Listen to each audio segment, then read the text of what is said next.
Good morning, everybody. Good afternoon, good evening, no matter where you are in the world. As you can see, I'm joined by the very giggly, the very happy, and the very excited Alex Robertson here for the UK Open live from London, Hammersmith.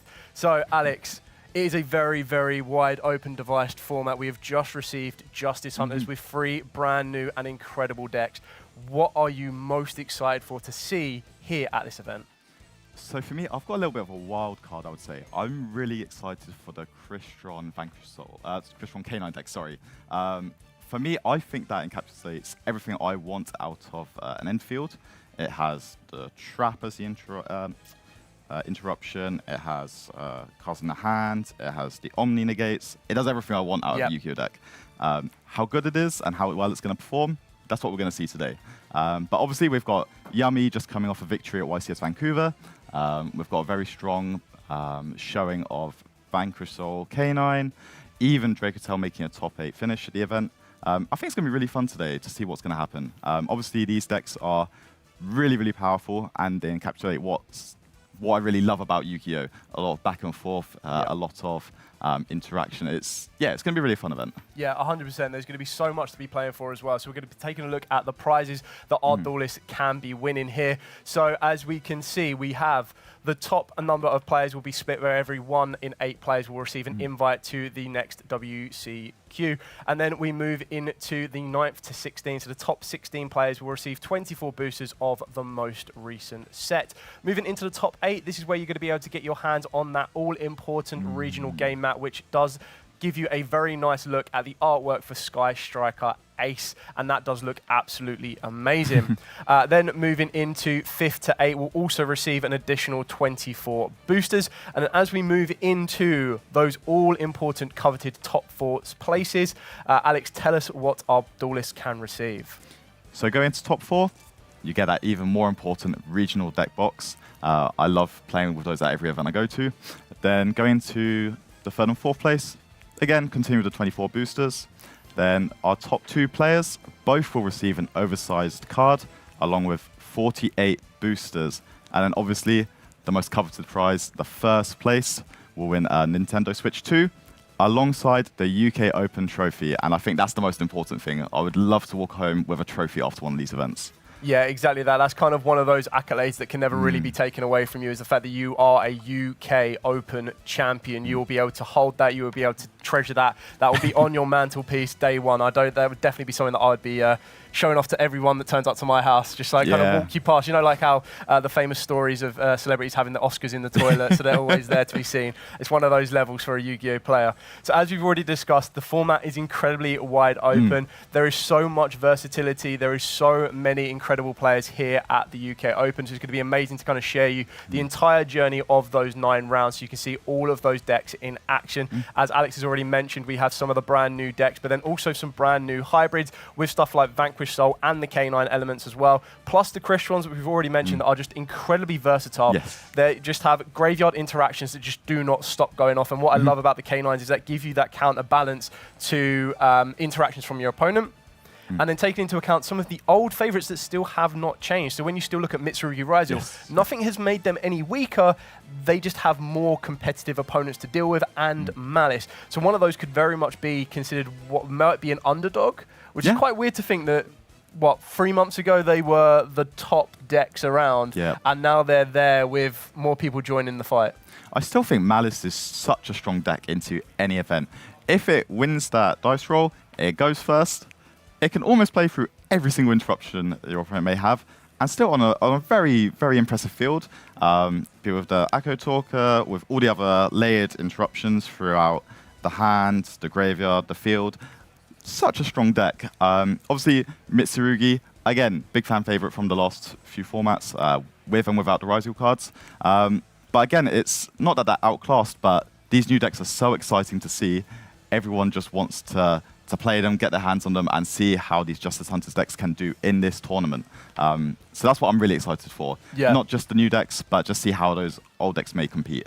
Yeah, exactly that. And I think what's really, really interesting to try and consider as well is when you do look at some side decks, when you're trying to do research for an event like this, obviously you want to be testing as much as you possibly can, but it's quite interesting to see stuff like YCS Vancouver, stuff like previous events, to see what people are trending on. And the one thing that I feel that Malice and also Mitsurugi is kind of like a sub-benefactor of that as well is some people then put the question mark around says, how effective is Artifact Lancia going to be in the side deck? Do you side it? Do you not bother? How many Malice will you face? The same with Draw and Lockbird as well. It's kind of, so these two cards that are considered to be really good, probably obviously more so Artifact Lancia in regards to Malice, because that technically is a bit of a turn skipper. But when you're looking at cards like that, once that question mark appears, that's kind of what's going to separate the duelists of those that have been prepared for the Malice matchup and those that are ready to ride their luck to maybe not face them.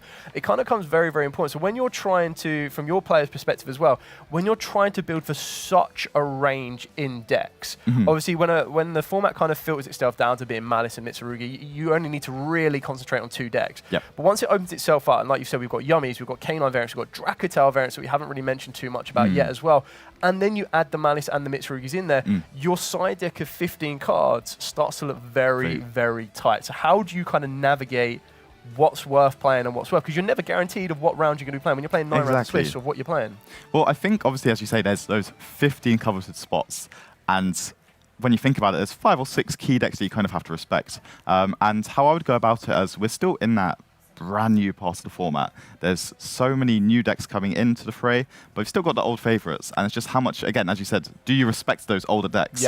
For me, heading into this tournament, I think I'd be a little bit greedy. I think I wouldn't respect the Malice deck as much. I think I could get away with maybe not playing Artifact Lancia, maybe still playing the Meows, because that has some implication in some of the other matchups.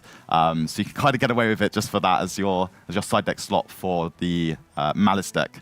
But again, that Lancia, we might not see too much of it today, I would say. I'm not too sure how much we'll see.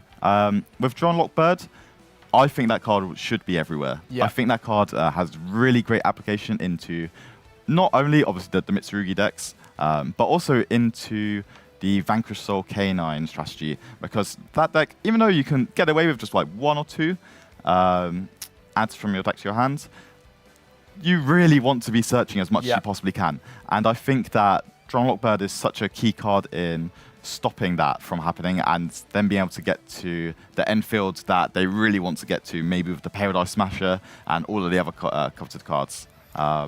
Yeah, you mentioned Paradise Smasher there as well. That's quite a massive threat for a lot of players to kind of navigate around and need to be very, very cautious of, because a Paradise Smasher with the effect of being able to adapt to dice roll and technically making it a lot more difficult, it kind of puts the target on its back. And as a player, you need to then dictate, do you try and stop your opponent getting there? Do you feel comfortable enough to stop that acquisition of a Paradise Smasher? Or do you hold everything back and go, I'll let them get to it and stop it at that point if they choose to go down that route? So the issue is there's a lot of these players now are deciding that they're going to make the Paradise Smasher with the Lupus protecting from targeting. And I think that's why we're seeing a little bit more of an inclusion of cards like Ghost Ogre and Snow Rabbit, because you can Ghost Ogre the Paradise Smasher, and at that point, it's 50-50. We'll see what happens. Sometimes it might end their turn. Sometimes it might end your turn. But it's the best way to kind of deal with it, because a lot of those times it's very, very hard to interact with them getting to that Paradise with that Lupus, and you're just like, we'll see how it goes. The best way to interact, because as you already mentioned, the Lupus of the non-target protection straight away shuts off Infinite Impermanences, it shuts off Effect Vaders, so straight away they're 2 very important cards that you may want to be using. And then when you're looking at Paradise Smasher, and Ash Blossom's not going to be effective for it, Ghost Bow isn't going to be effective for it, and that is why we have seen the popularity rise of a card like Ghost Ogre, because not only is that effective in the K9 Vanquish Soul element or just access to Paradise Smasher, but this is when you're really trying to fine-tune your decks and your side decks. You're looking for cards that are going to hit or effectively be utilized against multiple decks. And another one that Ghost Ogre can be really, really good against is the Yummy strategy. Yes, for definite. Being able to hit the minion field spell, just such a power play there, because a lot of the times if they're starting with these sort of 1-card starters, their 1-card plays, being able to hit the minion, really, really strong. It can be turn-ending in some instances if they don't have those ways to extend further into the combo. And I think Ghost Ogre is, again, it's a very good card, especially even into the Vanquish Soul deck with the Vanquish Soul start, being able to stop that from being able to set the trap card, And that is the biggest interruption, Yes. I would say. Yep. The Snow Devil being able to basically destroy everything on the field. I think that is the scariest part, no matter what deck you're playing, into the Vanquish Sword deck. So being able to stop that from occurring, again, a really, really good reason to play this Ghost Ogre and Snow Rabbit in your deck. Yeah, exactly that. And then other kind of tech cards that we're kind of looking at in this current format, we do see like Ghost Bell coming back around, but it looks like we're going to be moving into our round 1. So we're going to get that warmed up. We're going to be seeing everything shortly. So we're going to be back very, very shortly. Get that ready for you to see, and then be back in a second.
Welcome back, everyone. So we do have round one lined up, ready to go for you, and it is going to be an absolute doozy. So as we were previously just talking about old versus new, we have Yummy up against Malice. Now, I know that might be like, whoa, been there, seen that. This is all going to be different because now we're going to be able to see a very, very interesting and how the deck of Malice has modernized or adapted to this current format, as it will involve the K9 package.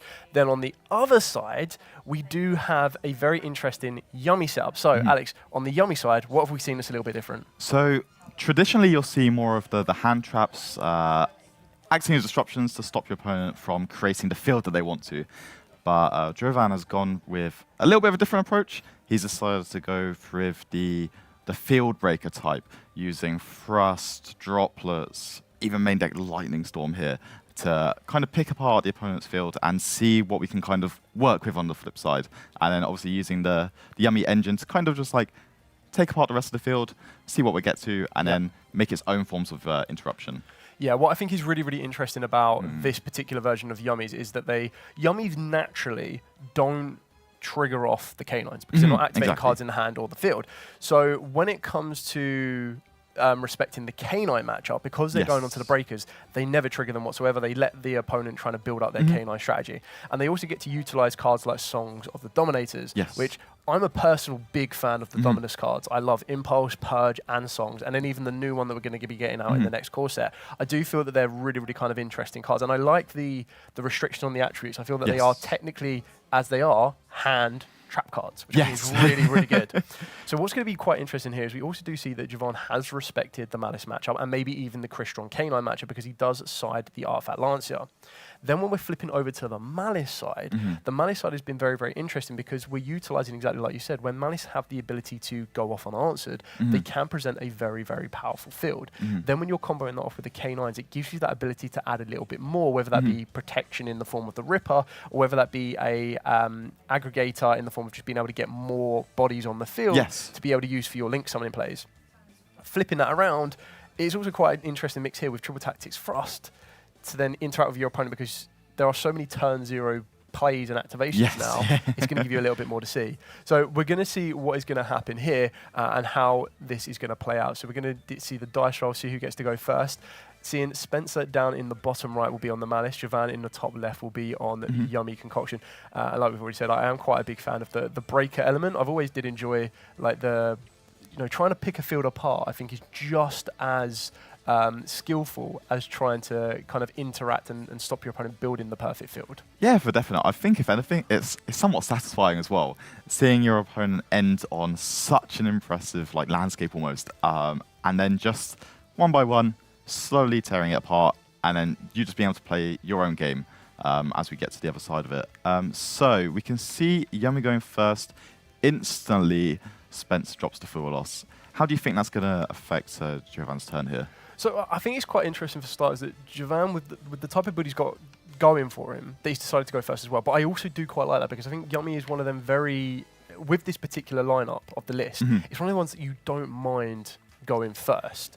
Especially with the amount of people that do play cards during so K9s and everything else like this, and stuff like the Bestial Druid Swarm that we're about to see here being interacted with, and a Yummy surprise to kind of not chain block, but dodge around that effect of, you know, Druid Swarm targeting the cookie in the graveyard, chain Yummy surprise to bring it back from the graveyard so the Druid Swarm stays in hand is also quite effective here.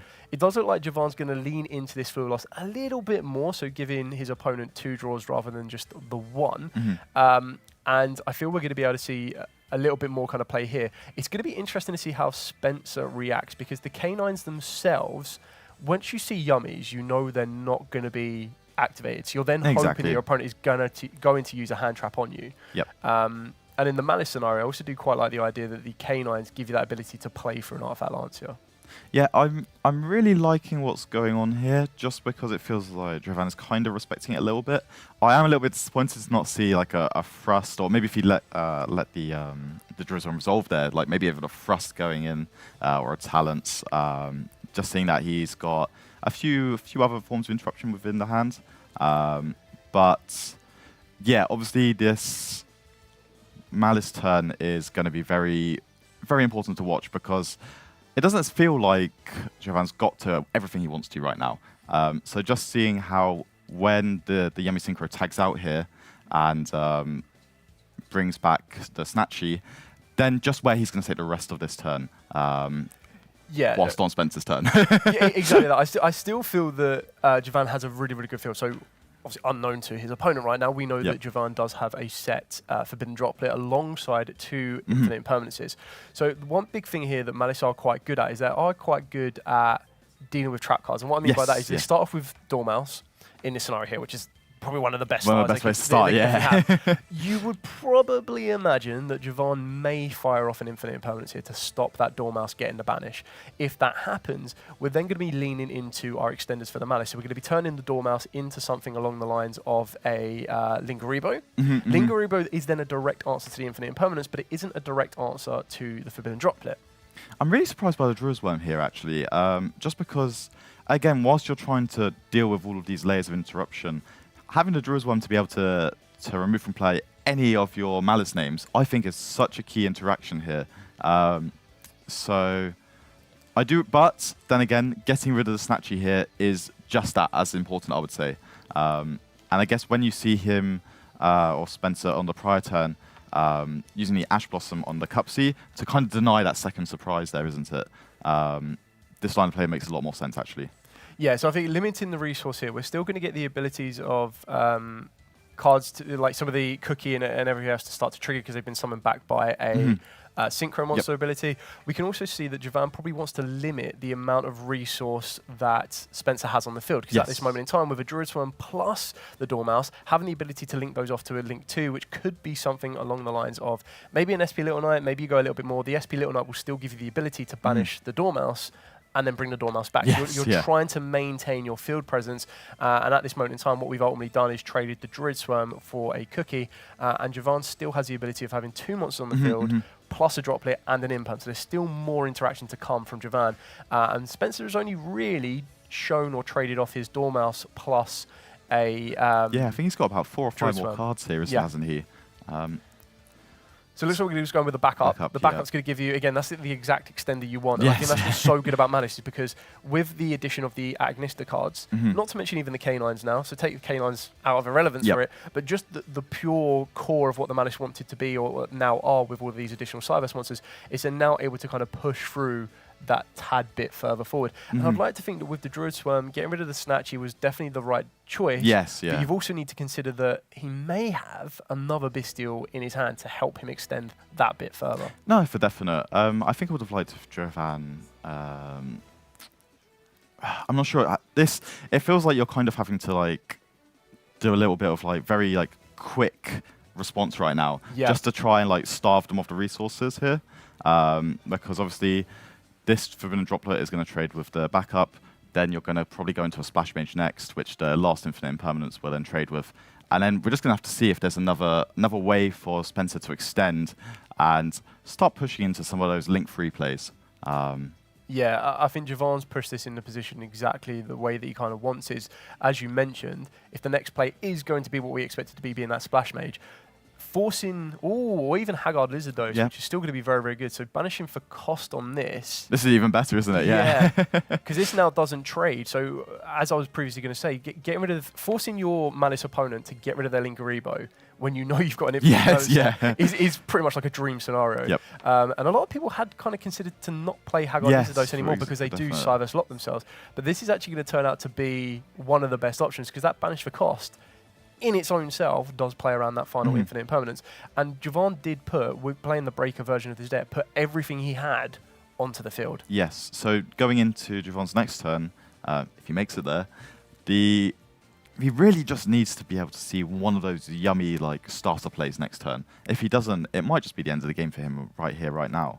Exactly. Like we can highly expect that the Imperm may trade for this red ransom, or it looks like Spencer's searching, so maybe he's holding that Imperm back. I suppose at a particular position like this, when you have that one interaction left and your opponent has kind of, as we've seen, like taken every interaction you've had. So we've seen a destruction of a Druid Swarm, we've seen an Infinite Impermanence used already, we've seen a Forbidden Droplet used already. So that's 3 interactions you've already kind of try to kind of interact with your opponent and stop them getting where they need to go. So where would you hold this final Infinite? Is there a point where you feel that Imperm, that's the last straw?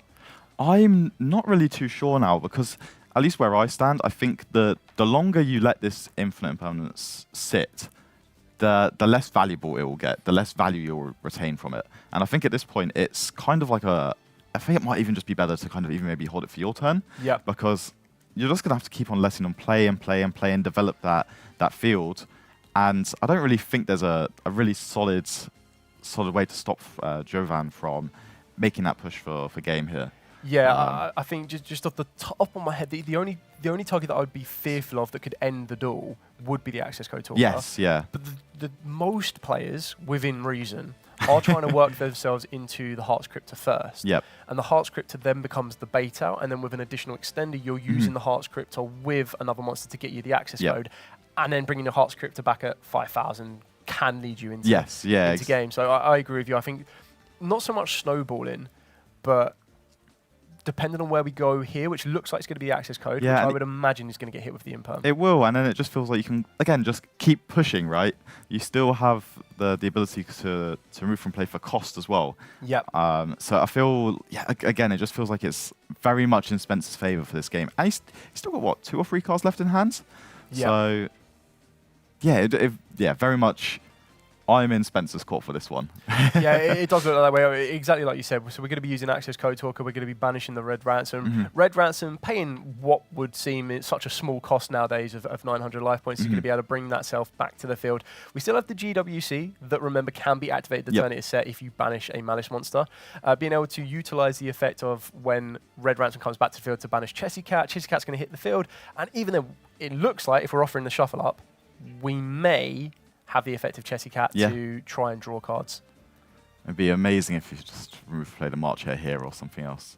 Malice in the Mirror, again, a very good card banish. Yeah, very good trade-off on this one. I think the Malice in the Mirror is one of the ones that some players choose to play one of it, some people choose to play 2 of it. It's a very, very interesting card, but exactly here, we're seeing how resource is now going to be kind of recouped for Spencer, and ultimately it's coming down to now the resource management.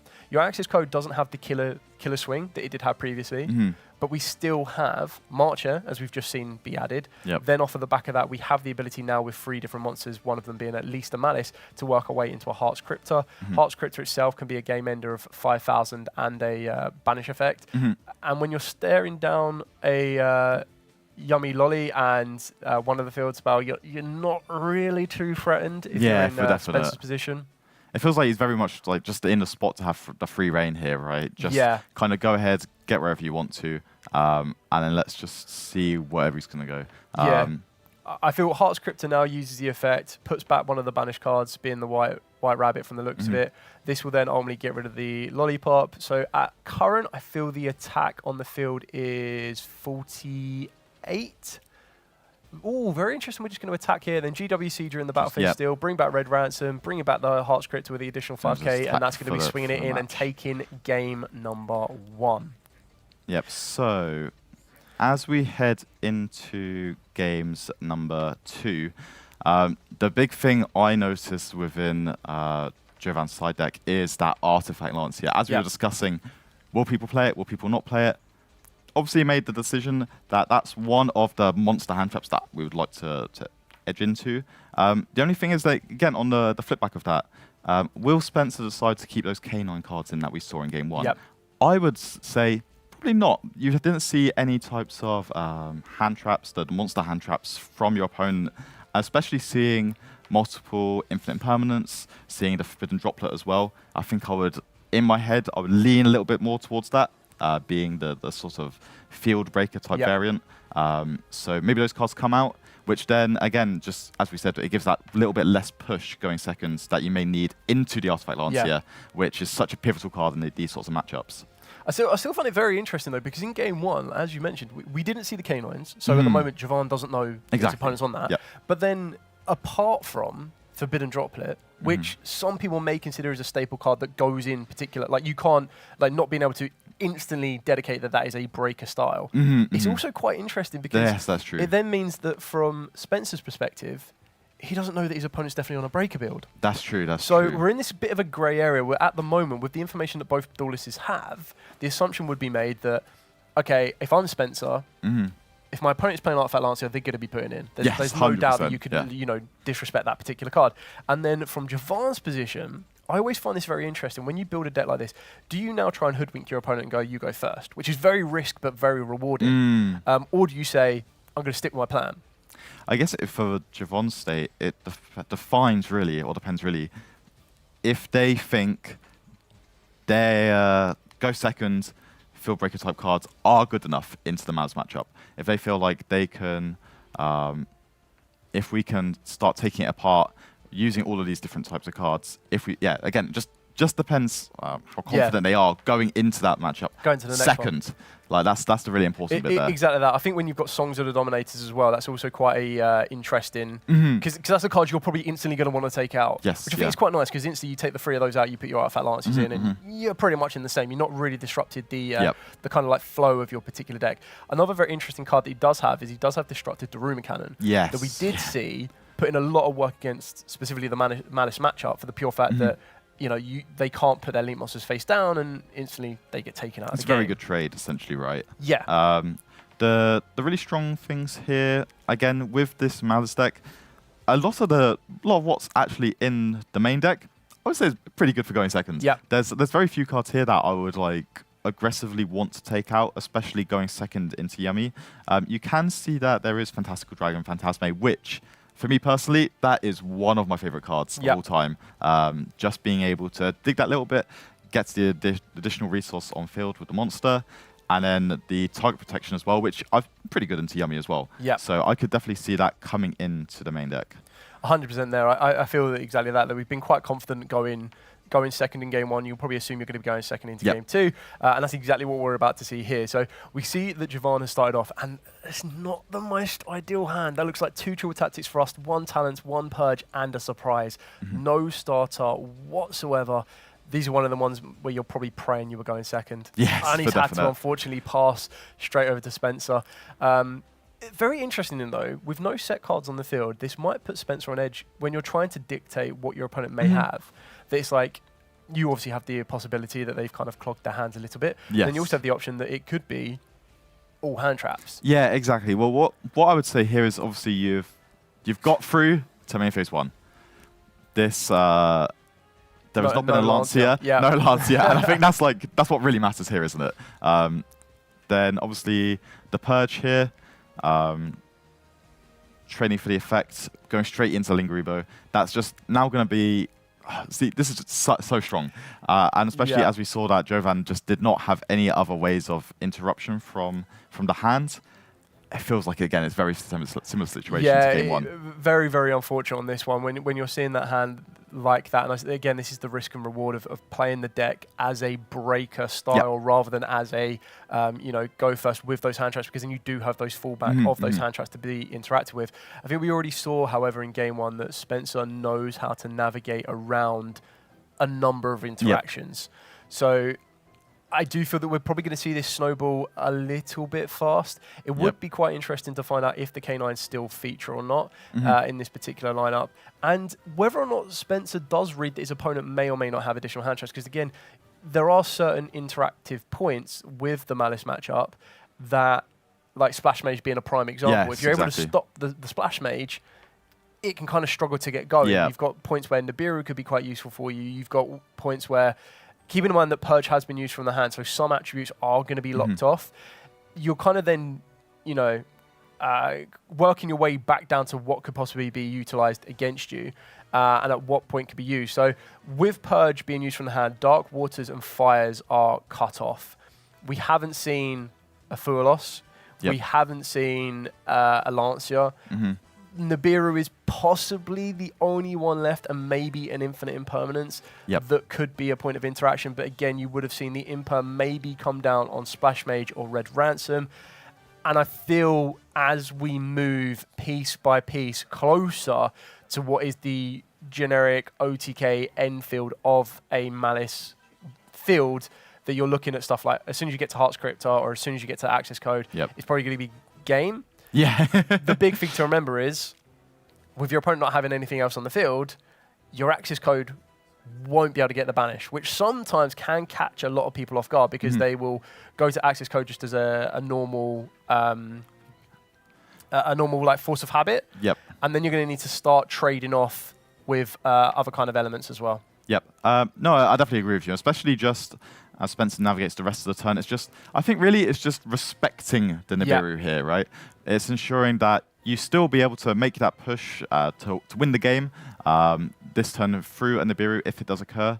And it's just ensuring that you don't really falter to that, right? I really like the removal of the Dominus Purge there. Again, just respecting, is it the Songs of the Dominance there? Yeah. Just in case, maybe want to save it for a later point in the turn. But again, yeah, it just feels like we are getting to that snowball now. Yeah, I feel you can kind of read certain interactions from your opponent as well. Sometimes it's the body language. Yes. But then also sometimes, I suppose it depends on how much you can focus, because you still want to be able to play your own field. You still want to play your own combos. But when you're trying to slowly have this imaginary tick sheet in your head of, oh, if they had an imperm, they would have played the imperm first instead of the Dominus Purge, because then the Dominus Purge gets an additional effect to negate and then draw. And then you get to the point where Splash Mage, you're like, right, well, if they don't interact with the Splash Mage, they don't have X, and then you move on to the next bit. Definitely. And you're trying to tick these things off while also still trying to make your combo. Yep. Can be very, very tricky. And I feel from Javan's perspective on this one, as you said, I think the only thing you need to now respect is a Nibiru. Yep. And Spencer just needs to make sure, sometimes you'll be falter. Yeah, exactly. Sometimes the biggest enemy can be yourself when you kind of get carried away a little bit. So at current, what do we have? We have White Binder is on 23 plus 800 because we've used Dormouse this turn. Red Ransom again will be on 28, so that's a total of 56. And then Dormouse and Chessicat. And we've got the MTP as well there, right? Just if we need to finish up a little bit. Yeah, I'm not even sure that's needed, but either way, that should be enough to, just finish the game off. Yeah, there we go. That's unfortunate for Javan. He shows his hand off now. That's just, I mean, that's just the bad luck of the draw. He wasn't going to get there anyway. No, that is so unfortunate. It would be very interesting to know what was sided out, especially from Spencer as well, was when you see Yummy, exactly as you mentioned, it's kind of one of the ones you have a very strong assumption that they won't be activating any monsters in the hand or grave. So that ultimately that frees up 4 slots. And there's a blessing and a curse or something like that. The blessing is to the fact that you go, cool, that's the easiest 4 cards I can side out in the entire world. The curse is, if you are playing K9 specifically to play around something like an Artifact Lancia, which with Manish will skip your entire turn, you'll then run the risk of getting hit with the Lancia and then you don't have anything to fall back on. Exactly. It was what you were talking about earlier, just when you're trying to navigate those turns, is right, okay, I've checked for the infinite impermanence here. I've checked for maybe Songs of the Dominance, I've checked for Lancia, Drown Lockbird, and then it's that final check for Nibiru, the Primal Being. And again, it's the same sort of thing as well. It's do you want to play these cards that will ensure you can beat some of these other cards? Or do you want to just be respectful to what you think is good in the matchup? So it'd be really nice to see what Spencer decided there. Especially, I'm really hoping the Phantasmic came in personally. But we didn't get to see it there, but that's personally something I'm hoping. Yeah, exactly that. So that was only round number 1. Do not worry, we have another 8 rounds of Swiss to come for you. It was very interesting to see the old versus the new, to kind of see what interactions happened there. We're going to be bringing you plenty more coming up. There's so much for the Duelist to be playing with. So me and Alex will be back very, very shortly with the player interview and then moving on into round number 2. So stay tuned and we will catch you very shortly.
So we're back with our round 1 winner, Spencer. How do you feel after winning round 1? Honestly, still a bit nervous. As expected, it's always gonna be a little bit shaky for playing after winning your first round. Was it your first feature match as well? Yeah, my first feature match, yeah. How was that? It's a bit nerve-wracking, yeah, honestly. It's okay, so let's get through this then.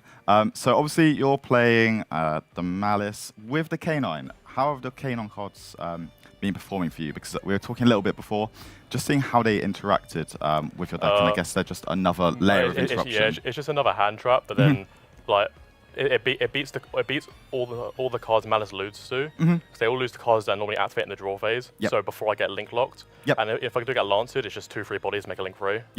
No, that's what I was talking about. So going into that game 2, obviously game 1 you had the fuel loss. And then that kind of stopped your opponent from just being able to make any like real plays. And then you had the Jerusalem there to remove the Snatchy, which I thought was like, initially I was like, maybe you want to use an extender, but I guess removing the Snatchy is like the most important bit. Yeah, there, right? I wanted, with the Jerusalem, I wanted him to waste like surprise or other extenders so that I could, that's what it was, and then he'd use the surprise. So I was like, okay, I can use it as a breaker now. Yep, especially with getting rid of Snatchy there, it's kind of like turning off loads of different interruptions that may come as well, right? So yeah, then after you got through that, you had to deal with a couple of infinite impermanences, a droplet. Going into game 2 then, because you kind of like cleaned up quite quickly on game 1. I was quite impressed with the play as well. So going into game 2, what do you think about side decking going into that game? Isn't has come straight out. That deck does not have a single hand trap. So when you saw the droplet, this is what we were talking about a little bit, was when you saw the droplet, did you think it was more of a hand trap build, a breaker, or somewhere in the between? I mean, droplets, I've seen it played in both, so I wasn't sure. The only card I was really seeing the droplets, I was more leaning towards breakers. Then when he passed on nothing, I just assumed it was like near another hand traps. As soon as I saw Purge as the first one be activated, I kind of assumed there wasn't much left. And then again, Purge is the only one I really care about, because I have to keep a lingering erupt to negate it. And then again, you kind of just went through your plays game 2. You and again, just quite confidently cleaned up the game. I was just trying to play it super safe because I was worried about that nib. And yeah, that's the biggest thing, right? Isn't it? Just nibby with the primal being. So again, the only other question I have really is, well, 2. 1, did you put Phantasme in? Yes. Awesome. That's what I wanted to hear, because for me, I think Phantasme is such a phenomenal card in that matchup. It's good because even if I draw Mag, I can search it and draw on their turn because it's on special. Oh, even better. I love that. Then I guess the final question to round up the interview: do you think you can win the UK Open? I'll try. That's the best answer you can give. So yeah, that's it for now. We'll be back with round 2 ever so shortly.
Welcome back, viewers. We are here for round number 2.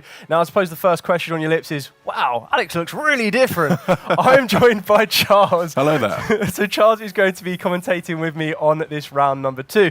But before we do get into round number 2, we are going to take a look at the deck breakdown for the UK Open here in Hammersmith.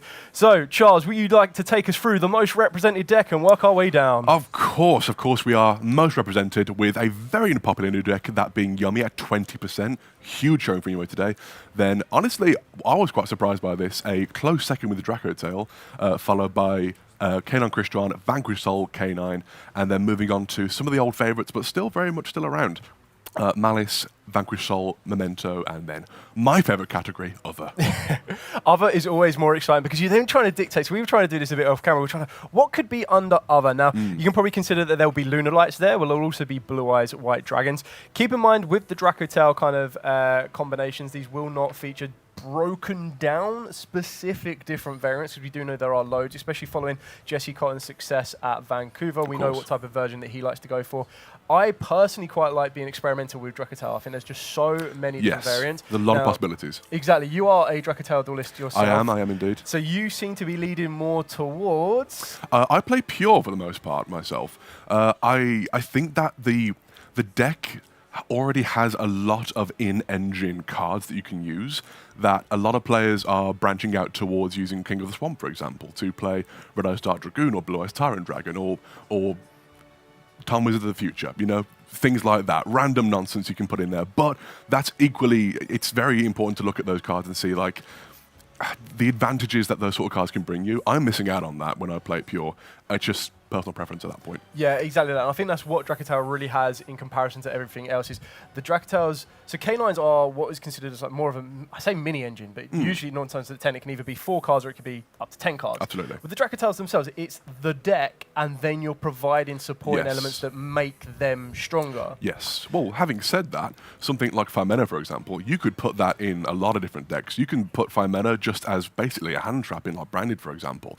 Like, that card has so many different applications, lots of different decks and whatnot across all sorts of decks we have in the format currently. One of my favourite, and my favourite just deck in general ever, is Dark Magician. So as soon as I found out that there was a monster hand trap that was a little less inconsistent, but gave me the ability to make Red Eyes Dark Dragoon turn 0, I was going to be taking it. You got to try it. You got to try that. You have to. You simply must. Exactly that. So, for everyone at home, we do have a very, very good matchup for you. So, speaking of the brand new decks, we have Tony. Now, that name might sound very familiar. He has been doing incredibly well in the circuit from the last season, and he will be piloting a Draco Tail variant up against his opponent. And his opponent is also going to be playing one of the newer decks, but something that's a little bit more special than most. So, this is going to be Cyber Dragon K9 with Adam rolling with that one. So, it looks like we've already done a dice roll. We've seen Adam's hand. Adam's hand already contains a Furlos. We're about to see whoever's going to play the first card here, possibly being Tony on that one with Rahu Dragontail. A cracking start to the duel there, to be honest. It's a very powerful card, a bit like Branded Fusion the way it works, in that it will send cards from your deck to the graveyard to actually fuse with them.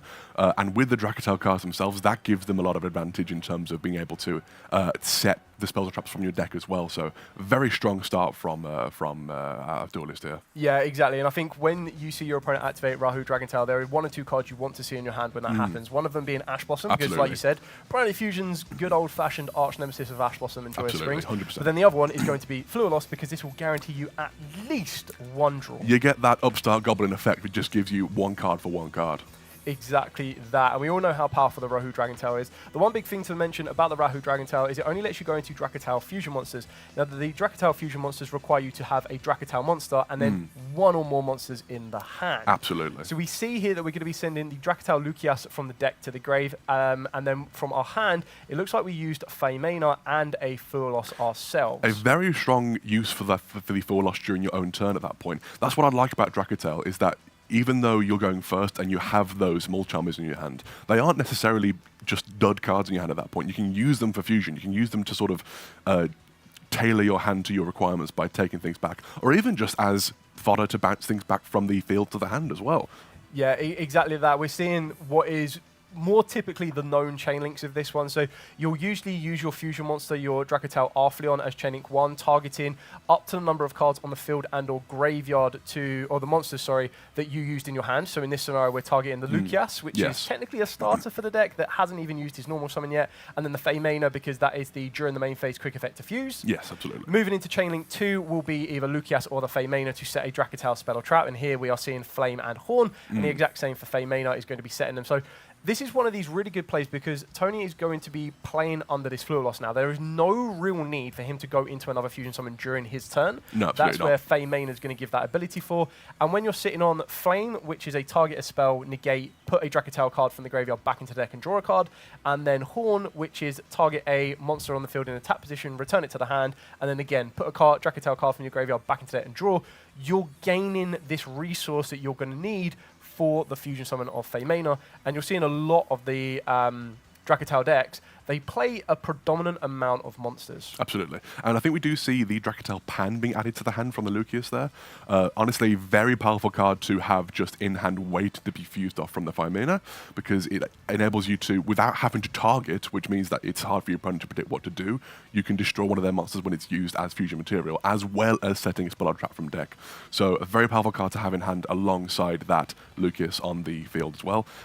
Honestly, even though it's been somewhat shall we say, stifled a bit by the arrival of the Fluid Loss, by no means is this a week's opening field for our player here. No, exactly that. And when you do see the Fluid Loss, you're quite comfortable because you're able to just trade 1 for 1. Exactly like that. You're giving them that upstart capabilities. Absolutely. You're not giving them any more advantage to start their hand with or anything along those lines. And another really big thing to remember, as you mentioned, with the non-target capabilities of Pan, it gives you that ability because the one thing that you are going to be doing, and just quickly, briefly, this is very important to see Ghost Spell being used on the Flame, because the trap cards move cards from the graveyard and draw cards. They can actually be Ashed and Ghost Ash and Ghost Spell. This is another reason I like these new cards and the new cards that we have to play with from Justice Hunters.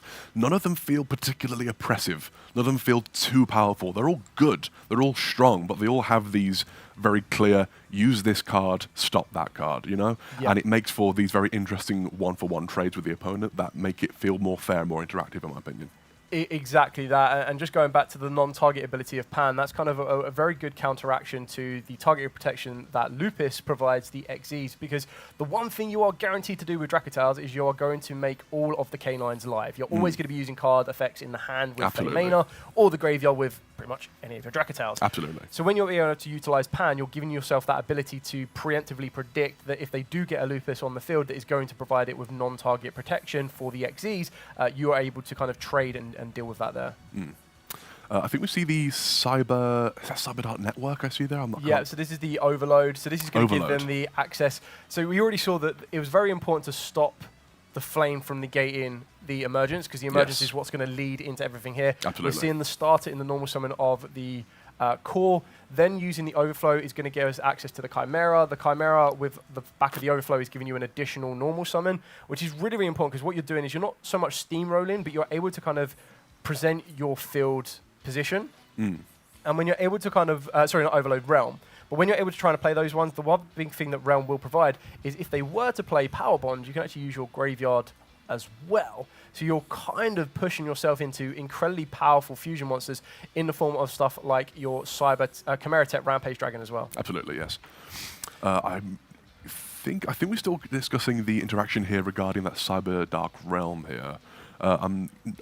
Truthfully, the Cyber Dark and Cyber Engineers are not something I'm particularly well versed with, so I'll be deferring to you on that point. The K9 and the Dracotel I know a bit more about, but the Cyber stuff is honestly a bit out of my area of expertise there. But I'm very interested to see how it manages to work through this, although modest, still quite powerful field from the opponent.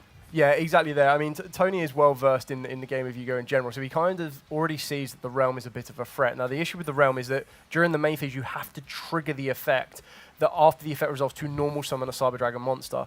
So Tony may see that as a threat because you don't really want the Chimera to hit the field, because when the Chimera hits to the field, it's going to then lead into having another machine monster on the field, but also another ability of giving you the Power Bond to be utilizing from the graveyard. And we already know that utilizing your materials from the graveyard to fusion summon is going to be absolutely incredible. Incredibly powerful, yes. So exactly here, this is one of the best ways that Drakataz can out-continue spell cards like this, because we're going to go into the Glamel, and if I allow you to use your expertise and explain to us how Glamel is going to resolve in this particular scenario. Well, hopefully we see Gulamel resolve is the only issue here, because Gulamel has the unfortunate opportunity to miss timing on its effect, as it's a when and not an if effect. However, we do see it now. I do think it is resolving, thankfully. The way Gulamel works, if anyone doesn't know, if a Drakatail card effect is activated, immediately next in that chain, Gulamel can target to destroy a card on the field.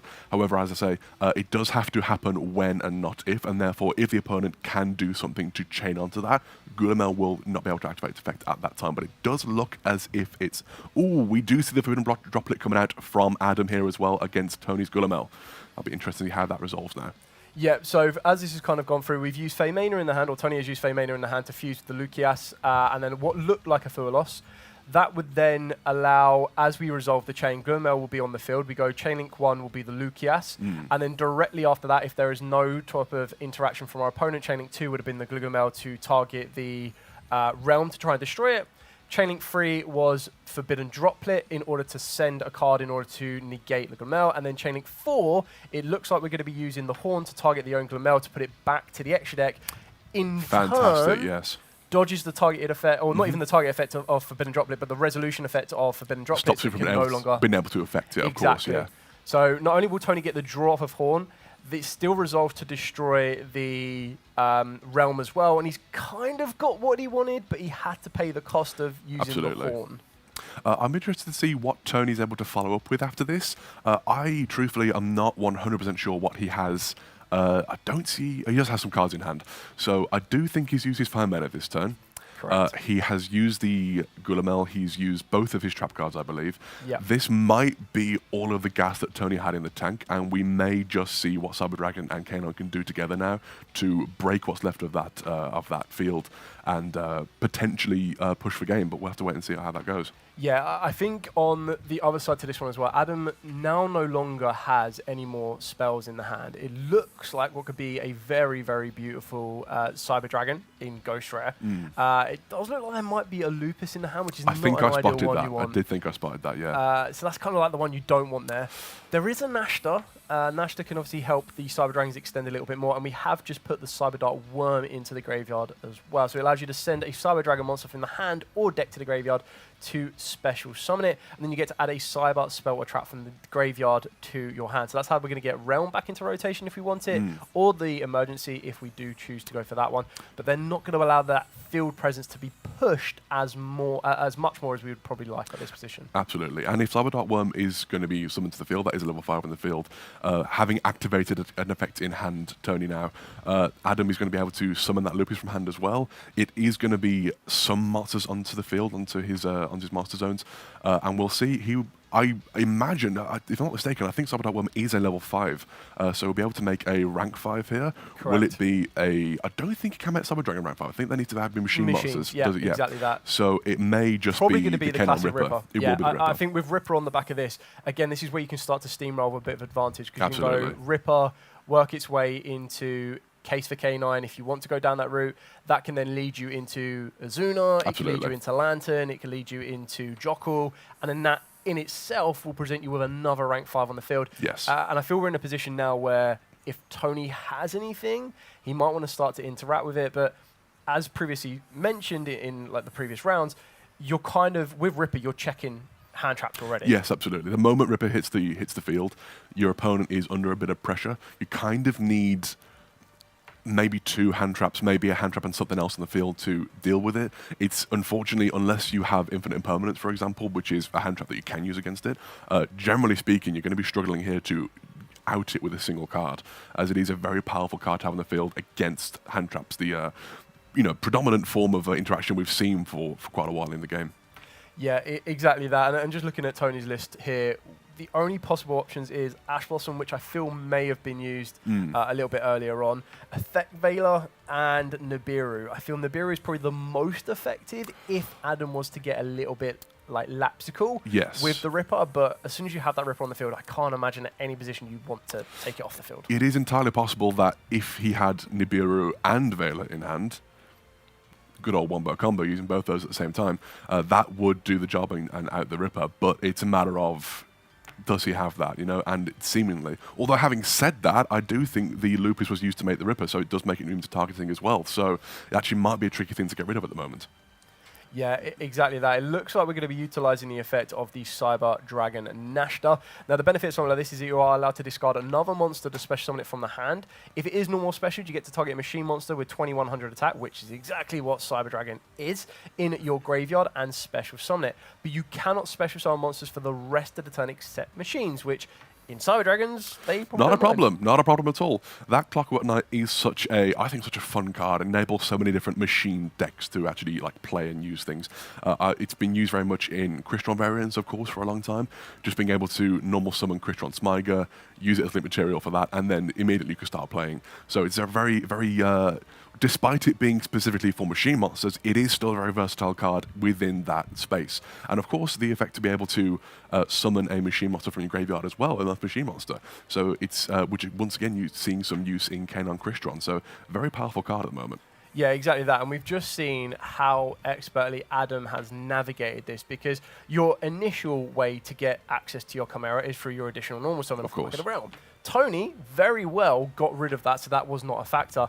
Adam has now been able to utilize other abilities to get the Chimera from the graveyard back to the field thanks to Clockwork Knight, which now opens up the door for him to search out the Power Bond, and the Power Bond, now allowed to use the graveyard as its materials, is going to work its way into a very powerful Cyber Dragon fusion monster, being Chimera Tech Rampage Dragon. Always a pleasure seeing a bit of a anime reference here. Zane Truesdale using Power Bond in the anime. Always fun to see that happen in those shows. Exactly that, and I think we may very well be seeing a very Zane Truesdale ending on this one here. So with the Rampage, again, remember the Rampage is also a level 5 machine. Oh, of course. Oh, didn't even notice that. Goodness me. And another big thing about this one as well is that the Arthlon is left in attack. Now, the Arthlon is great sometimes when it's in the graveyard, because it have that ability to come back into resource. Absolutely. But Cyber Dragon Infinity can actually absorb an attack-positioned monster on the field in general. So being able to absorb that Arthlon may give Adam a free run to Tony's life points on this one. Absolutely. And after that point, having broken the field that Tony worked so hard to set up through that field loss being a bit of a deterrent to him doing so, it does seem that it's going rather well for Adam here. Cyber Dragon is very good at that. Cyber Dragon does seem to be very good at breaking boards. I've seen a lot of going second variants of the deck. Despite me, as I say again, not fully understanding the way the deck works perfectly, I do at least understand, hey, it's by no means weak by going second, where some decks may struggle with that sort of thing. Yeah, I would like to feel that Cyber Dragon was probably one of the original instigators. Oh my god. Tony does have a Nibiru in the hand. Goodness me. So if Adam does not play this one very carefully, I will be very surprised if he doesn't play it very carefully, but if he doesn't play it very carefully, there comes the Nibiru, and we're going to be Ripper. Yeah. Yeah, unfortunately, that is going to be stopped by the Ripper.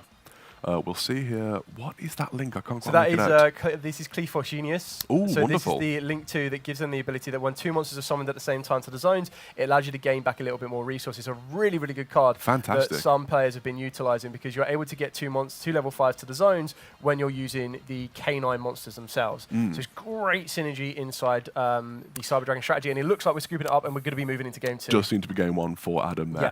Very well played with both players there. I think they both did very well. As I said, expertly navigating the way around the field loss, being able to actually get a very respectable field on the go, being able to actually play around that and not offer the opponent more than just a single draw. Whereas, obviously, we see Adam being able to play through that, navigate what he had on the field, and successfully be able to play through all the disruptions he had to throw back at him. Yeah, I think this is always a very beneficial way when you're coming into a tournament like this, where you would dictate what the meta is. And what we mean by that is when you're looking at the decks you would expect to be represented, so you're going to be looking at, right, Yummies will be there, Dracotales will be there, K9 Chrystrons will be there, K9s with Vanquish will be there. K9 variants You're ticking these all off, but very few times will you go, Cyber Dragon's the one. Yes. Like, Cyber Dragon's one of them back forts, so you might be like, I can deal with the K9s, but can I deal with a Cyber Dragon? Absolutely. And that's the pros and the cons of something like that is, as the Cyber Dragon player, you probably have already practiced the Dracotale, the Yummy, the Vanquish Soul matchups. You probably have them down. You probably know how they play. Absolutely. But on the other side of that, as a Dracotale player, you would have predominantly played against the Yummies, the Dracotales, and everything like that. So when Cyber Dragons get presented to you, you're like, How do I deal with it? What do? How do I deal with this? Absolutely. And we saw that with the Realm. As it's a card that Tony probably wasn't as familiar with, what you do is you read the Realm and you go, this seems like a threat. This seems good, yeah. So you interact with it, not knowing what the following threats could follow. You don't know what else could then come off the back of that. So it's the fear of the unknown. It's also, to be fair, as an educated guess, it's not a terrible play to do. There are some decks that you, for example, just a different deck entirely, but for example, Malice, you kind of just want to stop the first few cards they're able to throw out. If you can do that, they just might not be able to continue and play. Whereas Cyber Dragon, perhaps maybe that's not the way to go. Maybe you wait for specific choke points in their play and their combo to be able to stop them there. Yeah, exactly that. And I think it's very, very tricky because what the K9s are adding that we saw in game one is the access to Ripper straight away really does condense the effectiveness of Nibiru. Now, we're not saying that Tony should probably be considering taking that card out because it's still very, very good. Absolutely. But as you mentioned previously, you need to combo Nibiru with something else. And that gets a little bit trickier because targeted protection off the Lupus and everything else in between does make it a little bit more difficult to navigate. Absolutely. It does seem to be one of those things you kind of need maybe 3 hand traps to stop it. Maybe you need a Ghost Spell to stop the Lupus from coming back. Maybe you need an Imperm to stop the Ripper from getting the effect off. Maybe you need that Nibiru to just like clear their field at some point. You need a few different points of interaction. Now, that's not to say that you need a handful of hand traps to stop them by any means, but I do think it's having those few points of interaction in your hand and knowing where to use them in a sort of methodical way to slow down the opponent's board. Yeah, exactly that. And taking a look at Tony's side deck right now, pretty custom, I would say, for a Drakatau is that majority, if not all, in this scenario are going to be monsters. Absolutely. So we're looking at stuff like Cashdare Fenrir, Retaliating Sea, Ghost Spell, Phantasmate, and Droll.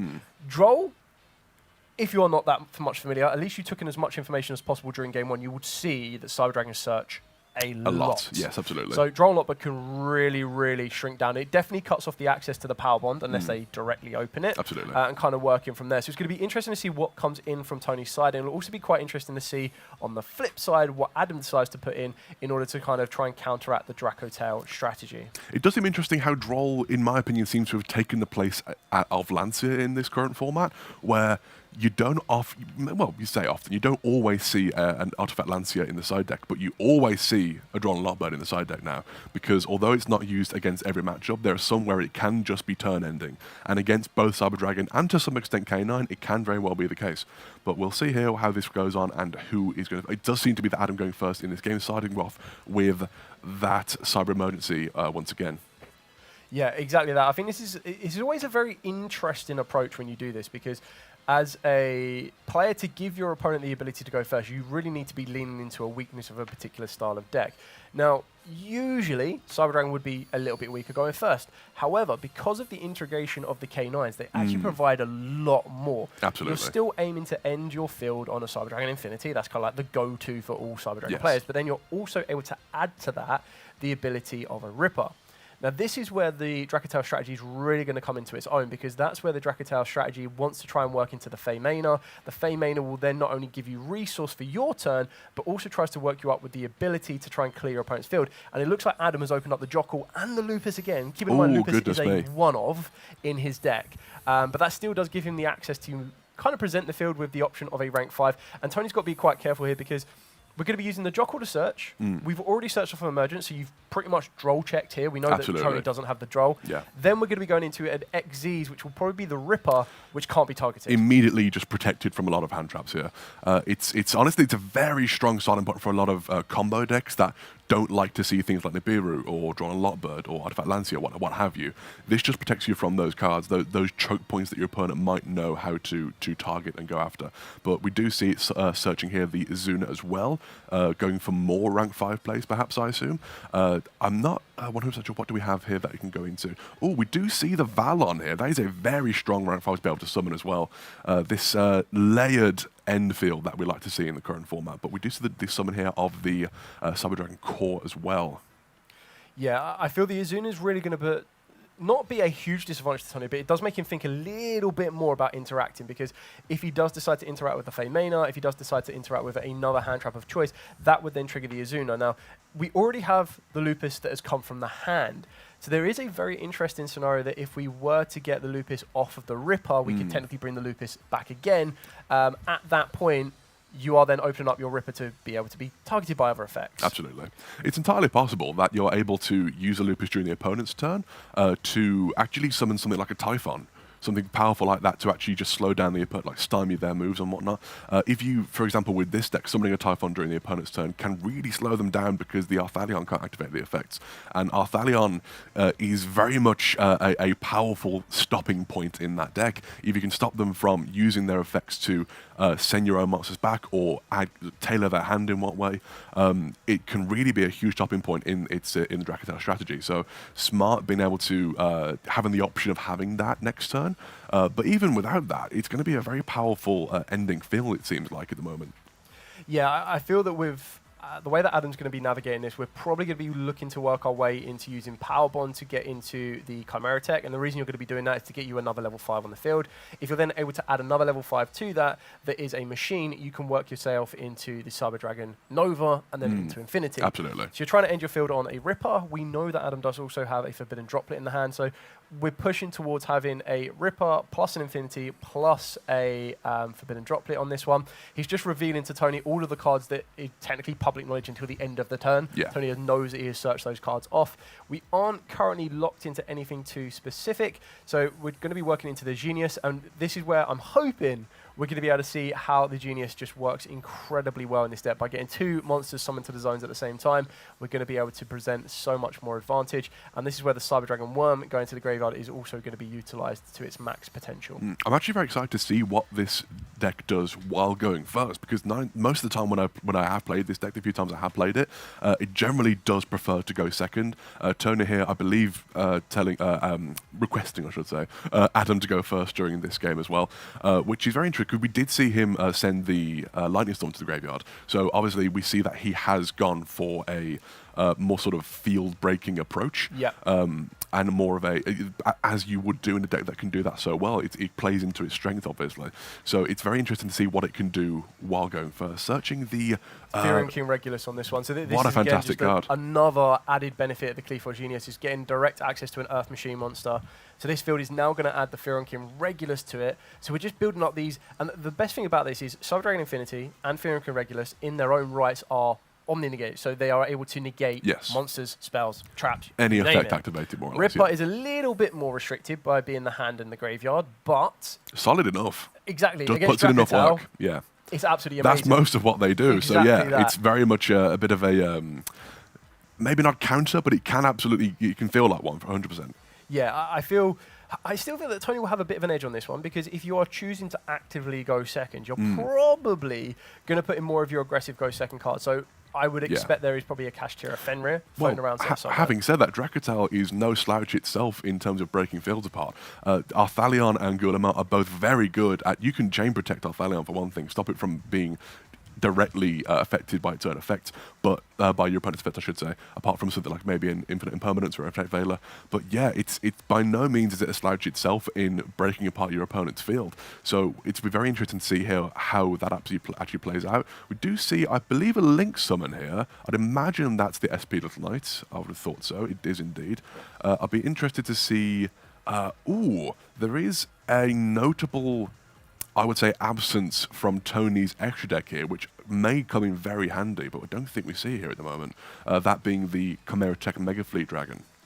Yeah, so that is an interesting tech card that some people have been siding in, more so for Christian K9, absolutely, over. But this would definitely put in a lot of work for that. And the reason that people play that is because players were ending on SP Little Knight plus the Cyber Dragon Infinity. So what you can do is you can use your opponent's SP Little Knight and the Cyber Dragon Infinity on your opponent's field and basically trade them for your own Chimera Tech. For an inherent summon, there's no way of stopping that. It's just going to happen. Yep. By all means, you can activate Solemn Judgment on the summon of the card. Your cards are still gone. So it's a very powerful way to deal with that variety of ending field. Yeah, I remember back in the day when the Cyber Dragon with the Nightmare Mermaid was running around. It's the exact same play there, because you would always end on a Nightmare Mermaid in the link zone, and then your Cyber Dragon Infinity, and then being able to kind of clear both of those off 2 for 1 was always going to be incredibly powerful. Very fun play back that I was playing Batterymen back then. That Batterymen. was fun. Yeah. What do we see here? I think that is the power bomb coming out now from Adam as well. So this is where the Infinity is going to start to roll in. So we've got the Clockwork Knight, which gives all machine monsters on the field, on your your field 500 attack, and your opponents will lose 500 and all become machine. Very interesting. Then we're going to be working our way into the Chimera Tech Dragon in order to hit that to the field. And then we're going to have 2 machine monsters on the field that are both going to be level 5, the Worm and the Chimera Tech. They will proceed to be overlaid, I believe, to go into a Nova and then into an Infinity. Now, if Adam wants to play, and this is very, very interesting, if he wants to play around the Chimera Tech because he fears it that most, he could, in theory, use his own Cyber Dragon Infinity to absorb his own SP Little Knight, which we have seen in the past. 100%, yes. We do see how, yeah, I think you're right, going to the Cyber Dragon Nova. It's just such a powerful card. I don't know why you wouldn't bother doing that. It's so, so strong at the moment. The Clockwork Knight actually having an interesting side effect here, I would say, which it doesn't necessarily affect your ability to fuse into Dragontail monsters. However, something like Secretarian Dragon or Mysterion the Dragon Crown, you may now struggle with, because the monsters on your field are not going to be those Dragon spellcasters that you need to fuse into those monsters. Yeah, I think this is a very, very impressive end field. The fact that we've been able to also use Nova to bring back a Cyber Dragon. And also and a Chaos Angel. Oh my goodness me. That is a powerful ending field there from Adam. My goodness. That is going to be tricky for just about anyone to deal with. But I'm excited. I don't think he's done either. I think he's still going. I'm excited to see how Tony does manage to play into that. Remember as well, this is still with the Breakers. This is with the Breakers. This is Adam knowing, like, highly expecting he's going to be going second, and this is the end field that a first-turn Cyber Dragon player can produce. Very impressive, must be said. But again, I'm very excited to see how Tony deals with this and is able to play through this.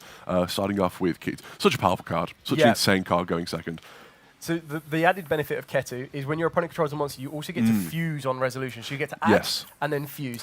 Now, I would be amazed if Adam lets this go through, but the one very important thing that all duelists will need to read when they are reading cards like Ketu, and especially Rahu Dragontail in a scenario like this, is you need to double check if your cards are negating activations or negating effects, because if you negate the activation... If you got 2 in hand, just use the next one. Exactly there you go. That. Also, I do find it very interesting that the difference between Ketu and Rahu in this deck, where if Dragontail's going first, generally speaking, you might want to use Ash Blossom on the Rahu. If they're going second playing into your field, you probably want to use it on the Ketu, if anything, because the Rahu, at the they do much the same thing in a sense, whereas at least the Rahu will lock them into using fusion monsters after the turn, whereas the Ketu will not do so.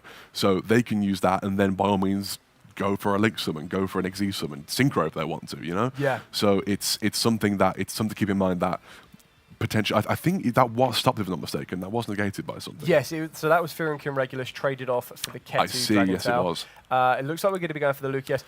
I feel that Tony's going to have...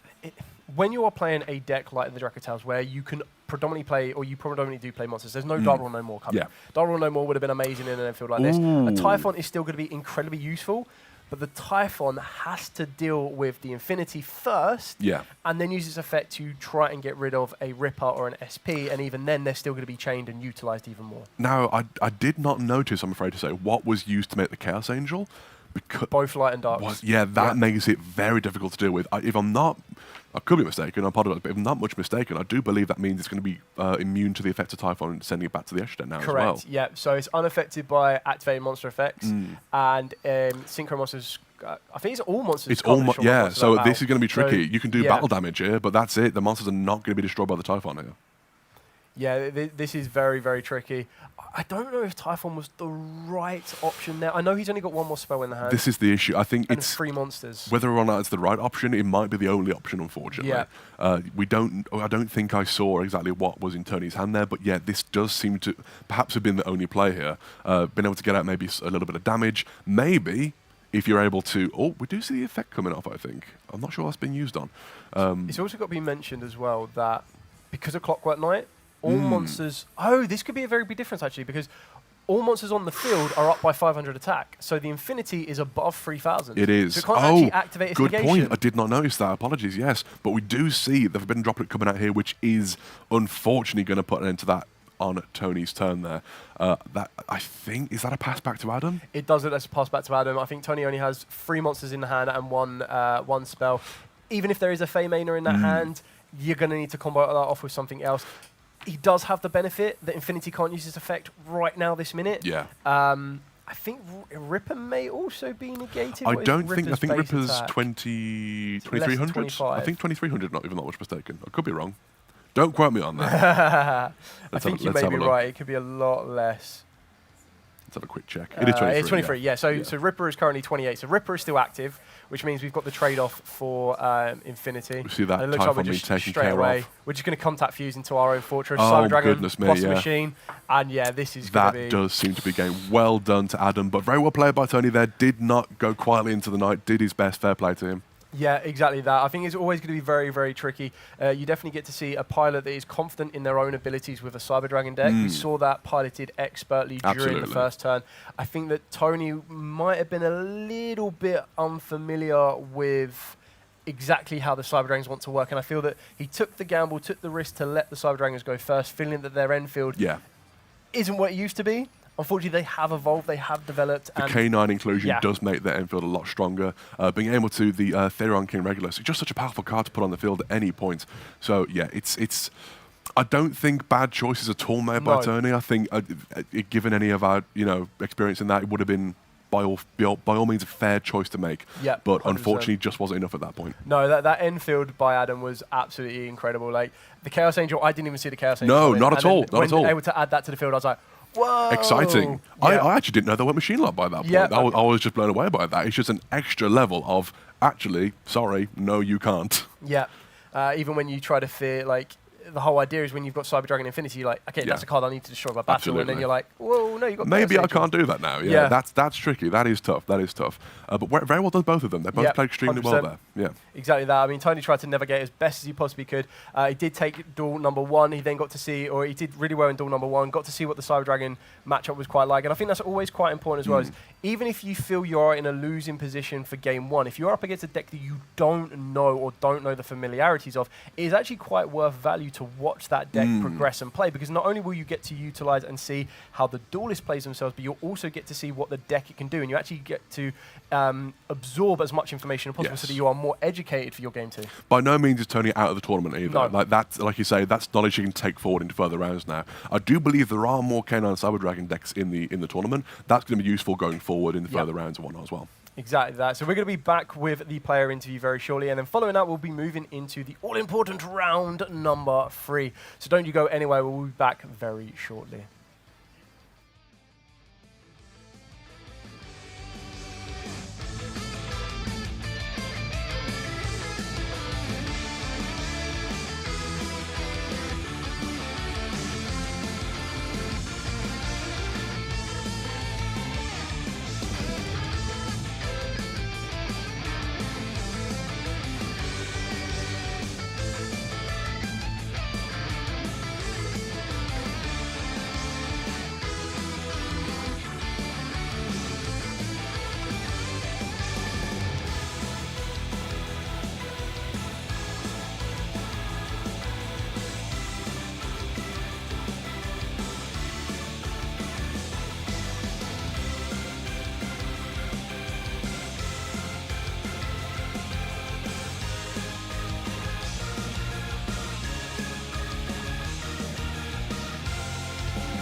Welcome back. I am here with our round 2 victor, Adam. Now, Adam did incredibly well with Cyber Dragon K9.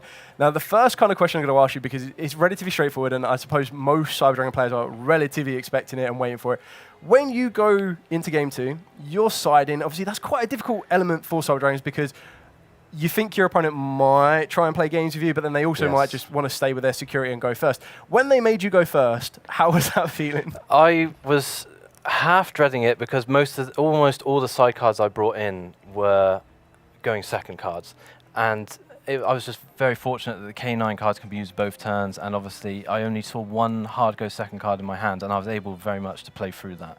But it was a bit of a shock. Yeah, exactly that. And I mean, I think one thing that a lot of people get with Cyber Dragons is they feel that they are the Cyber Dragons of old. They feel that the Cyber Dragons themselves, Cyber Dragon wants to go second, Cyber Dragon needs to come down on the field that way.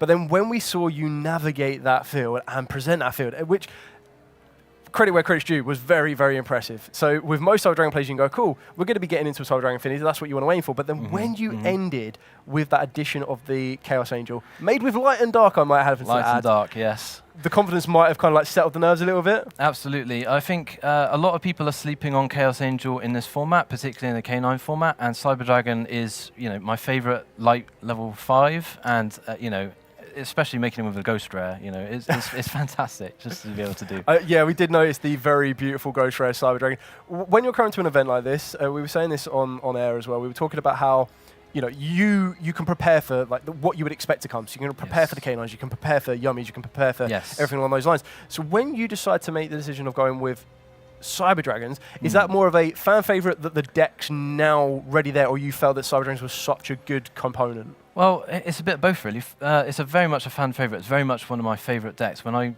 haven't really played this game competitively for very long. Maybe 2021 I started, and my first actual competitive-ish deck was Cyber Dragon. And I put it away for a little bit, but then with the K9's release, I was like, I need to pick this back up. It's such a great deck, and it works so well. And it's really well positioned in this meta because you can break boards really easily. The Clockwork Knight, the Contact Fusion, as you saw obviously in the replay, and the type changing effects and the Mega Fleet, for the extra monster zone, if that ever comes up, is really, really, really powerful.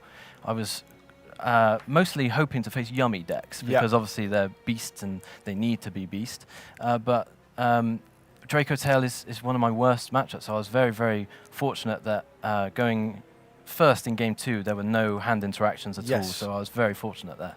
Exactly that. I suppose kind of trying to finish off, one thing that we do know with the Crystron K9 strategy is a lot of people have been preparing to have the Mega Fleet in their side deck to kind of contact fuse off the Link Zone and then an Infinity itself. Yes. When you're building that field, you're adding Ripper to it, you're adding a Furon King Regulus. You're still keeping the SP Little Knight, you're still keeping the Infinity. Are you going off of the fact that there shouldn't be that many Chimera Fleets running around, or are you just, if they have it, but I still have X, Y, and Z left up? Yes, absolutely. I'm not really scared of a Mega Fleet. The only reason I'm scared of it is if I'm against another Cyber Dragon player, and in which case then they can go first every day. But the Mega Fleet out to those boards is not the end of the game as well. Obviously, it's 2,400 attack, but with the Light Dark Chaos Angel, what's that doing? That's doing nothing. And obviously, I was very fortunate with my hand there. I'm not sure if it was entirely visible in there, but it's very, very powerful. But it was very fortunate I could do that through no interaction. So that was sort of the best case scenario of that. Obviously, there's many, many other combos I could have done if he did use a hand interaction. The Azuna in my hand or something like that could have extended further. But yeah. Exactly that. It was incredibly impressive end field. We wish you the best of luck on the remaining 7 rounds. Hopefully we'll see you back here on the later on, but well done on that one. Don't you go anywhere. We're going to be back with round number 3 of this UK Open here in London, Hammersmith. We will catch you very shortly.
Welcome back, everyone. We are here for round number 3 of the UK Open. And I managed to find Alex on the show floor, so we brought him back. I'm back again for round number 3. And we've got an interesting one. So we've got a blue eye strategy with some interesting takes, I would say. You'll be able to go over them in a minute. And then we've got Lunalight, received some newer support as well. But obviously, Lunalight Tiger is a phenomenal card. Yes. It's one of the best pendulum-type cards, I would say, we've got in the game. And then, again, all of these cards just kind of like facilitate it being just how good it is, I would say. Yeah, exactly that. All the new support that the Lunalights received really just took them up an increased level. The fact that they now integrate heavy polymerization sometimes, bit of a spoiler on the list we've got here, but Gold Leo was such an incredible addition for the main deck, and what was better to combo that off with than with a brand new extra deck monster being Liger Dancer, which basically says, I'm here to stay unless you have a Kaiju. Yeah, exactly. And I think that just sets this deck apart again. Back in, what was it now, 2019? Yeah, with Azathot. Was it Azathot? Azathot, yeah, all of these like really cool cards. You can make a really incredible field. But now, I guess it's a bit more reserved now. You're just trying to get through to maybe Baguska, maybe your fusions, and then they're here to stay. Yeah. Then on the other side, Blue Eyes. Take me through that. So I don't want to take away Blue Eyes just yet, because I want to see them play it, because this is one of my favorite versions of Blue Eyes, because I just really like it. It screams anime theme to me. Yes. It is perfect of Battle City, which I think is absolutely amazing. I mean, we can already see it on the title card now. It's Blue Eyes Toonkeeper, Blue Eyes Odeon, Blue Eyes Apophis, however you want to name it. It is actually a 60-card main deck. It's going to be interesting to see who goes first. It looks like D'Angelo claimed or called out the phases, and unfortunately that hand does not look ideal. It looks like he's opened up 2 Apophis and the Biru, a True Light, and he had to pass. Oh no. I guess this does say a little bit of testament to these 60-card decks, right? Although you're trying to like maybe reduce the chance of seeing some of these cards you don't want to see. When you do see them, it's even more devastating. Yeah, it looks like he opened up a Furlos, which is actually quite interesting on this one, because Lunalights are one of them decks that pretty much don't really mind, because apart from certain just met an doesn't matter. He's gone. I would say being able to see D'Angelo's hand right now is probably the point. If he's unfamiliar with Lunalights, you watch and see how it combos. You watch and see how the choke points are. If he's already familiar with it and he wants to save time, it might be worth considering going into game 2, because you hold all of the knowledge. The benefit that you will have is going into game 2, you know exactly what your opponent is playing. Your opponent has no idea what you're playing, because all they've seen is a Furlos and a 60-card deck. So this is still going to be very, very fascinating to see. We're seeing the Gold Leo, an amazing starter off the back of this, coming off of the back of the Silver Hound, working into the Yellow Martin, and I feel we're going to be able to see quite a few pieces going from here. Being able to go for the Black Sheep, grabbing hold of polymerization, and the resource management, once Lunalights gets going, is completely scary, because it utilizes its graveyard, it utilizes its deck, being able to search many pieces. Yes, of course, it has a glaring weakness to something like Draw Not Bird, but it does get to just constantly keep going. And like you said, they're here to stay. Once they get there, that Liger Dancer is not really going anywhere. No, for definite. And I think what you said there just about watching how they'll play and just noting all the cards they'll do, maybe if you're not so familiar with the cards, just seeing how the deck kind of forms, how the turn plays out. I think it's really important, especially when you've got some of these rounds. When you've got some of these rounds in these longer tournaments, you want to just ensure that you're not making any types of mistakes. You want to make sure that when you're going into that game 2 and that pivotal game 3, that you know exactly what is going to happen, and especially saving this time where, unfortunately, maybe you haven't got everything you want to be doing right now. It's just that little bit more important, especially with Luke seeming to be like just going through all the cards and what steps he's taking here. Yeah, exactly that. And as you said, it's invaluable, because what you should be doing, I mean, you'll be able to speak a little bit more from experience on this one here, but as you're sitting there as D'Angelo, you're seeing this happen. Are you already going through in your mind what you want to side out, what you want to side in, when to interact? Like, are you already going through your future game plan? If you feel that this game is done and dusted, is it worth taking that into account? No, for definite. So what I would be thinking about here is not really just about what I'm side decking, but also just how my field and the interrupts that I'm generating, how they're going to interact going into that next game. Because especially where maybe right now he hasn't got too much interaction, but next game hopefully he'll be playing, he'll be getting to a spot where he's able to generate all the types of interruptions that he's aiming for. And then just knowing all of the key points that you need to interrupt. It's not about just interrupting, it's about hitting in those like pivotal moments where if he's able to just like stop maybe access to the perfume or the gold Leo, some of these like really key cards, it seems, that can be an entire game changer. Yeah, so he is playing something very, very interesting in his side deck. So this is D'Angelo. Now, he's playing a card that I feel is really, really good if you time it correctly against the Lunalight strategy, and that is Retaliating Sea. Yes. So Retaliating Sea is a card that's kind of seen a little bit more talk and a bit more popularity due to Dracotales, but as a kind of additional benefit to that, up against Lunalights, it can be very, very powerful. Now, where you can really catch your opponent off guard is when they start to activate spells to summon. So you've got Polymerization already being activated. You've got technically Lunalight Perfume can do the exact same. So there's loads of these cards that will allow that to be facilitated. And that's really where you can kind of catch them off, because the one thing that Lunalights can't really afford to do is allow for their monsters to be banished, because when they're trying to look at stuff like heavy Polymerization, yes, Polymerization can use the field and the hand, so they can kind of play around it a little bit. A lot of their cards have effects that when they're used as fusion material and sent to the graveyard, you get to resolve X, Y, or Z. And I feel that that could be a very pivotal card that could be coming in for D'Angelo, and it's definitely one that I would be earmarking for this particular matchup, especially when you're looking at the rest of your main deck. He also main decks Contact C, which I think is very, very interesting. Would you say it's good in this matchup? So it's good in this matchup if you time it correctly. Now, the reason I say that is we do see that in Luke's deck, he is playing the Cross Sheep. Now, Cross Sheep, as we know, is the generic target that some yummy players are considering to play when they get Contact Seed. The one big benefit that D'Angelo is going to have in this particular matchup is your Retaliating Sea can search out your Contact Sea. Yes. So you get access to both of those. The other benefit of that one as well is that with Lunalight Silver Hound, it has the effect that if it's sent to the graveyard, you special summon a Lunalight monster from the deck. However, you can't special summon the extra deck except Lunalight monsters. So if D'Angelo was to time the Contact Sea correctly, so you let Lunalight Silver Hound resolve, brings the monster onto the field, and then Contact Sea, you really do lock your opponent off, because most of, if not all of the Lunalight fusion monsters require you to use Lunalight monsters to make them. So when you're then Contact Seeing, they have no option to work itself around.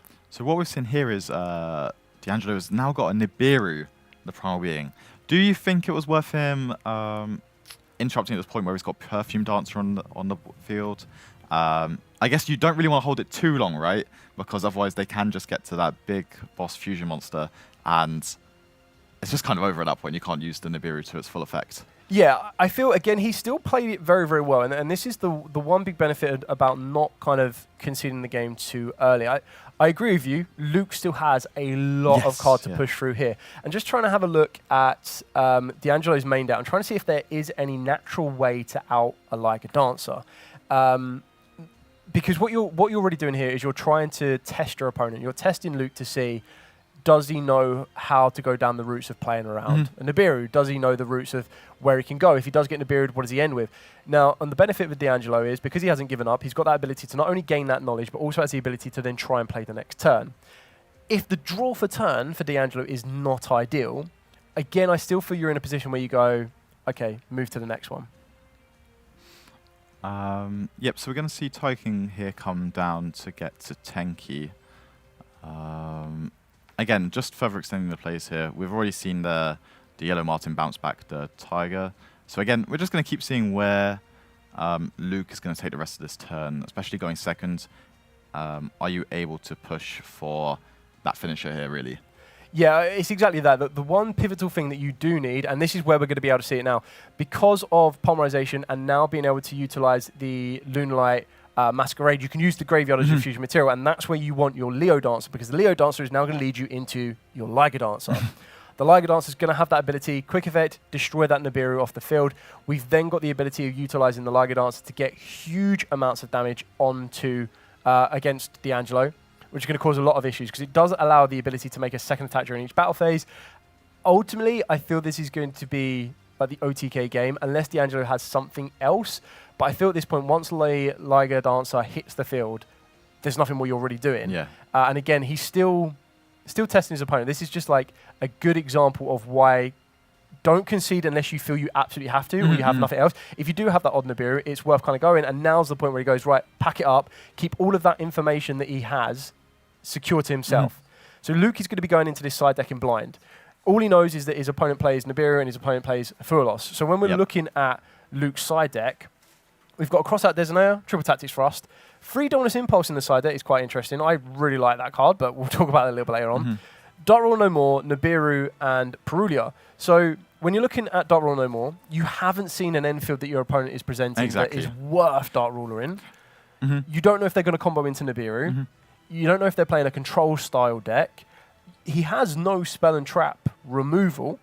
So it is going to be quite interesting to see. I feel Impulse could be a big one here. So there's a lot to break down, really, when you think about it. So 1, only played the Fuelos and the Nibiru. But 2, it's a 60-card deck. So typically, when you see a 60-card deck, I don't scream control, right? I think that is a really cool, crazy combo deck that is going to pull something out of nowhere and do something I've never seen before. So I think I would be leaning more towards maybe playing the Perulia there, the Nibirus, all of these more additional like hand trap cards, just to try and stop that craziness potentially happening. Obviously, initially you would have thought that something bad may have happened in game 1, to not be able to create like this play. But game 2, I would still be just as terrified of when you see a deck of that size. Yeah, I think another very interesting thing to see as well is because we saw 2 hand traps used from D'Angelo. Again, it kind of leans into itself where it's like, oh, this is a 60-card build that plays loads of hand traps. Maybe my opponent bricked on only hand traps. Exactly. Again, you don't take into account that there's Apophis hiding there. There is obviously the True Light. You know, unfortunately, having hard open that one. But again, where there's no, not that I can see, there is no direct out to a True Light, apart from something like a Dominus Impulse. The Dominus Impulse is relatively lonely because the only other trap card that is here is the Lunar Light Serenade Dance. So you're not really going to get you'll get the negate, but you won't get the pop within reason or the destruction in reason. Which I think is what you kind of need in that situation as well, right? So I think if I was Luke in that situation, I think I would be steering into get some more interruptions into my main deck, and let's just hope that gets me there. Then I guess from D'Angelo's side, he saw what was cooking. He saw what was going on. So yeah, those Retaliating Seas, I would hope they're going in. Dimensional Barrier as well, he's siding out with a Thrust. Again, I think that's a really, really strong card in this matchup as well, right? Yeah, I think he's got loads of options here. I think we've got you'd probably keep the Contatsi in. If he's aware of the choke point for the Contatsi, you keep that in. Retaliating Sea is an incredibly good one on there. We've got DD Crows, we've got Drawn Lockbirds. I feel that most of his side deck could be coming into here. Really good, I don't think you need to worry about Raigeki. I honestly don't think the Field Breakers are worth putting in against Lunar Lights. The Thrust could be a very good option, like you said, to lean into the Dimension Barrier. And then when you're looking at the main deck of what you could sub out, he's playing Ghost Spells. May or may not want to keep those up. The Phantasmate 100% comes out in my 100%, I agree with scenario that. on this one. Ash Blossom, do you allow stuff to resolve? You definitely take out the 6 Charmies. Take out the 3 Perulia, 3 Fuelos. I do like that fact that you just call straight away, you've opened up 6 slots into your main deck. So if we were to try and get into D'Angelo's head here, let's say there's 7 slots guaranteed to come out of the main deck. Straight away, that's your 2 Droles, your 2 Crows, your 2 Retaliating Seas, and then maybe the 1D barrier. Arguably, you might then take out a Triple Tactic Talents to put in the second Thrust to increase your chances of getting into the D barrier. And again, we're all just assuming that D'Angelo's most likely going first here as well, right? You never know. He may feel confident going second into that. Hoodwink us both to just go second. I would be very, very impressed if he does that. Very, very impressed. But yeah, we're going straight into game 2 now. And from the facial language, I'm going to say D'Angelo starting. Perulia here. How do you think that affects the matchup? Perulia is quite interesting because in the Blue Eyes matchup, you can summon from the hand like 2 to 3 times. It also depends on what they've opened up. So it looks like we're going to be starting off with the Apophis Judge. This is going to go direct access to grab Man with the Mark. That will give Luke a guaranteed draw because going off of the last Judge, search out the Man with the Mark, normal summon down the Man with the Mark. This will then search or attempt to search the Temple of the Kings, Treasures of the Kings to be exact. What you're trying to gain access here is you're trying to gain access to Temple of the Kings that allows you to activate your trap cards the turn they're set. And that's just going to allow you to steamroll a little bit more to give you a bit more field presence. Because I feel the trade-off that you're going to need to do here with D'Angelo is you're going to need to trade off with your non-target negations. But I feel against Lunalights, you also kind of want to remove their cards as well. Like you kind of want to negate their spells and traps. You don't really want to negate their monsters, so to say, because they want to be everywhere. They can use their graveyard effects. They can be returned from the field to the hand. There's just so much more that they can do. So from the looks of it, Luke seems to have also already hit a Drawn Lockbird, which, again, from your perspective, do you think that's something you should be dropping now, or do you want to just get a few more draws out of them and see what happens? I feel at this position here, I don't feel that D'Angelo is going to lean into that Prulia much more. He's got the Temple of Kings, he's got 2 cards set, he's going to use Treasures to set another card from the deck. There is no real need, unless he can get another monster to the field, to go into the extra deck. I feel, if anything, Luke is probably contemplating if it's worth using Droll or allow him to still have the ability to draw off the back of Prulia. I guess it depends on how strong the hand feels. I saw a copy of Dark Ruler No More, which I'm not too sure how strong that is in this matchup. And then, obviously, there's already a Tiger. I think it's a Gold Leo I saw already. So it's already got a couple of engine pieces there. So it just depends if he feels like you need to see additional cards in that. Yeah, it looks like D'Angelo is actually going to try to lean into the Prulia a little bit more, because he did decide to add the Serket. Now, Serket is a card that can summon itself from the hand by banishing a level 10 monster from the deck. Being able to activate Temple of the Kings, he can activate the Apophis, the Serpent, directly straight away the turn it's set.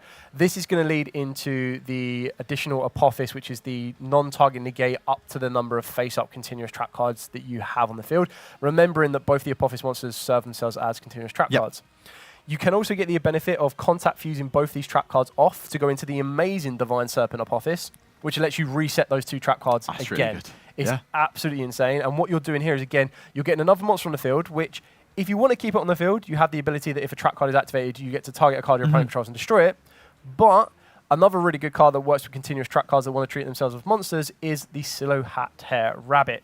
So I would probably assume we're going to see the Man with the Mark maybe linked off here with the Apophis, unless he is worried about a field breaker, because the Man with the Mark does protect his Apophis cards and Treasures of the Kings from being destroyed by card effects. So there's a lot of little intricate kind of moments here of trying to protect, trying to predict, without trying to give Luke as much advantage as possible. Yeah, I think it's really key as well, because just from the looks of it, Luke just doesn't really know what's going on either. And I think that's being able to just make sure there's not too many cards that are being activated so that Prulia, being summoned from the hand, so that Prulia is not drawing those additional cards. Luke doesn't have too much to work with, and then he's also on the back foot of what's going on. Yeah. And I think that's, again, we were talking about it just a minute ago, where Luke was playing all of these cards and D'Angelo was just like taking note of what's happening, making sure he could play the best as he could, and then storing that knowledge for future games. And I think that's going to be really advantageous here. Yeah, exactly that. And I feel that D'Angelo has kind of lent more. So the early activation of the Apophis Serpent is going to give him access to a second Apophis, which can be used this turn. So ultimately what we're looking at now is we know that 2 of those set cards are going to be the Swamp Deity. Now, the Swamp Deity is going to give the ability to negate the effects of face-up cards your opponent controls up to a number of other continuous trap cards you control. So at this exact moment in time, if he was to activate 1, for example, he'll be able to negate 2. He'll also get the ability off the back of the Divine Serpent to destroy a card. So it's really going to come down to what Luke is going to activate. Now, we have seen that Luke has Dark Ruler No More in the hand. In this scenario, not going to be that effective. Starting off with the Gold Leo, this is possibly a point where you might want to negate its effects. And then you can also, if you do so choose to, use the Divine Serpent to destroy it, which might be quite important, because getting that Gold Leo off the field means that its first effect is negated and its second effect is also not going to be able to resolve to be able to add like a Loonlight, and that's where your resource loop starts to go. Yeah, and I think, again, with verse decks such as Loonlights, you kind of just want to starve them from that initial bit, right? Because once they start getting momentum, it's really, really hard to interrupt with them. So I don't hate this choice from D'Angelo. Obviously, I think there is a Tiger in the hand. But again, if the first effect has been negated, not so sure how important that is here. Dark Ruler No More. Does D'Angelo care too much? I don't think it's the biggest loss on this one, but it does stop the Divine Serpent Apophis being able to destroy another card. So we're chaining 1 here. It looks like, very interesting, is he going to, are we valuing? It does look like we're valuing the Apophis Destruction, which is quite interesting here, to negate the Dark Ruler. Here comes Tiger. I would have thought that the Tiger would have been something you might want to negate, but I suppose if it gets to return to the field, we're just going to be back in the same position. Yep. We do have DD Crow, though, actually. I believe D'Angelo does have a DD Crow in the hand. That's incredible. So this might actually be the turn ender here. Yeah. Because if we're trying to bring back the Gold Leo, we DD Crow the Gold Leo, and then that field is still very, very powerful. Just trying to see if he plays 2 of the Divine Serpents. No, so he only plays the one Divine Serpent. You still have the option to go into Silo Hat Rabbit. We still have the Spirit with Eyes of Blue. So I think the DD Crow is actually quite Do these massive here. continuous traps have any good stats on them? They actually do. So the Swamp Deity is annoyingly strong. So the Swamp Deity is 2,000 attack and 2,000 defense, 2,200 defense. The other Divine Serpent, not so great, but it's still like 1,800 attack stat, 1,800 defender, I believe. Yeah, 1,600 attack and 1,800 defense. So with an empty field, switching these all to attack. It's not the worst outcome, really, is it? When you think about it. And there is a potential for it to just be enough for that game. Heavy polymerization. This is a here. very big card that I wish D'Angelo. I think D'Angelo wish he could have stopped. But how big is Luke going to lead into this? The cost might be worth it because you're trying to get into your Liga Dancer. And again, as we've said before, if you get into Liga Dancer, as long as you don't lose all of your life points, you probably don't mind how much you pay. So the thing is here is obviously the Dark Ruler No More has resolved. Oh no, it got negated, didn't it? It did get negated, So is there a chance that Luke's able to be very aggressive here and then swing for a game shot potentially? So the difference with this one is it won't be a game shot because well, would it be a game shot? Because you would activate it. The Liga Dancer would destroy all special monsters. So the Man with the Mark will still stay, but the benefit that the Man with the Mark does provide is the Man with the Mark, while you control Templars of the Kings, which he currently does, this card and the Apophis monsters can't be destroyed by battle or card effect. So the Liga Dancer won't be able to clear it off. It'll have to kill or destroy by battle the Man with the Mark, and then follow up with the effect to destroy. But even then, you can't destroy the Man with the Mark because you've got Treasures of the King. So we're basically just going into a bit of a wall here. He's got 500 life points left here, Luke O'Connor. I don't know. I'm trying to think if there is any way that D'Angelo gets over anything here. I guess the thing here is this Liga Dancer. It's big and it's unaffected. Just as we were talking about, it's kind of like King on the Hill. Just can you actually deal with it? And we're just not sure now. So we're just going to have to see how D'Angelo is able to navigate this turn. Now, I'm trying to see what else is in D'Angelo's extra deck. The only card that is strong enough in the extra deck to deal with this is a Neo Blue Eyes Ultimate Dragon. I don't think we're on 3 Blue Eyes, unfortunately. We're only on 2. That would have been an absolute game changer. Just trying to see what else we could possibly have here. Because now this is just going to become what I would say a very, very big grind game. And what I mean by that is we could put Man with the Mark into defense position. And then we are just walling up turn after turn until there is a way. I can't imagine Luke puts a monster on the field that is weak to get attacked over. No, definitely not. I guess where I sit right now, just from my perspective, it feels like Luke is almost waiting for another copy of like maybe Dark Ruler No More, just to negate everything that's currently on the field, then use the Liga Dancer to destroy everything now that it's not protected, and then the turn after, maybe that's when we get the game shot. Now, this could be very interesting.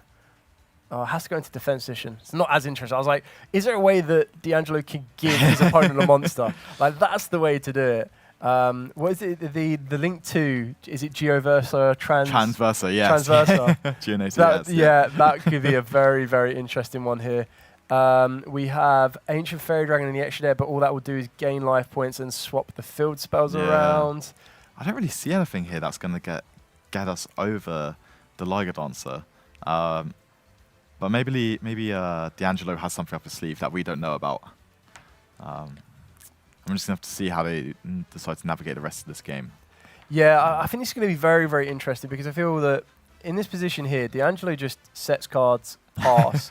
I feel that Luke could use the second he uses that the Tiger Dancer, to revive from the graveyard, you have to revive into defense position.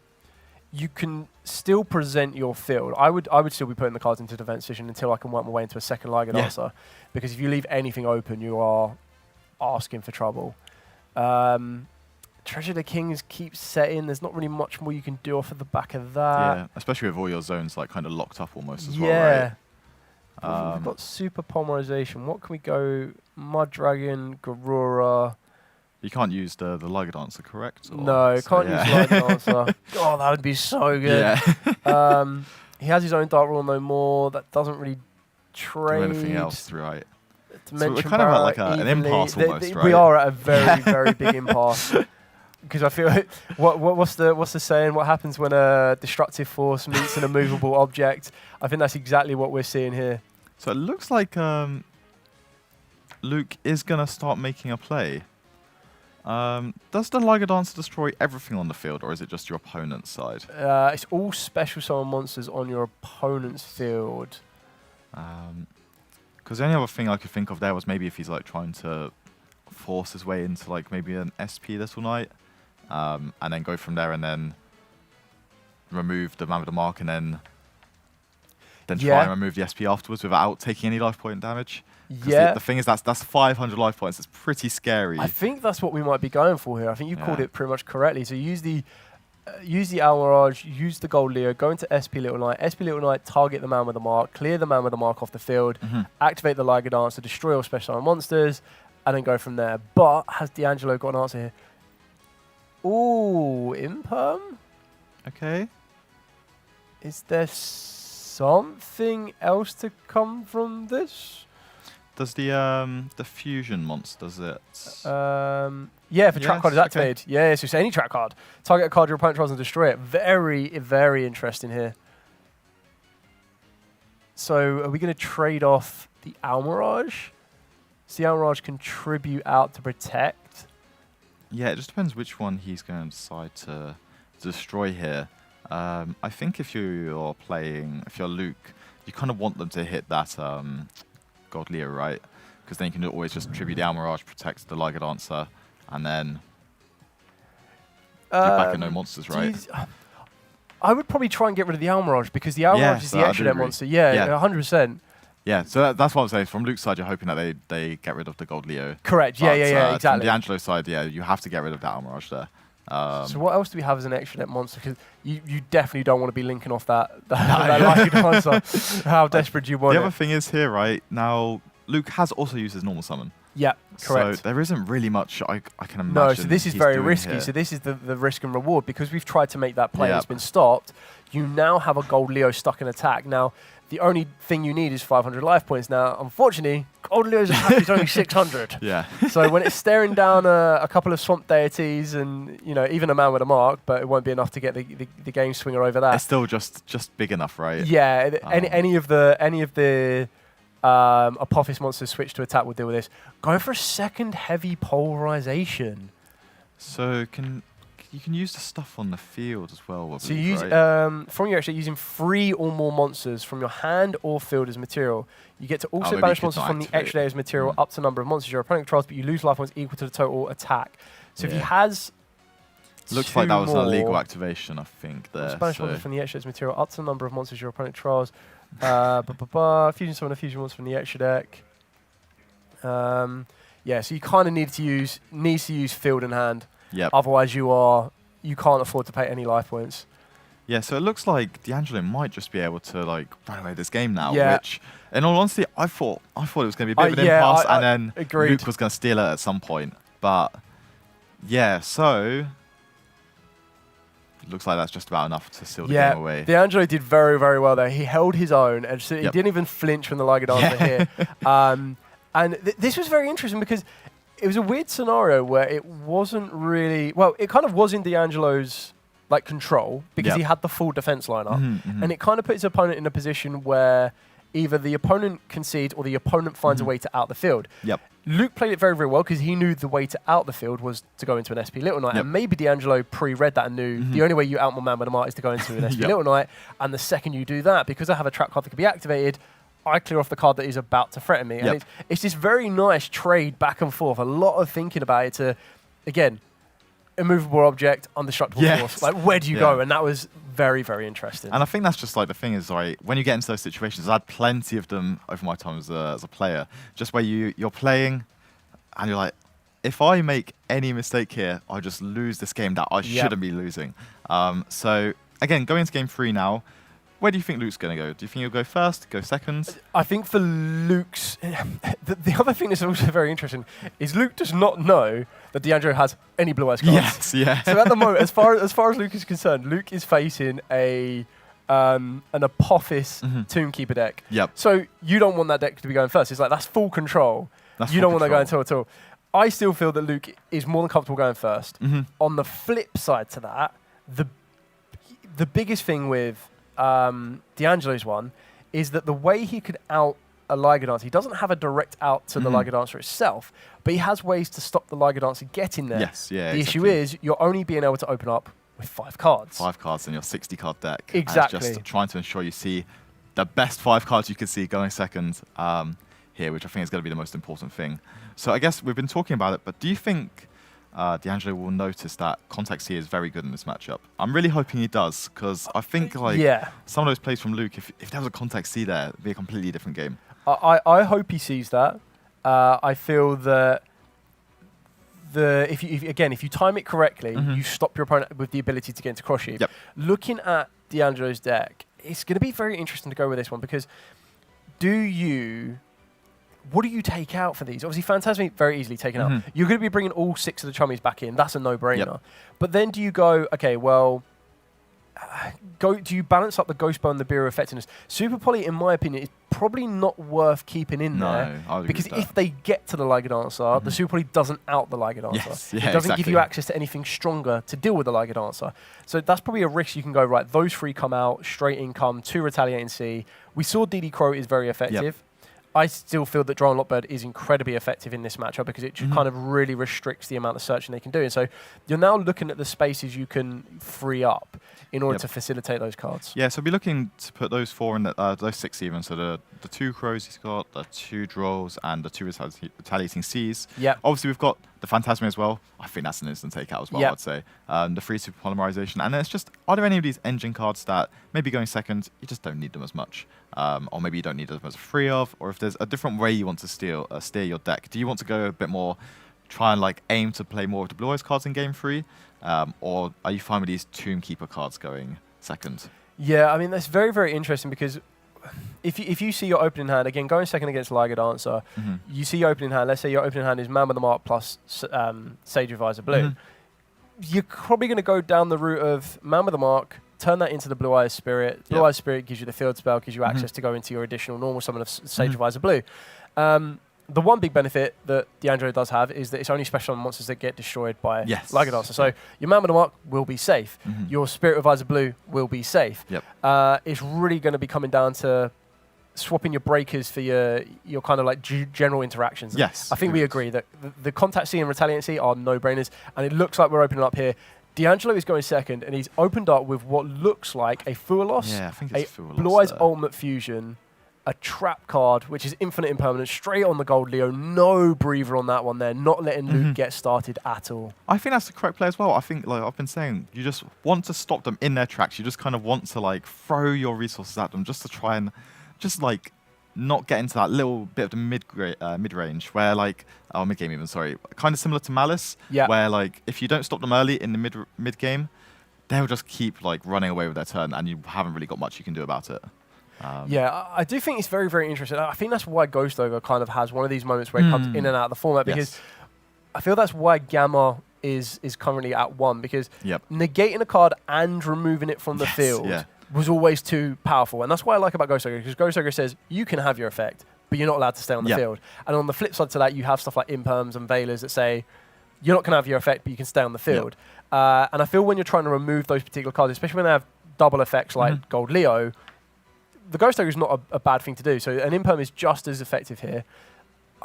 Maybe it wasn't a Fualos, because I'd like to think if there was a Fualos, we would have used it by now.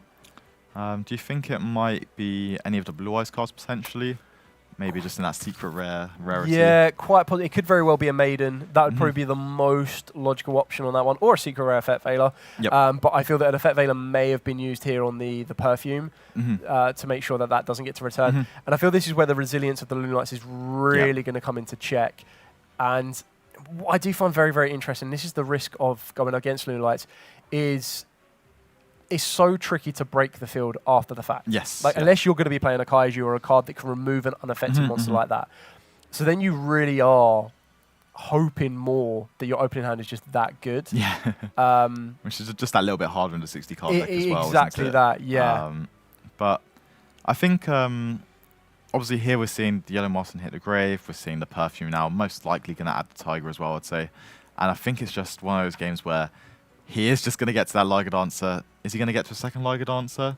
Maybe as well. And then at that point, D'Angelo just has to kind of fight his way through and see if we can kind of get into the same sort of game state as game one, I'd say. Yeah, I think it's going to be a little bit tricky. Definitely. I think Luke definitely would have learned his lesson from the first one. So with heavy polymerization, understandably so, in game 2, he used heavy polymerization and lent into it as the game ender option, which is why he paid so many life points for it.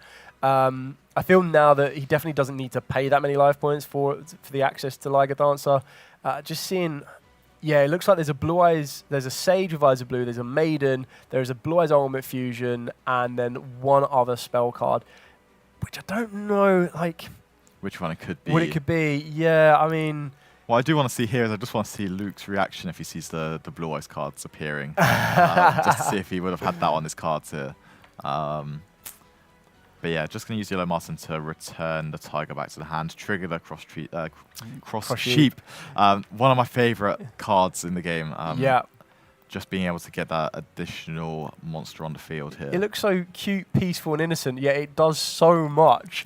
The fusion one is always used, like every single time. And everyone forgets about the ritual one is your draw power, the synchro one is attack reduction or debuff, and then the XYZ is the opposite to the synchro, which is just incredible to think. And especially when you can play a deck that goes, I can play all these Omni X styles, you kind of use it in its best possible outcome, which is really, really nice to see. And I think what a lot of people also forget about the cross sheep is that the cross sheep will trigger when a monster is summoned to its zone. However, it doesn't need to be that particular type of monster to trigger the effect. So what I mean by that is, because the cross sheep was already pointing to a fusion monster, it doesn't matter what is summoned to the zone, it still triggers as to what it points to at that particular period in time. So as we saw, you can make cross sheep later on, make sure it points to a fusion monster, summon a monster to cross sheep zone, and then still get the revival. Still get some incredible value out of it. Yeah.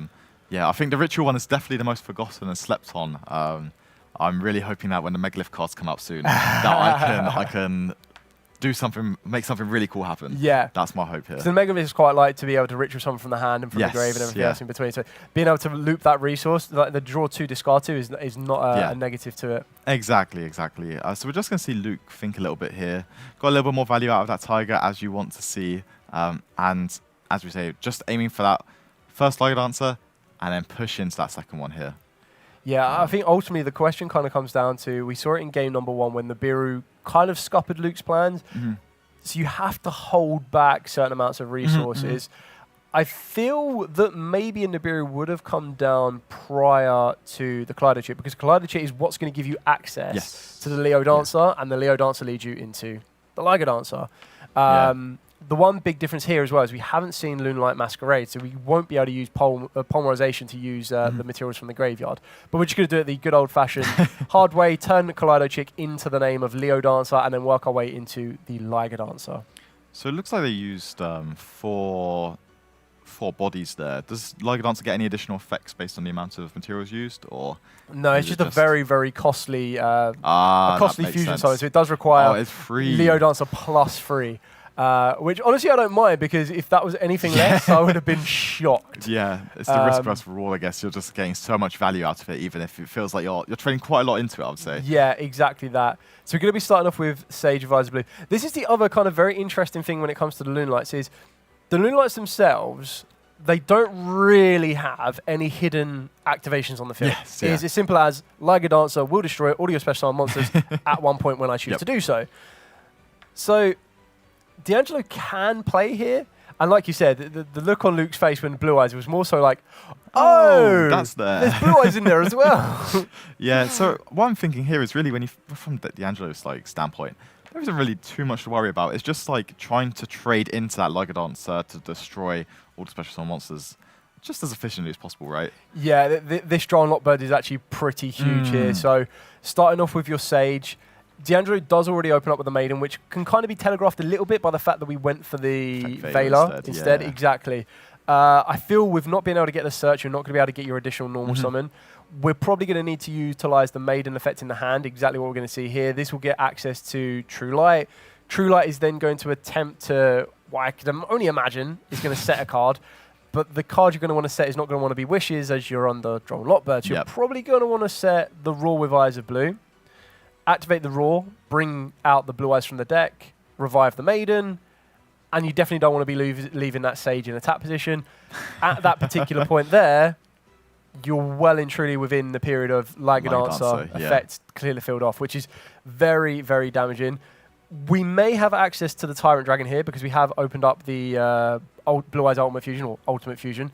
This could then, in theory, work us into Tyrant to regain us a bit of resource, but I don't know how much you really do at this exact moment. So, like, how much resource can you maintain? I feel that we're just in a position where we go True Light, bring back Blue Eyes, bring back Maiden, Liger Dancer, clear off, bit of damage, and then go from there. Yeah, so we're just in this spot where, like, Luca also just has to make that decision, right?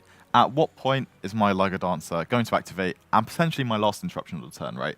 And I guess in my head, this was like a, there we go. It's a pretty good spot to take advantage of that.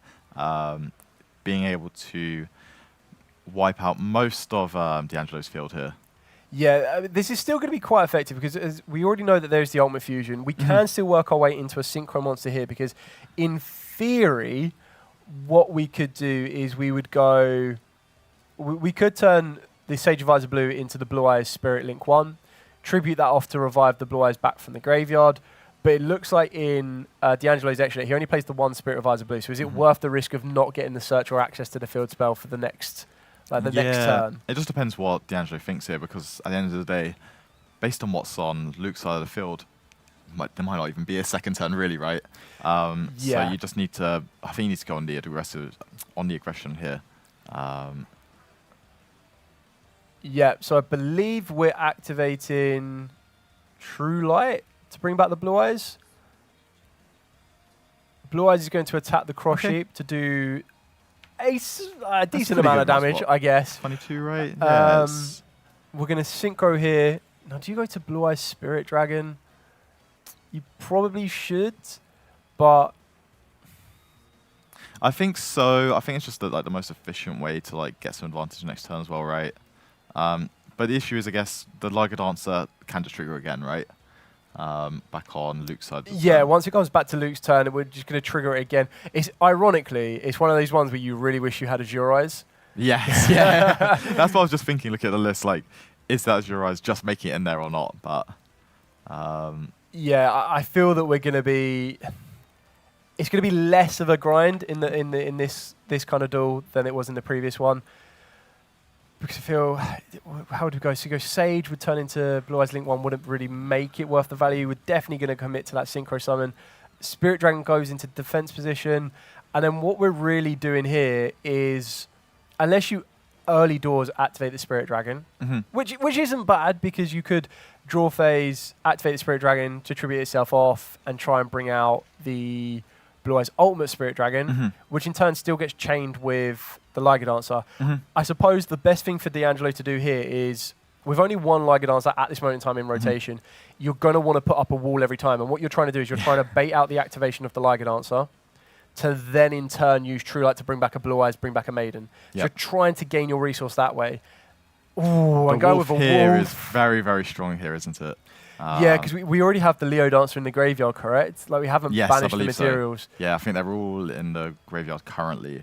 So yeah, again, this could just be, again, exactly what we don't want to see. The second Liger Dancer. Do you think Luke maybe should have just shotgunned the Liger Dancer there, or...? I don't think it makes a huge difference here. I think we're still going to resolve the wolf. The wolf still...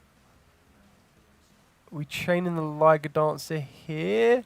So I believe what's happened is Wolf's been activated. Yeah, and correct me if I'm wrong on this one. Wolf's been activated. Hasn't used its effect to banish the fuse yet. Yes. We've tagged out the Spirit Dragon to go into the Blue Eyes Ultimate Spirit Dragon. We're now attempting to use the effect of Wolf, and in turn using the effect of the Blue Eyes Ultimate Spirit Dragon to target to negate the Wolf. And then the Liger Dancer is going to resolve to destroy. And this is going to wall up back into the Blue Eyes Spirit Dragon.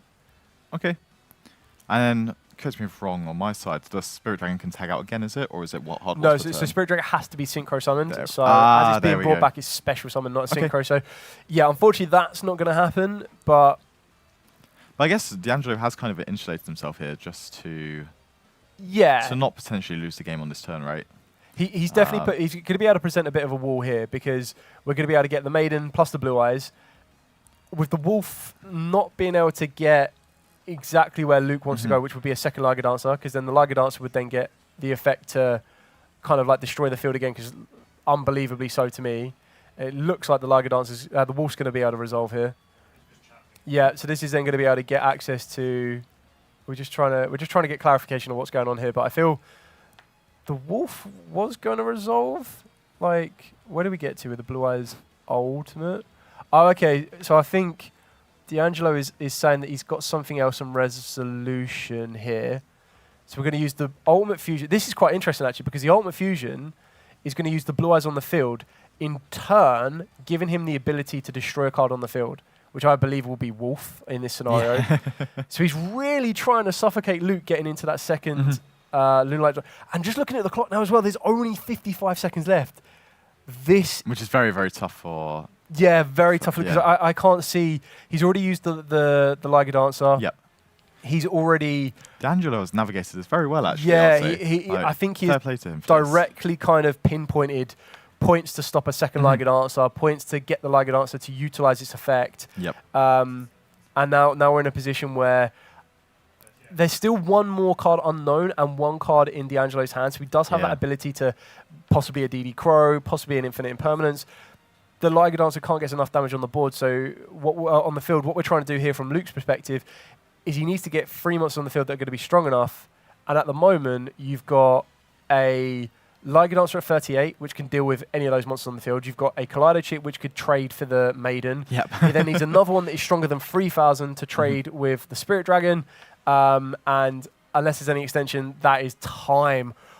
Wow, what a grind. Yeah, I'm really impressed with D'Angelo just navigating that, because in my opinion, that's quite a hard game state to navigate, just in that end game as well. Just like ensuring that, as you said, just making sure there is no route for your opponents to like go down, right? So yeah, very well deserved win for him, I would say. Yeah, I think it's very, very interesting. I would like to think that he's had experience against the Lunalight matchup, because it didn't seem like it was one of them ones that was on the cusp of how it was played. He knew how he was going to wall up, when he was going to protect, when he was going to interact, and the points of kind of like really slowing down the access. And I think that's really what it come down to, is it showed that even with a Liger Dancer on the field, being able to kind of suffocate the access to additional Liger Dancers, additional bodies on the board. And that's the one big difference as well with the Lunalights is they don't really, like, you never really make Leo Dancer. You never really make, sometimes you might make Saber, but other than that, you're kind of just always putting all eggs in one basket as opposed to the Liger Dancer. Yeah, exactly. And I just think I was too like brained on the idea of this Liger Dancer is going to carry the game. And just watching it, didn't really matter too much in that final moment, right? D'Angelo was just able to like navigate the rest of it, that even though there's this terrifying Liger Dancer right there, it didn't really matter. Yeah, he was just able to get away with it. I mean, Blue Eyes do have that one big benefit, that they are all incredibly strong in their own right. Yeah. And it did make it very, very awkward to basically say to the Liger Dancer. And I think that the very critical point is triggering or baiting out, pulling out that activation of the Liger Dancer. Yes, yeah. Being confident enough to go, right, if I get rid of this effect right now, even though you're unaffected, my monsters are going to be stronger in defense, I can protect the castle, and then move into the next turn, and then try and trade these turns back and forth until eventually you get to where you need to in order to kind of deal with that Liger Dancer and go on from there. Exactly, and I think that's what, if the game went on a little bit longer, that's exactly what we would have seen, and I was really looking forward to that. But yeah, let's get on to the interview with Angelo in a second, and then we'll be back for round 4 shortly.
Welcome back. We are here with Round 3's Victor D'Angelo. Now, well done, D'Angelo. Straight away, you piloted a very, very interesting combination of Blue Eyes with Tomb Keepers. So first of all, explain to me why you decided to choose that particular combination. The reason I decided to choose the deck is it's probably one of the decks that I've been most comfortable with all year. I was on Vanquish Soul K9, but I think that deck bricks a lot. It's also very inconsistent, so I decided to just go with a rogue deck that no one knows. Yeah, the tried, tested, and true. So it's a very interesting lineup on this one. So as we're looking at the list in front of us, obviously your starters are your Man with the Mark and the Sage of Eyes of Blue. What we found very, very interesting back here is in game one, wasn't ideal, but the only information you provided your opponent was that you were playing Nibiru and Fulos. In duel number 2, the only information you gave your opponent was you were on Apophis, Tomb Keepers, Man with the Mark. So when you're going through game 1, and then when you move into game 2, are you thinking in your mind, play this out as much as I possibly can, gain as much information as possible, but try and hold back as much information as possible that you can? Yeah, game 1, I knew I was literally in an unwinnable situation because when I activate Fua and he chained Ash Blossom, I was like, yeah, there's no way I'm winning this. So I know pretty much what the deck's going to do, but I just want to see what he was going to do, let him kill me, and then I probably would have scooped before I even did anything. Just so he doesn't know what I'm on. Yeah, exactly. I feel that kind of containing that knowledge is so very, very important. Now, another thing that we did point out that we really did like the idea behind this one is, did you keep Contact C and Retaliating, or put Retaliating C and keep Contact C in for this matchup, or did you feel that they weren't as effective as you might want them to I be? actually did keep it in. I didn't see it. I put both of them in just in case. For example, if you let them make the boss monster, it's extremely hard to out. So my game plan was just put in as many hand traps as you can to pretty much stop them from making it. Yep. As you've seen, game 3, I main decked 23 hand traps, and then I probably put in like another 8. And all I had was Imperm game 3. I was like, hopefully this Imperm's enough. I really didn't think like I was going to get it, but I think he honestly blew up my board too early, which is why I was able to have follow-up and then just set on a bunch of bodies so he wasn't able to kill me. Yeah, exactly that. We kind of know this. We're looking at your list here that there's not much of a way to out the Liger Dancer once it's there. If I'm being completely honest, I did have an out. I was on like 2 thrust and then Karma Cannon last format, but at the last second I decided to cut Karma Cannon because I was like, I'm probably just gonna play against like Yummy all day. So I was like, yeah, we're just gonna cut the Karma Cannon, and I was praying I didn't get to play, and I got the Luna Light matchup. So I was like, oh my lord. We did incredibly well on that one, being able to navigate as well. Like game 1 again, you kind of take that in your stride and go, right, this one isn't going to be the game for me. We'll move into game 2. You're successful in game number 2, stopping the access to be able to get to the Liger Dancer, and even when they do get to it, you were able to really pivotally target the point where you knew they could out your field. So SP Little Knight being that weak point that would have broken your wall, and knowing to straight away with that infinite impermanence, followed up with the Divine Serpent to deal with Almirage in that case, allowed you to you needed to wait for your opponent to make a mistake, and you kind of led them down that path to be like, hey, you know you want an SP here, but now I'm going to out that. So then when you're moving into game 3, as you said, you're trying everything you can to stop the access to Liger Dancer. Once they get to Liger Dancer, did you decide to take out your super polymerizations? Did you decide to kind of find a way to try and get to your stronger monsters to kind of protect from that position? No, I actually kept super polys in because, again, I play 23 hand traps in the main and then I sided in a bunch more. So if I break your board and then I open with a super poly, it's just icing on the cake. So like once you're trying to make the Liger Dancer, again, I'm just going to super poly whatever you have on field. And stop again there. Absolutely amazing. So congratulations to D'Angelo on this one, being able to pilot the Blue Eyes Tomb Keeper strategy. Going to wish him the best of luck for the remaining 6 rounds on this one, and we're going to be back with round number 4 very, very shortly. So make sure you do not go anywhere, as we have loads more Yu-Gi-Oh! Coming up for you all. Thank you so much.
So we're back with round 4 of the UK Open in London.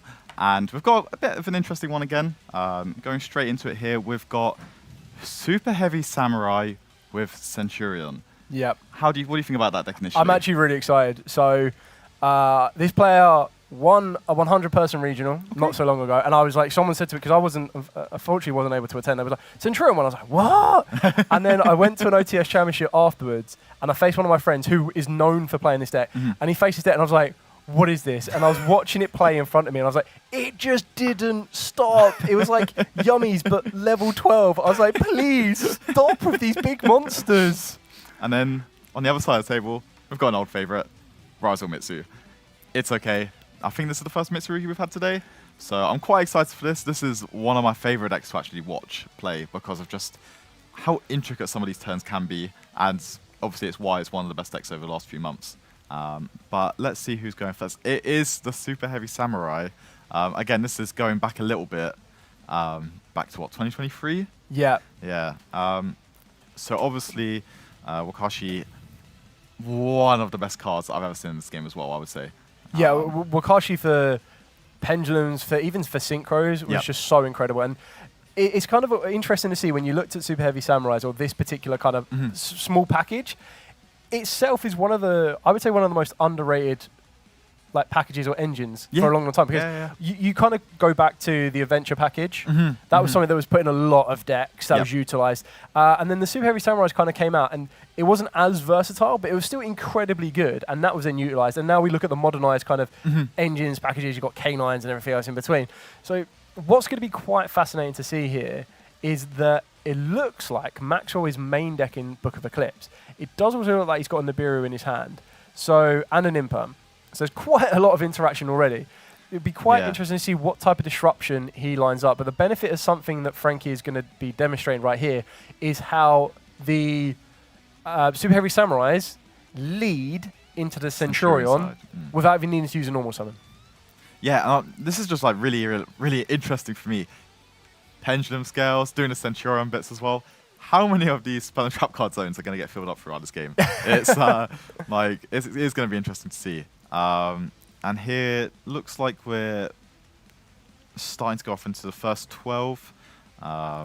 Yeah, so working our way into Auxilia here. So this is what you're really trying to do, because Auxilia is the first kind of bridge 12 that lets you start working your way into cards like the Crimson Dragon and work your way into the other level 12s. But you also need to remember that if you utilize the placement effect of the Emblem Oath, you are going to be locked into Centurions. But the benefit and the really important kind of crux moment here is going to be from the Wake Up Centurion. That's what's really going to start allowing you to work your way into these other synchro plays. And as we've already seen from the extra deck, there is a Firion King Regulus also being utilized in this deck strategy. And then you're pairing that off with these other 12s. There is double Cosmic Blazar Dragon. Like, oh, I am so excited about these synchros. Yeah, I just really like it because we went Super Heavy Samurai, Centurion, Super Heavy Samurai again, and now we're going to try and get to that Regulus, and then I think we're going to end up probably bridging back into the Centurion right at the end, right? And it's just, I don't know, I really like these types of decks. Yeah, I like when these decks just flow naturally together.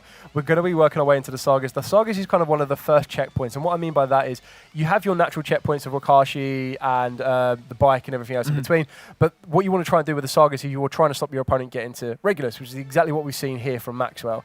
One very important thing to think of as well is Maxwell will be prepared for, again, the standard lineup in the competitive scene. Yes, yeah, exactly. There's no way you're going to be prepared for Centurions, and we're going to be seeing a big Nibiru coming down here, and we still haven't even utilized as many factors as we possibly can do. And this is what I really like. So Frankie was obviously trying to get to protection from Nibiru with the Sagas. We've been able to pair the Nibiru with an Infinite Impermanence to stop that happening, to make sure the Nibiru resolves. And now the next point of call is going to be back to Frankie as to what else he has left in the tank in order to rebuild the field. Yeah, exactly. And what you can see here, just looking at Maxwell's deck, there's only 4 hand traps as well. So I think that's very, very strong here, because I think if Frankie was just able to keep going like unpressured almost, who knows where that would have ended up. But this is what's quite fascinating about Maxwell's deck, and I mentioned this with the Book of Eclipse. He's also main in Dark Rule No More, which is a massive, massive out to this particular field that the Centurions will try to present. The one thing that I did learn when I faced against the Centurions is even if you do Dark Ruler their entire field, they still have more to go. Yep, there's still another rank 12 rating, isn't it? Exactly that. Well, it looks like we're going to be starting off in the draw phase directly with that Book of Eclipse. So this is going to be met with an Ash Blossom. I think that's quite unique, actually, because... Oh, we've got another one. Not when there's another one. Doesn't matter too much. But I think that's quite a unique way to stop it because... especially with the Ash Blossom there, it's like, do you actually want to waste it there? I guess maybe it is stopping you from doing some more interruptions, but maybe on a card like Ice Riser, like we're just seeing now. Straight with an Event Frankie is not even missing a beat. He knows when he wants to activate the cards, what he wants to activate them on. And this is actually very, very interesting as well because with the Nibiru is actually a bit more of a deterrent now. Like, it's not helping Maxwell out as much as he would like to. It's not really allowing him to facilitate his rank 4 plays. The double Book of Eclipse, as great as it was right at the start, not looking so great now. Here either, right? And there's that Emblema there, which is now just going to keep on going. So Frankie is just, you can tell that Frankie knows this matchup and he's in the zone because he's just gone, cool, emblem, place, move, go. And yeah, Premier is going to be hitting the field. This is going to be very, very interesting because the Nibiru token as well, what a lot of people forget is when they give you a Nibiru, or give you a Nibiru token, when you're trimming off monsters of the levels of the Centurions and the attack stats and defense stats, that token's pretty big. Yeah. So you're giving your opponent nearly a one-shot winner just in the Nibiru token. Yeah, so I've already blown away. So game one's already over I think we're just scooping this up. Yeah. I mean, at the end of that, you saw Frankie only really used, what, 1-2 cards to get that combo going off. So then he still had like 4 or 5 cards to play with. And then you saw Ash Blossom, Effect Failure. Just like so detrimental in stopping Alistair from playing at all there. And you look through the deck list now, 3, 6, 9, 12, 15, 16 hand traps. Yeah. It's pretty healthy as well in this current format. So yeah, going into the side deck. I'm excited about this side deck. This side deck is very, very exciting. So we've got Retaliancy. Probably not going to do a huge amount against Mitsu's. It technically could if they activate Prayers to Summon or if they activate the Ritual spell. You're probably not going to be going for that one. We have already seen, so we didn't see any Mitsurugis in the first kind of game. We did see Ryzios. So to me, straight away, Molchomi Perulia comes straight in. I think so as well. I do like the fact that he's also playing Rasphere mode. I think that is incredible. Now, I don't know if you're going to be putting that in against the Mitsurugi Ryzios strategy because the worst case scenario, you're staring down a Detonator plus a Murakumo. Probably not going to be what you need. Don't really want to be tributing there either. No. Well, right? So I feel the Perulia is definitely going straight in. I feel that Frankie knows this better than not. He's probably going to be going second. The question really, again, just comes down to this was, if you see Ryziel, and you could probably make a very good educated guess that the Ryziel will be paired off with Mitsurugi. Yeah, I think so. I think you've got more chance of a pure Mitsurugi than you do a pure pure Ryziel. So I guess, from where I'm sitting as well, it's just the other cards that could come in. I think it really depends on how many of those cards does Frankie want to side out, especially going second. Because I think if you're pairing the Drone Lockbird with the Perulia, there is Retaliancy doesn't look that bad in my opinion. But again, Frankie definitely knows this way better than both of us here. Yeah, 100%. I feel there's a couple of flex spots in here. You could go for the risk and reward component of going, right, well, I'll take out the Therion King Regulus because I'm not going first. And they may or may not Nibiru their own field. But I do also feel that you need to be very, very cautious. Well, already Maxwell's not doing so great here. Oh, no. Setting 3 and passing. Frankie decides to keep the Phalanx, isn't it? In going second. Again, I don't think that card's like awful to keep in going second. It can always be an extender in some situations. Infinite Impermanence. Yeah, so a good trade-off on this Infinite Impermanence, stopping the Primera. We're still trying to work through this one. We still have the ability of the Field Spell. Another Imperm. Another one. I think we may see the hat-trick of Imperms here. we could either that or it'd be a Book of Eclipse. I feel that those are both very, very well possible here. But I'm really hoping we see the flood. Okay, and Ash instead. Okay. They both, like, Maxwell's got a smile on his face. He knows how this is going. This is going to be hand trap trading central. That being said, Frankie still has the Phalanx in the hand. The Phalanx in the graveyard. 3 hand trap, or 3 cards in the hand. Sorry, 1 set card, and then Maxwell has burnt through 3 cards already. So we only have 2 cards left in rotation, and the 1 set card for Maxwell. Yeah, exactly. And well, just for now, the Primera Primus, the Synchro Monster, it's not going to be doing too much. Obviously, the Sword Riser top deck, very, very strong here. Oh, met with the Drone Lockbird, though. That really will just set off. And a Call by the Grave. Okay. Wow. So, yeah, seems like Maxwell was one card off playing the game. Yeah. In that game 1, unfortunately. Sorry, in that turn 1 even. And talent. He is showing no mercy. No mercy. So I think Frankie's just saying, let me just check this. Have we got an Ash? No. Okay, the draw's going to happen. I think I would have liked to see the look at the hand there, just because I think the X is going to do more than enough for the rest of this turn, I'd say. But again, just double checking the Primera Primus. If you're not too familiar, don't hate that as well. Frankie's got 2 cards left in hand. Let's see how optimistic they are about being more Layers of Disruption here. Yeah, I would like to imagine that those 2 cards in the hand are probably going to be sitting along the lines of maybe a Ghost Spell and the Nibiru. Fetty Veiler could be quite useful here. DD Crow maybe not so. So going for the Duo Drive, we really want that to resolve. That's resolving. Yep. So I can only imagine that there is no Effect Veiler there because that's probably one of the prime... That's where you're hitting, isn't it? Yeah, prime ways to stop it. We still... And this is what I still find fascinating, and I can't tell if Maxwell is doing it deliberately now or not, but we still have not seen any Mitsurugis. Yeah. No Mitsurugis whatsoever. So if Maxwell is able to skate through this round without revealing Mitsurugis to Frankie, it could very well put Frankie in a position of going, wow, maybe he is just on maybe it's just the pure Ryziel. Pure Ryziel. This is crazy. How do you feel about sending the Eclipse Twins there and not maybe... I guess it depends if he's playing a second copy of Duo Drive, doesn't it? Yeah, I feel that... I probably wouldn't send the Duo Drive. Definitely want to be using that. Whether they got 2 or not, I don't think it's really worth the risk, and it doesn't allow us playing 2. But yeah, I mean, either way here, the Node Ryziel, you're just going to try and like force your way into that second rank 4 here. And at a point where you get the second rank 4. Yeah. Nibiru, the Primal Being. You usually know as soon as someone conducts their 5th summon, and then the opponent picks on a hand and starts to shuffle, or it makes any movement towards a hand, you're probably going to get a big rock or a very, very good bluff. So is this going to be a pass turn? Oh, even after drawing all those cards? And now, if it does go straight back to Frankie here, then it's just a bit like, what's happening here? Because if Frankie's then able to start with Stand-Up Centurion, again, it's just putting himself in such a good place to just... start playing again. Yeah, exactly that. We still have the... So the Phalanx has got the Graveyard Effect. I'm trying to remember what one it is. Summon back a Synchro Monster, which again might be really good on that Primera Primus just to get that level 8 body of Synchros or further Synchro summons. Exactly that. So I think they're just thinking about where they're going next. It looks like we're going to be using the Phalanx, yeah. There we go. So it's normal summon. So that's the level 4 that you needed for the tuner. We're now going to work our way into the levels 12 synchro. Do we go into... Yeah, go straight for this one, the destruction and the draw. So you're getting a bit more resource. You're getting rid of the token. Nibiru at 3,000. And again, that's almost game. 65. That is game. Because Maxwell's already taken Oh, yes. damage. Yeah. Oh, unless we're... So it depends if he wants to try and play a little bit into this Nibiru, potentially. But there is a chance that Frankie may have just forgotten as well exactly where we're at. Yeah, just trying to see here on this one.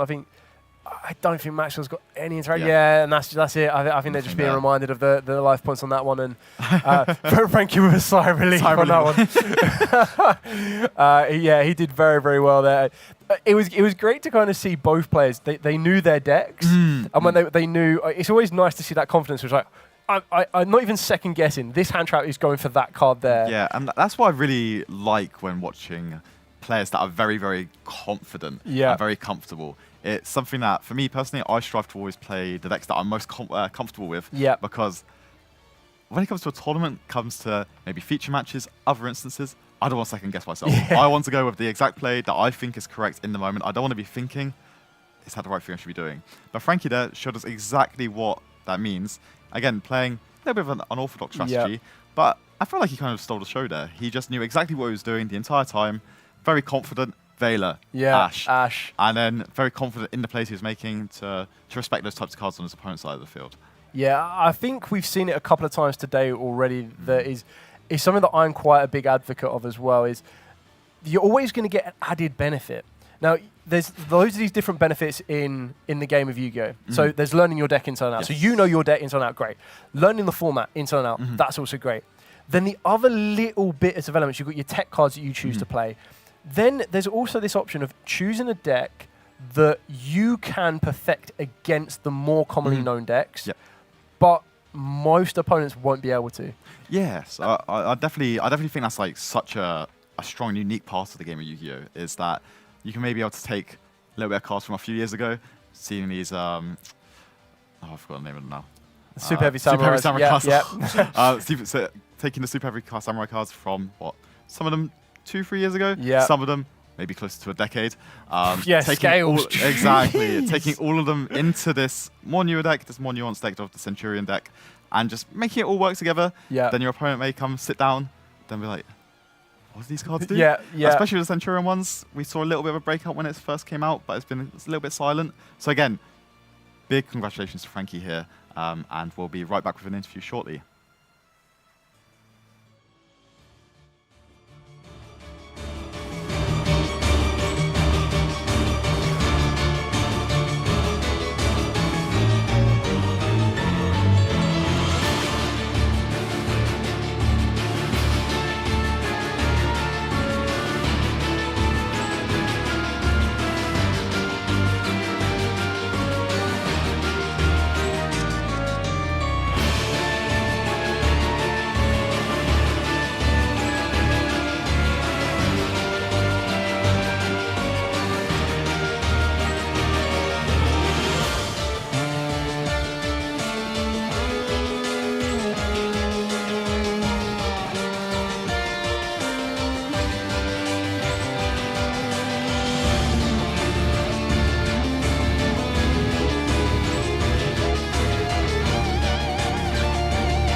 So we're back here with Frankie, straight after winning your round 4 feature match. Yeah. Big question, big elephant in the room.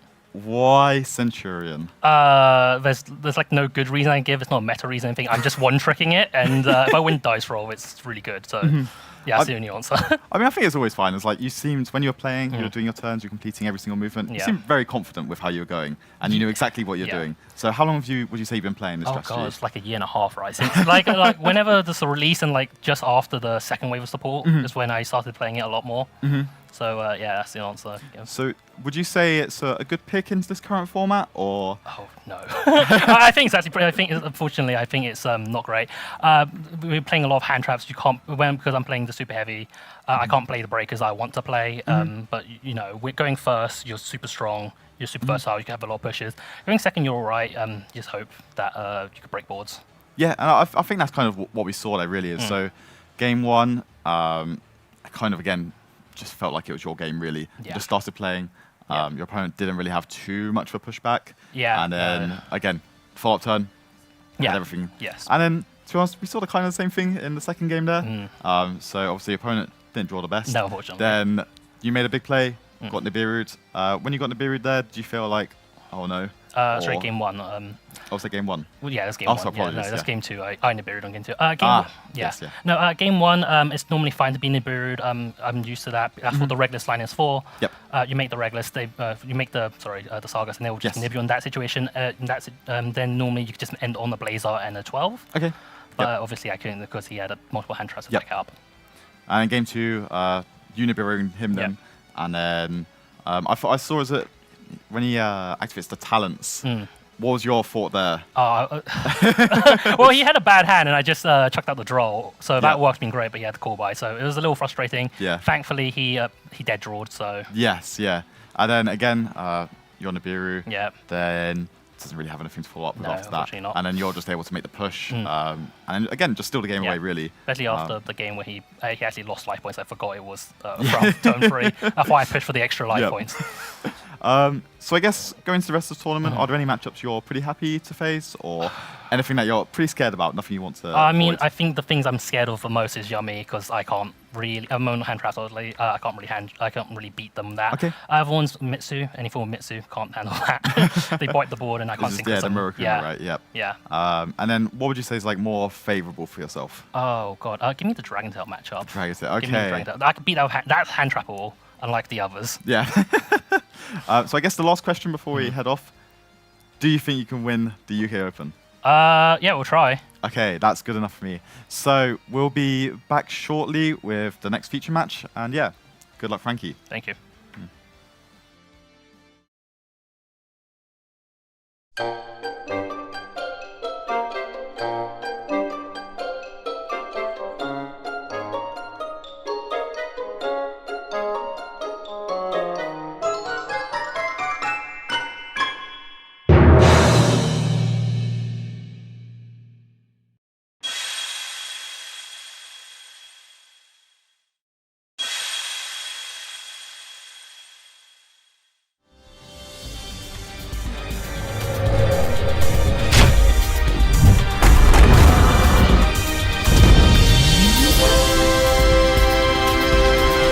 Say hello to Dark Magician Girl!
Welcome back, everybody. That's right. Don't worry, we will be with round 5 very, very shortly, but we actually have a very special segment that we haven't really done before, and now is probably like the best time to do it. So myself and Alex are going to be talking about some upcoming events and upcoming products. So let's start off with probably the biggest event of the UK, or Yu-Gi-Oh! Calendar in general, and that is going to be Yu-Gi-Oh!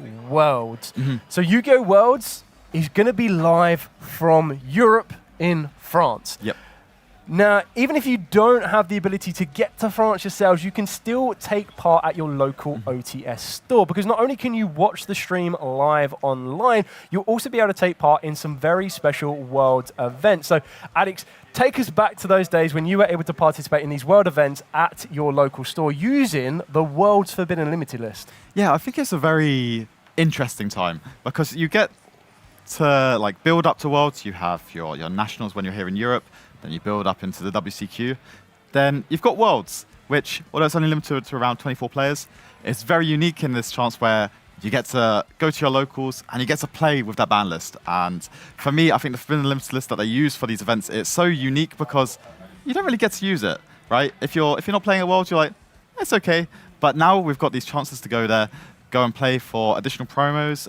Within the sealed envelope, you've got Breaking Magical Warrior and Mirror Force with a very unique tint on them, I would say, compared to previous seasons where they've got some embossing with the French flag, which I think is very unique, and I kind of want some myself for some of my decks. But then obviously there's also the ability to play for this limited World Championship 2025 pack. Yep. So that's got 20 different promo cards. Which one do you think you're most excited to try and pull out of these? Yeah, so I actually think that this product is a very, very interesting one, because this is something that we haven't really seen before. As you mentioned previously, when you go to these World events, you would basically be taking part in a smaller tournament where what would happen is the winner, and sometimes there's a raffle for an individual participant, would receive an envelope which had 2 exclusive or 3 exclusive cards. Now, what is actually happening is there is a limited edition pack that you'll be able to pick up at your local participating OTS store that does feature these promo cards. Of these promo cards, you have Exodia the Forbidden One, Dia Bellstar the Black Witch, Snake Eyes Poplar, Garunix Eternity, Legendary Fire King Ponix, Nightmare Pain, one of my personal highlights, because Nightmare Pain is such a pivotal point in the U-Bell strategy, which was, as we remember, won Worlds last year, is getting a nice little bit of an upgrade. Backed up by that, you also have Baka, the Melodious Maestro, which also deserves an upgrade on that one, because of the fact that that was a common when it was originally released. Then going back over the Tenpai Supremacy, so we've got the Sangan Tenpai Transcendent Dragon, Sangan Kaiman. Moving into the Combined Creation King, Azamina the Sylvia, plus Mu Rusidiago, Poseidra, Mermail King Neptibus, Ryziel Detonator, Ryziel Cross, Malice Heart Scriptor, Malice GWC, Maiden of White, Blue Eyes Tyrant Dragon, and Blue Eyes Ultimate Spirit Dragon. So just a whole host of cards. And like you said, these are going to be coming out in a very exclusive and very beautiful looking art design. If that wasn't enough, there's also some very special embezzled secret rare versions of these cards, which does have the French flag. So quite like we've got the 25th anniversary. Embossment on the bottom of the card. You now have the World Championship with the French flag, which I think is absolutely incredible. Yeah, I really like how unique it as well is, and it kind of encapsulates this World Championship specifically, especially with so many of these pivotal cards that have been really key to some of the biggest strategies over the last couple of years. Myself, I kind of want the Poseidra. I really, really like the Atlantean Mermail kind of strategy, so for me, I might have to try and get one of those in my hands. Yeah, exactly that. So this is going to be officially released on the 30th of August. So like we said, next weekend from Friday, Saturday and Sunday will be the commentary and the live streaming of the World Championship, which is going to be absolutely amazing. Kind of wrap up that entire format where players from America, Europe and of course Asia are going to be trying to take part to become that undisputed Yu-Gi-Oh! World Champion. If that wasn't enough, we're going to be diving straight back into the new season. And when we're diving back into this new season, what better way to kick it back off than a look back and a reprint of all of the past sets with the brand new 2025 Mega Tins. Now, these look absolutely incredible. I love the designs on the tins and the top boxes. And we've already been seeing these daily releases of these particular cards that we're going to be getting in this set. It does bring back some Starlight rares as well. Is there a particular kind of tin design or even a card that you might want to be getting hold of from these Mega Tins, Alex? From the specific tins, I'm not too sure. I'm quite held on to the ones I already have. But for me, there's the thing about these mega tins is you just have so much opportunity to get your hands on some of these cards that you may not have been able to pick up just over some of the recent seasons, especially getting that Starlight Rare, which for me, loved them. Absolutely loved them. I love playing with all of my blinged out cards. So yeah, having the chance to get some of those Starlight Rares that maybe I didn't have a chance to get in the most max rarity. Yeah. I'm really looking forward to that. What I do love about the Starlight Rares is they're giving some cards that a secondary chance. So one of the favorite ones that I like is Topological Bomber Dragon. Yes. The reason that is getting a nice upgrade, and that's really actually close to my heart on that one, because as we went to a Euros event a few years ago, me and my friends played with the giant cards, which was an absolutely amazing experience. And there's actually Bomber Dragon that won us the duel, and I was like, that one stuck with me. So the Mega Tins has always been one of my highlights of the entire year as a product, because it also gives you, like you said, if you weren't able to get access to the cards the first time around, you now have another opportunity to get hold of those cards. You've got reprints for the White Forest strategy alongside some of these other amazing kind of cards. You've got Black Goat that laughs is also going to be in there. So there's loads that you can get your hands on. I might need some of those for my Labyrinth deck. Who knows? 100% if you're trying to build that one. And then, as we move towards the end of the month, we're going to be working our way into the brand new core set, Doom of Dimensions. Now, as you've already seen here today at the UK Open, we already see that a lot of players are on Yummy, K9 and Dracotel. So what better than to provide you with even more support that each of those decks is going to be receiving. And one of my personal favorite decks around, being DDDs, is going to get another wave of support. The set does look absolutely incredible, and I can't wait to see what else we're going to be getting with this. Yeah, exactly. Whenever a new set comes in, it's just very exciting just to see how that will shake up the meta, especially with just seeing how much of an impact Justice Hunters will have. So Doom of Dimensions coming out back end of September. Really excited to see how that plays. Yeah, exactly that. And we are going to be going over loads more products for you leading up towards the final part of this year in another segment a little bit later on. So don't go anywhere. We're going to be able to go through those a little bit more. Talking about a very, very special Chronicles deck and the legendary 5Ds decks, which, trust me, you're not going to want to miss it because they look incredible, and I can't wait to talk about what is already confirmed to be inside them. So we're going to be back with the next round very, very shortly, and if you do want to find out any more information on those brand new products that we have just mentioned, or you want to find out from your local stores which one are going to be participating in the World Championship event, make sure you go and check out on Neuron to find out exactly where they're going to be, because it is going to be a one-stop shop, and what I mean by that is once they're here and gone, they're not coming back. You want to make sure you take part in that event, and the biggest thing, as Alex already mentioned, is it's going to be a format all unto itself. You will be able to play by the World's Forbidden and Limited list, give you a bit more creativity to shake things up, and again, play against the community on a completely different list to thoroughly enjoy it, and then pick up some of those amazing cards. And trust me, you want to go and check them out, because the art paint design is so nice, incredible artwork. It's going to be amazing to see. So we'll be back very, very shortly with round number 5.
Welcome back to round number 5. Now we are about to see a showdown of things to come. So, on one side of the table, we have Yummies, and on the other side of the table, Alex, what do we have? Dracotel. So, I think Dracotel's a bit favoured in this matchup, would you say? I think it's a very interesting matchup, and this is what we've talked about quite a lot about Justice Hunters, and what I love about it is that each deck it has its benefits against each other. And what I mean by that is, so K9 will always be active against Dracotel, but won't be active against Yummy. Dracotel will always set up K9s, but are actually kind of good against Yummy because they can return the monsters from the field to the hand, so you're starving their resource to get into their Link monster. Yep. And then on the flip side again, Yummies never trigger K9, so they just go round in this endless triangle back and forth. And it's all about the different variations between the Dracotel, like what type of build you go for, and on this list we are seeing the Blazing Cartesia, which I absolutely love. I'm still always curious as to whether a fusion deployment would be a cheeky addition to the deck.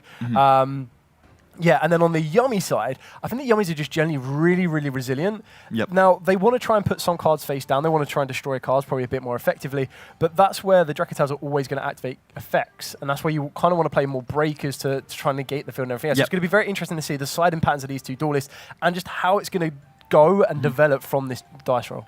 Yeah, I think the dice roll is pretty impactful, but again, the Dracotel deck with Defy Mana specifically means that even when you are going second, you can still make a very aggressive play into your opponent's essentially turn 0, right? Yeah. So we're going to get straight into it. Let's see who wins the dice roll, and then, again, just how important that is. Do you think the dice roll is important here, especially for Joe on the Yummy side? I feel it is quite important because I feel that if the Dracotels get to go first, being able to set up the ability of their trap cards it just gives you another layer of defense. Yes. Whereas if you're going second, those trap cards, like they're 2 cards you want to set, and it's going to be a little bit awesome. It looks like Joe has won the dice roll. He has started off with, I would probably say, is one of the better starters in this one, being the Engage, because not only does Engage tempt your opponent maybe by a Droll, maybe by an Ash Blossom, if they're being made, but it also then just kind of checks your opponent a little bit more, so you've got the option to open up to Obedience School if you want to go down the route, which looks like exactly what Joe's got. Jay's got Obedience School, Engage, and Engage has worked its way into Hornet Drones. This is kind of looking like a dream opening for Joe right here. Yeah, I'm a little bit jealous. I wish I had that kind of opening hand. But it seems like, Joe's got the Obedience School here, which really is the best way to start your play, right? Just being able to get the 3 different Yummy monsters straight out of the deck. And then also, it's quite resilient, right? You're not really committing anything besides this one simple card. Ooh, it looks like Alex is definitely trading it off of an Ash Blossom, which I do find quite interesting here, because I think it also tells a lot. And what I mean by that is, when you're activating Obedience Schooled, you kind of put yourself in a position where you can't create Herald of the Arc Light. Yep. And when you can't create Herald of the Arc Light, which is incredibly good against Dracotels because all of their materials get banished, it also then means you're protected from Nibiru. Yes. With Alex choosing to Ash Blossom the Obedience Schooled, not only does it shut off the resource access, of course, but it also then means that Alex probably doesn't have a Nibiru, because I feel that you would let Obedience School resolve, let them build up as much as possible, and then go, here's a Nibiru for all the troubles. Guarantee they don't have that Herald of the Arc Light play. I think you're correct there as well, especially just like looking at this. I think Jahan's pretty good as well, to be fair. But especially just when you're not limited into that play, or being limited out of, or into, sorry, just the beasts. He's still got a lot that can go on here. And we're seeing Joe commit monsters to the field here, and he's going to start going into a synchro place here. Do you think maybe you should just go with the Engage only play, or do you think it's okay to commit here?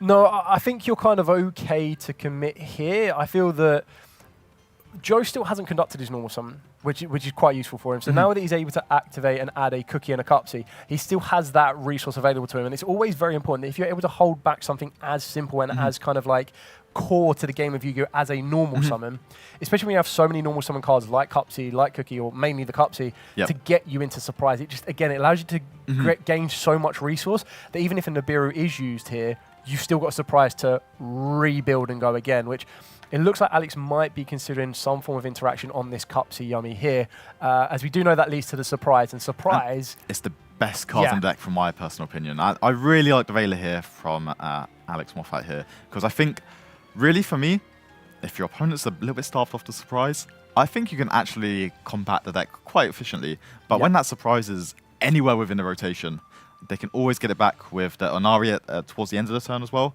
But I think, that the Surprise, for me, it's the best card in the deck. And for me, again, I want to play 3 of it. Yeah. I think it might be a little bit egregious here, but I think anytime I see that Yummy Surprise anywhere in my opening hand, I feel so much more insulated, both going first and second as well.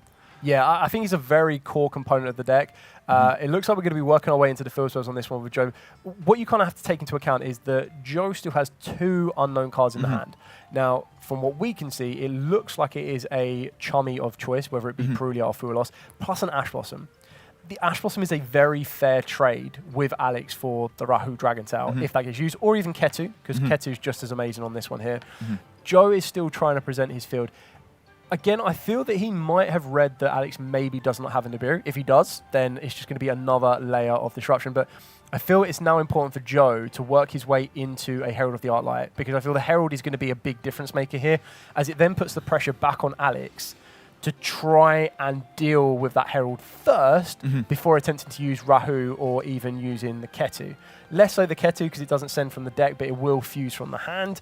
And losing that type of resource and the ability to set your cards with your Ketu or your Rahu is going to be very, very damaging.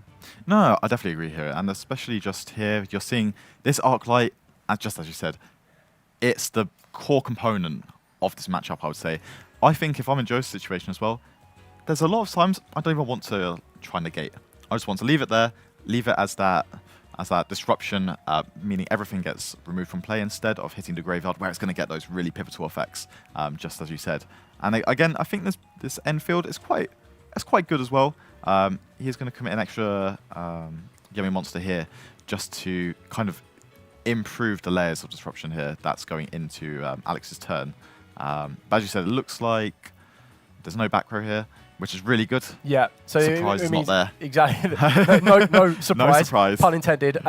For Alex to worry about there. There is 1 card unknown in his hand. That card is going to be, well, we know it's an Ash Blossom and Joyous Spring. Alex does not know that. But even then, what really benefits Herald and what makes it so incredibly good in this particular kind of matchup is the fact that Joe doesn't even need to use his Ash Blossom on a Rahu or a Ketu because of that resource loss that Alex would go through with Herald on the field.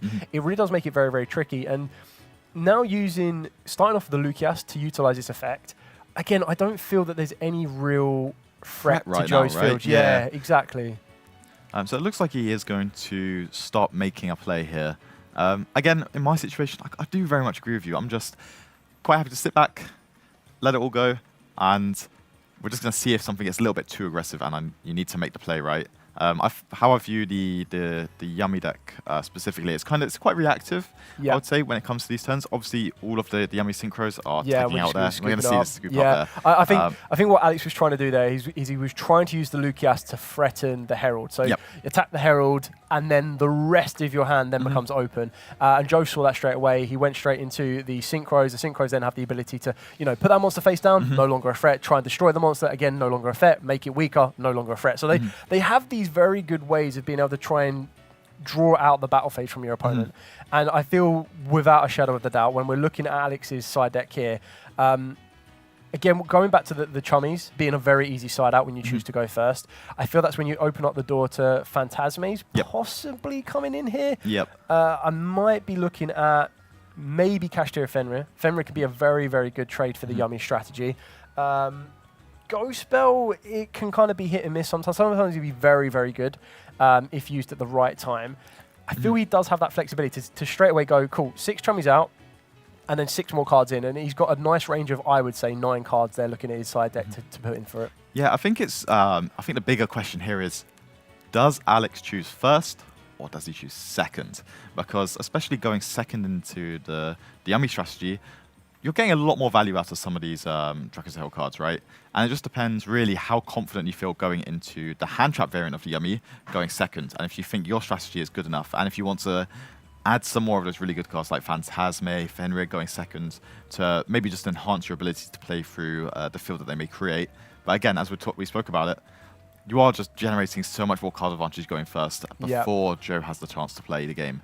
I think it's quite risky, and what I mean by that is to Dragontails, don't get me wrong, are definitely better at going second than Yummy are at going second, for sure. But I feel that the Chummies don't have as much of an impact towards the Yummy strategy.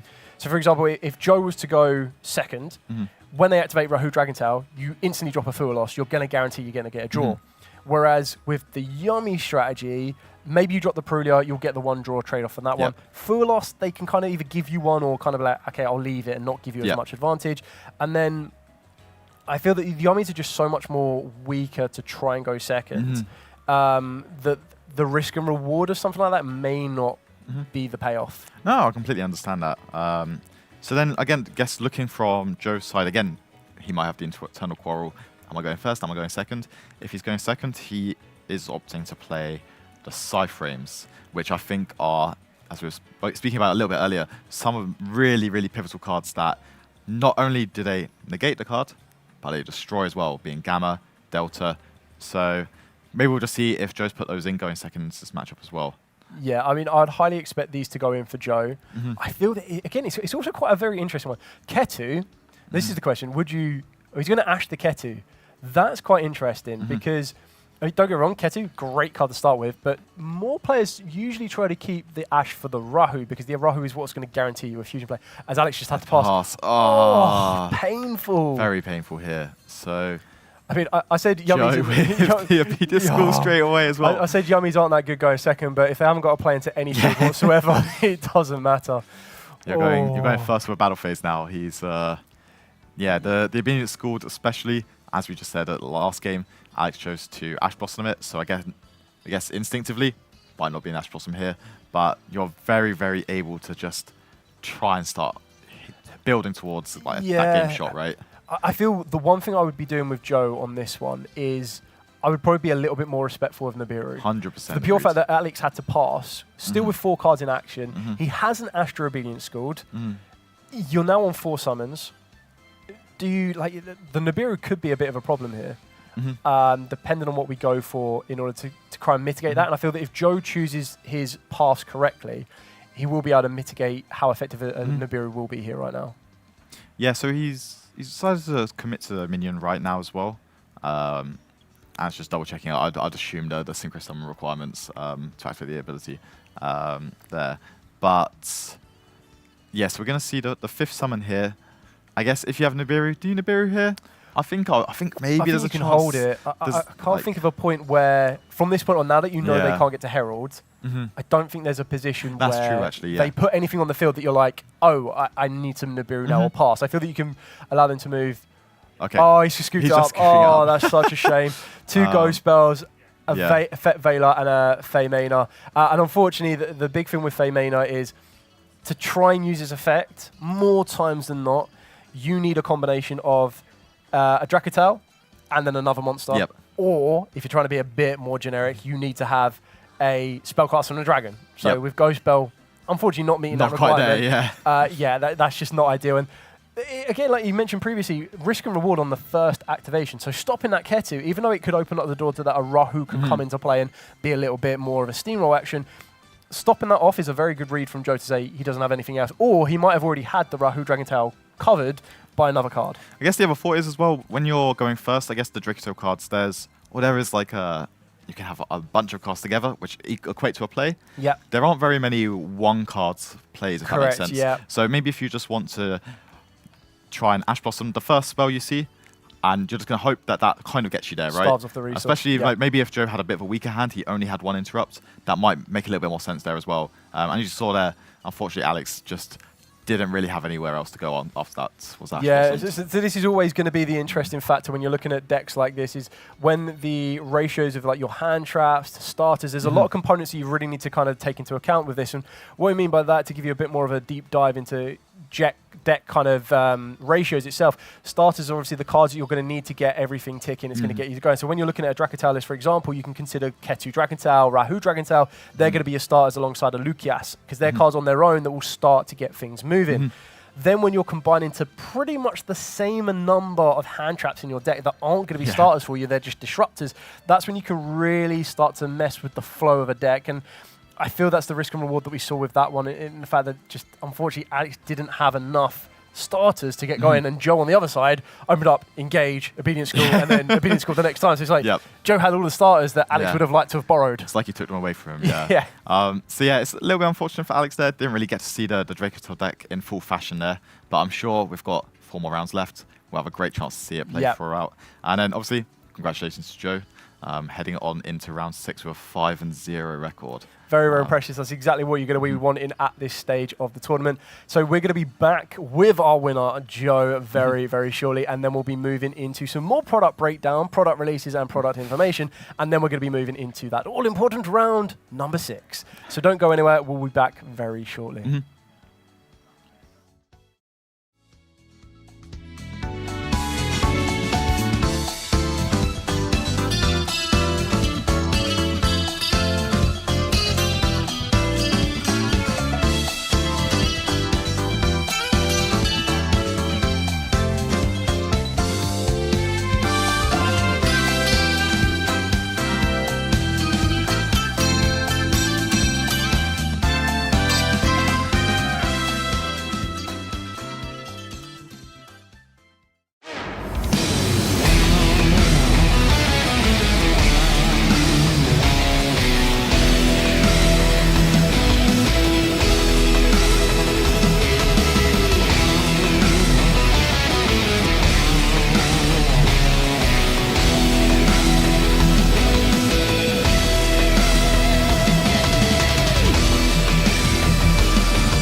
leader, Joe White.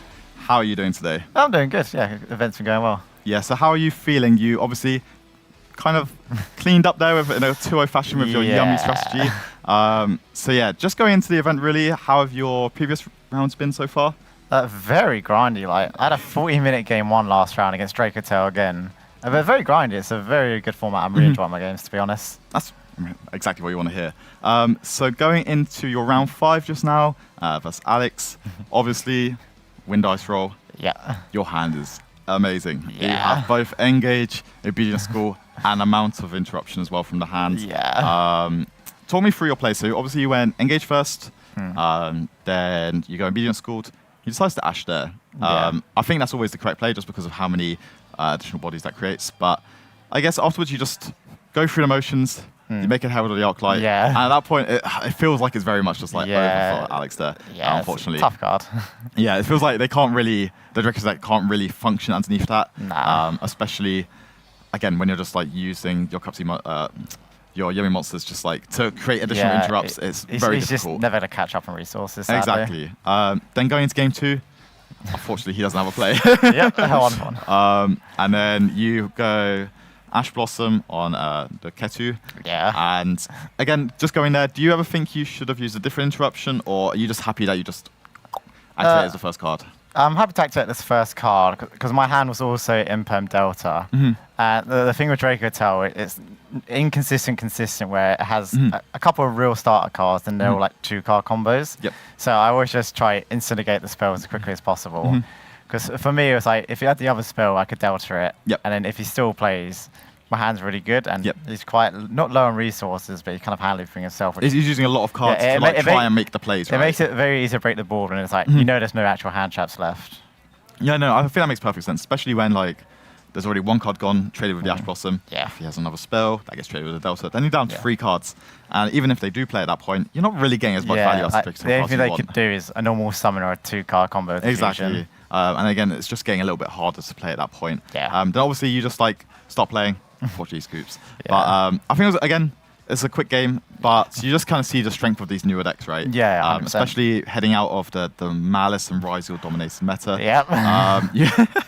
You get all these new decks coming out of Justice Hunters. Did you ever consider playing any of the other 2 decks, or were you very much focused on like the K9 Vanquish Soul deck or Dracotel, or were you very hard set on just playing the Yummy? Yummy was the very first deck onto the test because it's very Salamangreat-like. I did test Dracotel a lot recently because it has a good Yummy matchup, and I just like the play style of the deck. But just after playing Yummy, it feels like such a toolbox deck, but there's just so many powerful 1-cards by themselves that just do too much. And it's a deck that I feel like rewards grinding and interaction a lot. And I kind of really like those decks. It kind of gives me the room to try like play the best of my abilities and outplay my opponent almost. But it's just like, it's a very cookie cutter deck, like 17 hand traps.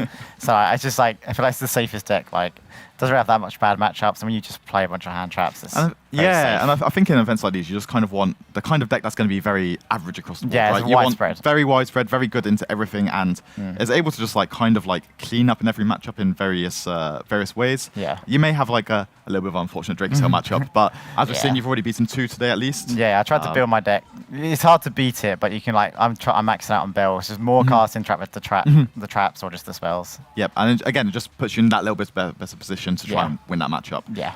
So, one final question.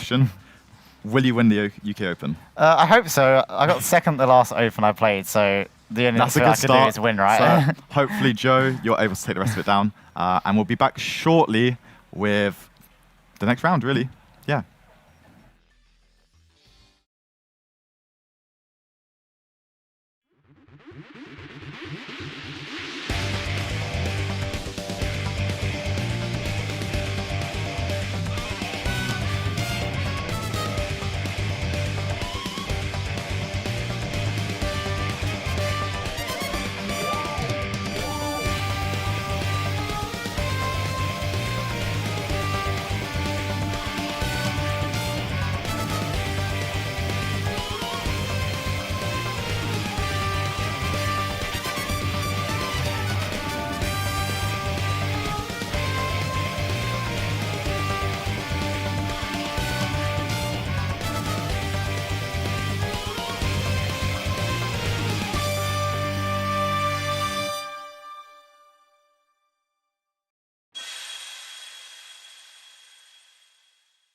Remember the early days of Yu-Gi-Oh?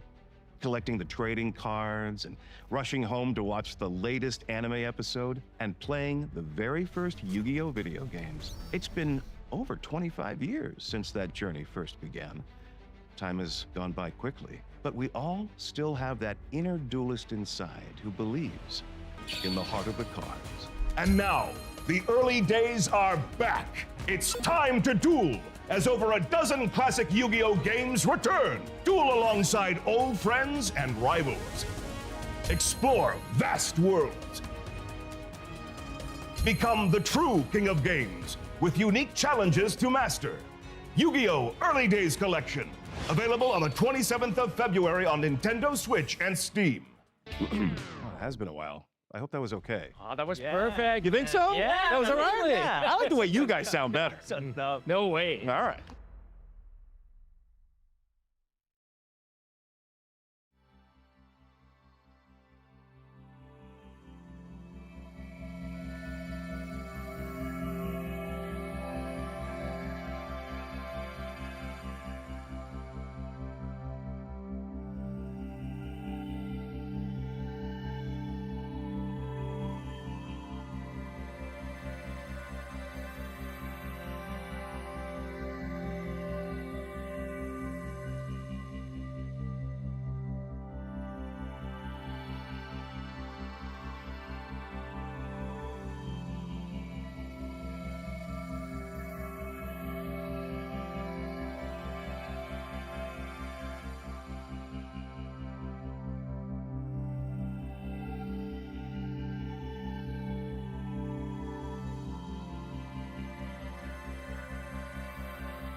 Welcome back, everyone. We are here to bring you more product information. But before we do that, we're also going to be taking a look at the top decks, or the decks featured here at the UK Open, live from London Hammersmith. So, Alex, take us through, after round 5, what our deck breakdown is looking like. So it's kind of similar to what you'd be expecting generally, I think. Yummy at the top, after some of its stellar performances as of recent. Kind of expected, I would say. Then we've got Dracotel, about half of that. Then everything else following is just that like 1% lower than the next deck above it. So we've got Crystron K9 at 9%, the Vanquish Soul variant of K9 at 8%, Malice, pure Vanquish Soul, which I guess maybe just not featuring some of these K9 cards. And then Rise of Mitsurugi at 5% before we head into that wide open other bracket. For me, it kind of looks like it should be. I think I was expecting a lot of Yummy into this event, and it's kind of shown up, I would say, whenever you look down at the top tables as of current.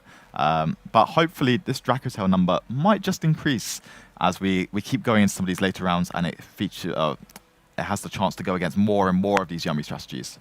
Yeah, it is quite a fascinating breakdown on this one, because we kind of see the change. And what I mean by that is, usually prior to the release of Justice Hunters, on the left-hand side, you probably would have been reading something along the lines of Malice, pure Mitsurugi Raizul, but now they're all on the right-hand side. So that kind of shows you the shift in the current format just from the release of Justice Hunters. Then, of course, when you're looking at all these different variations, when you kind of consider other, and other is always usually quite a favourite on this one, we can already mention that we've seen Blue Eyes Tomb Keepers, we've seen Lunar Lights, so they're going to fit under that scenario. We've also seen Cyber Dragon K9s. They're always quite fascinating, and not forgetting that amazing pilot we've been seeing from Frankie in regards to his Centurion strategy as well. It does open up the format very, very well. Now, I suppose asking you this question here, because this is going to be quite fascinating to get your opinion on this one. When a format is as open as this, how difficult is it to you? You can only train or practice against so much. You can only tech so much. When you get to a format like this, how do you prepare for that? So I kind of think about this back to like the Pope format straight after National Season 2022. So when that set came out, you had the Tier Elements, the Sprite, all of these like very, very strong decks.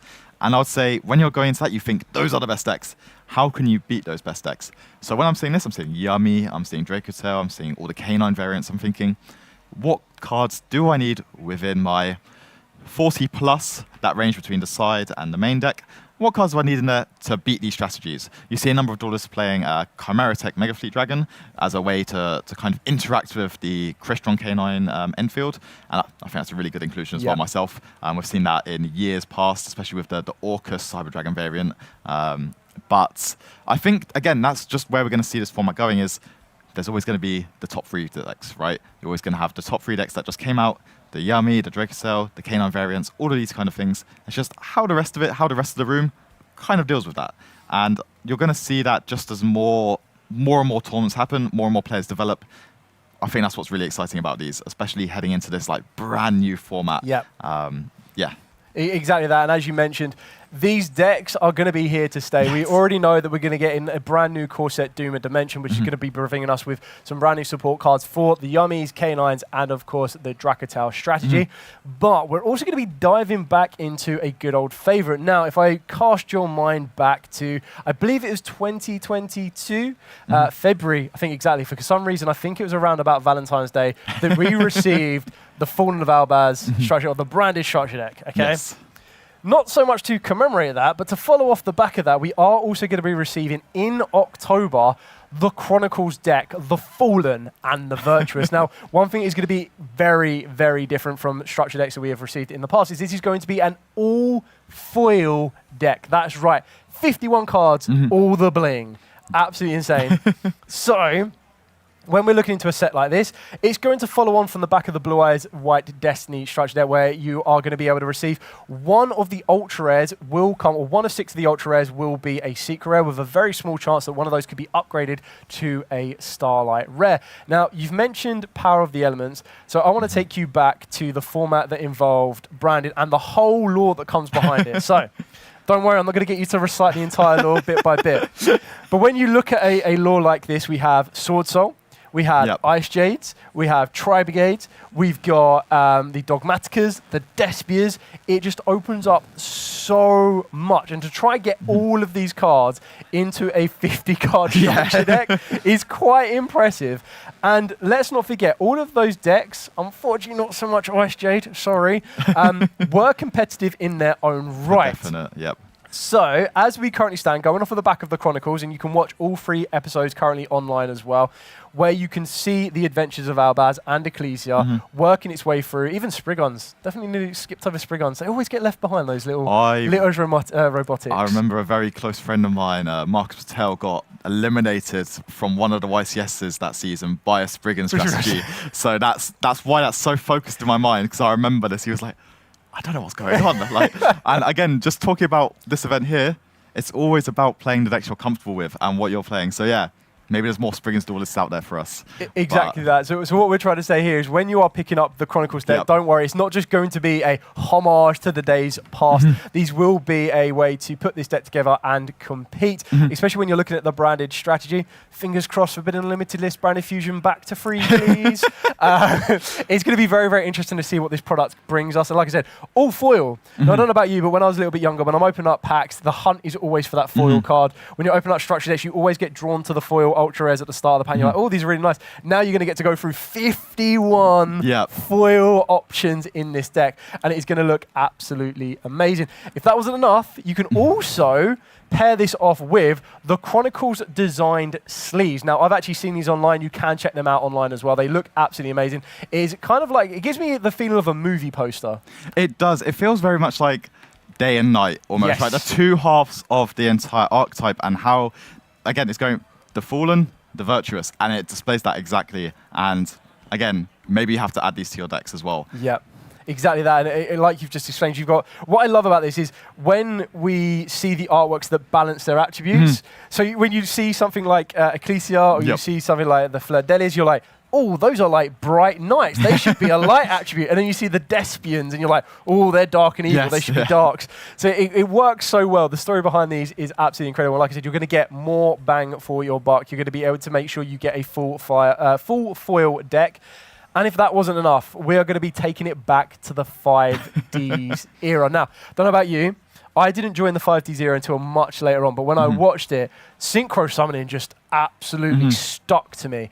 And when you look at the way those monsters are summoned on the anime, Stardust, Black Rose Dragon, and even the Blackwings themselves just had such an aura. So what better way to celebrate them than with a legendary 5Ds set that includes 3 ready-to-compete decks, one focused around Black Rose, one focused around Black Wings, and one focused around Synchrons/Stardust. If that wasn't enough, we've already had a very, very slight taste and a very, very slight preview of the competitive elements that are being looked at to add into these reprints with Molchummy Meowis.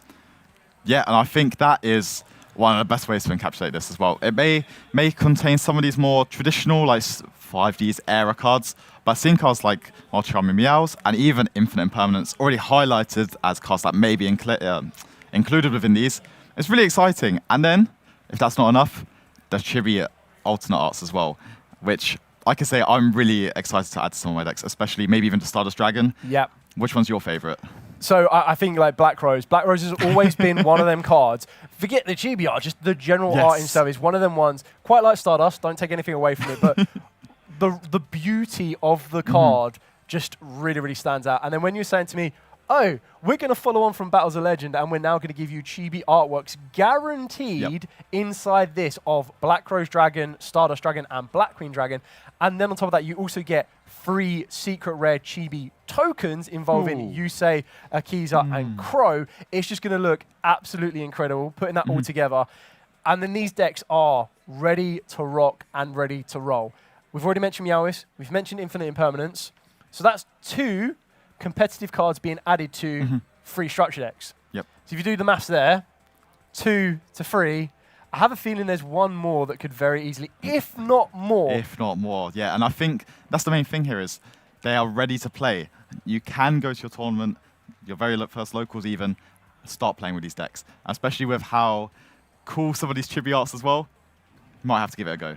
Yeah, exactly. And the best thing's coming freeze. And what I mean by that is if you find 2 more friends, one of your friends, I really want to play Black Crows. One of your friends, I really want to play Black Wings. Well, that's a coincidence. I really want to play Stardust. Let's get 3 of these, put these together, and make an incredible deck ready to go, face up against each other, and there is no better feeling than summoning the almighty Black Rose Dragon or the protective Stardust Dragon and the Blackwing Dragon. Like, everything all comes together. The Signer decks have always been one of my favorites, and being able to utilize these synchro capabilities is only the start of more to come, because in the future we already know there are some more synchros on the horizon, and probably even more chibi artworks to be found and uncovered.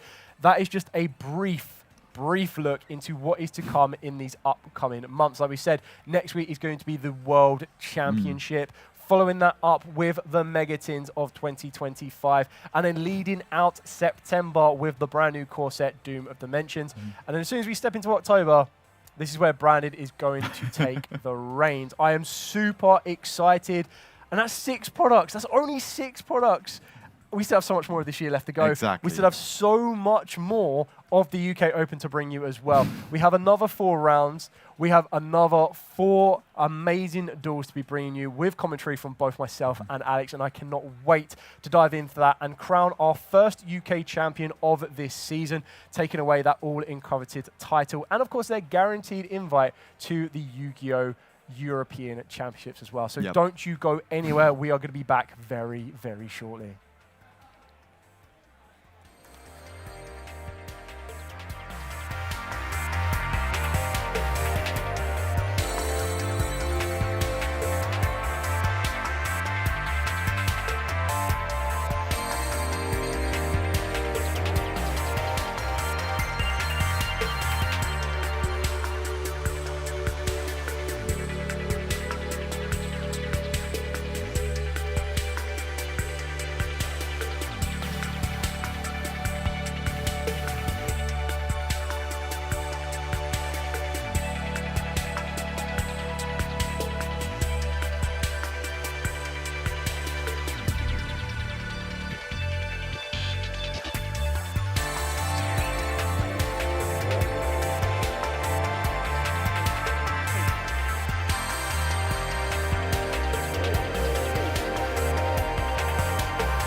Hey guys, so we're back with round 6 of the UK Open in London.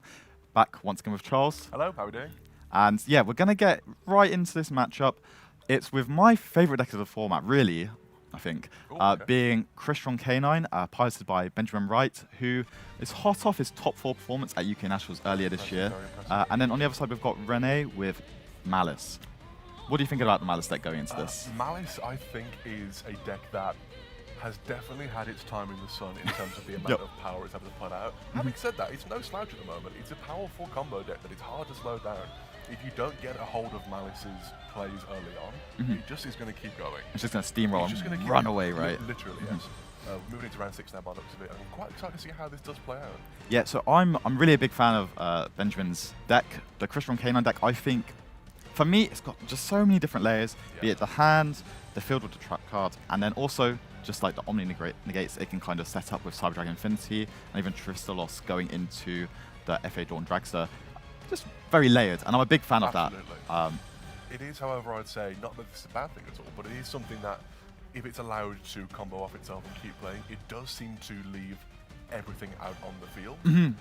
There's not a lot of grind game of follow-up. Yes. Not that it's terrible, not that it's got nothing, but it does tend to just sort of, it's all there, you played it, now what? Now what, yeah. Having said that, they do usually set up enough interaction to actually answer each of the cards in your hand. So that's the issue. You have to try and really slow them down early on. But Malice might be the one to do that. Yeah, obviously Malice, much like many of the other decks in the format, playing just that very high plethora of going second cards, be it hand traps or even some of the field breakers. But I think the really strong part about the Crystron deck is, depending on how Benjamin's turn goes, he can set up a little bit of follow-up here with like more copies of inclusion, be it in the hand or in the graveyard to use as additional effects. Obviously here, starting with the Solfefnir. It's a cracking start, must be said. And I think this is just like, it's going to set the pace for what's going to come here, I'd really say. So let's see, he's going to destroy itself, and then use this effect to summon from the deck. Absolutely. Now, I'm by no means an expert on Crystron. However, I do know that at some point you do get machine locked with Crystron. Yes. So it'll be interesting to see how much of the K9 cards and combo he's able to use and utilize and get out and get the best out of before that machine lock happens. And we do see an Ash Blossom on the Sulfador, stopping it from summoning from the deck. That's a solid move, I'd say. Yeah, I think so. If you didn't have the Smyger in the graveyard here, I think it'd be almost turn-ending almost. Absolutely. But I think the Smyger here, being able to grab the Sulfador from the deck to be able to extend that little bit further by destroying the inclusion. Again, just really, really key here. And it's just, I think Crystron is one of those decks, unlike many of the other decks in the format, where they're like, we'll play one card, we'll start, we'll see what happens. If just one card gets stopped, we've got our second one-card starter to keep going. But the Crystron deck, it feels like it's all these 2-card combinations. It does do a lot of that. It's worth noting, to be fair, Smyger is in itself a 1-card combo. That will get you almost all of your combo in this deck just by itself, which is very impressive.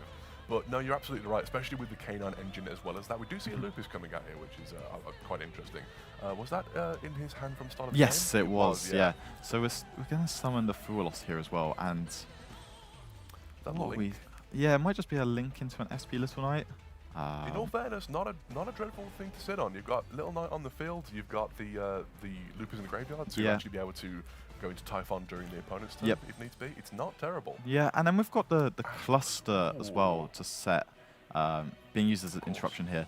Ben maybe aware of what's happening with his opponent, maybe he's aware that the opponent's on Malice, so deciding that, valuing the cluster a lot more than maybe trying to extend further here. Absolutely. And Rene did try to go for the Fantastical Dragon Phantasma here. A bit of a tongue twister.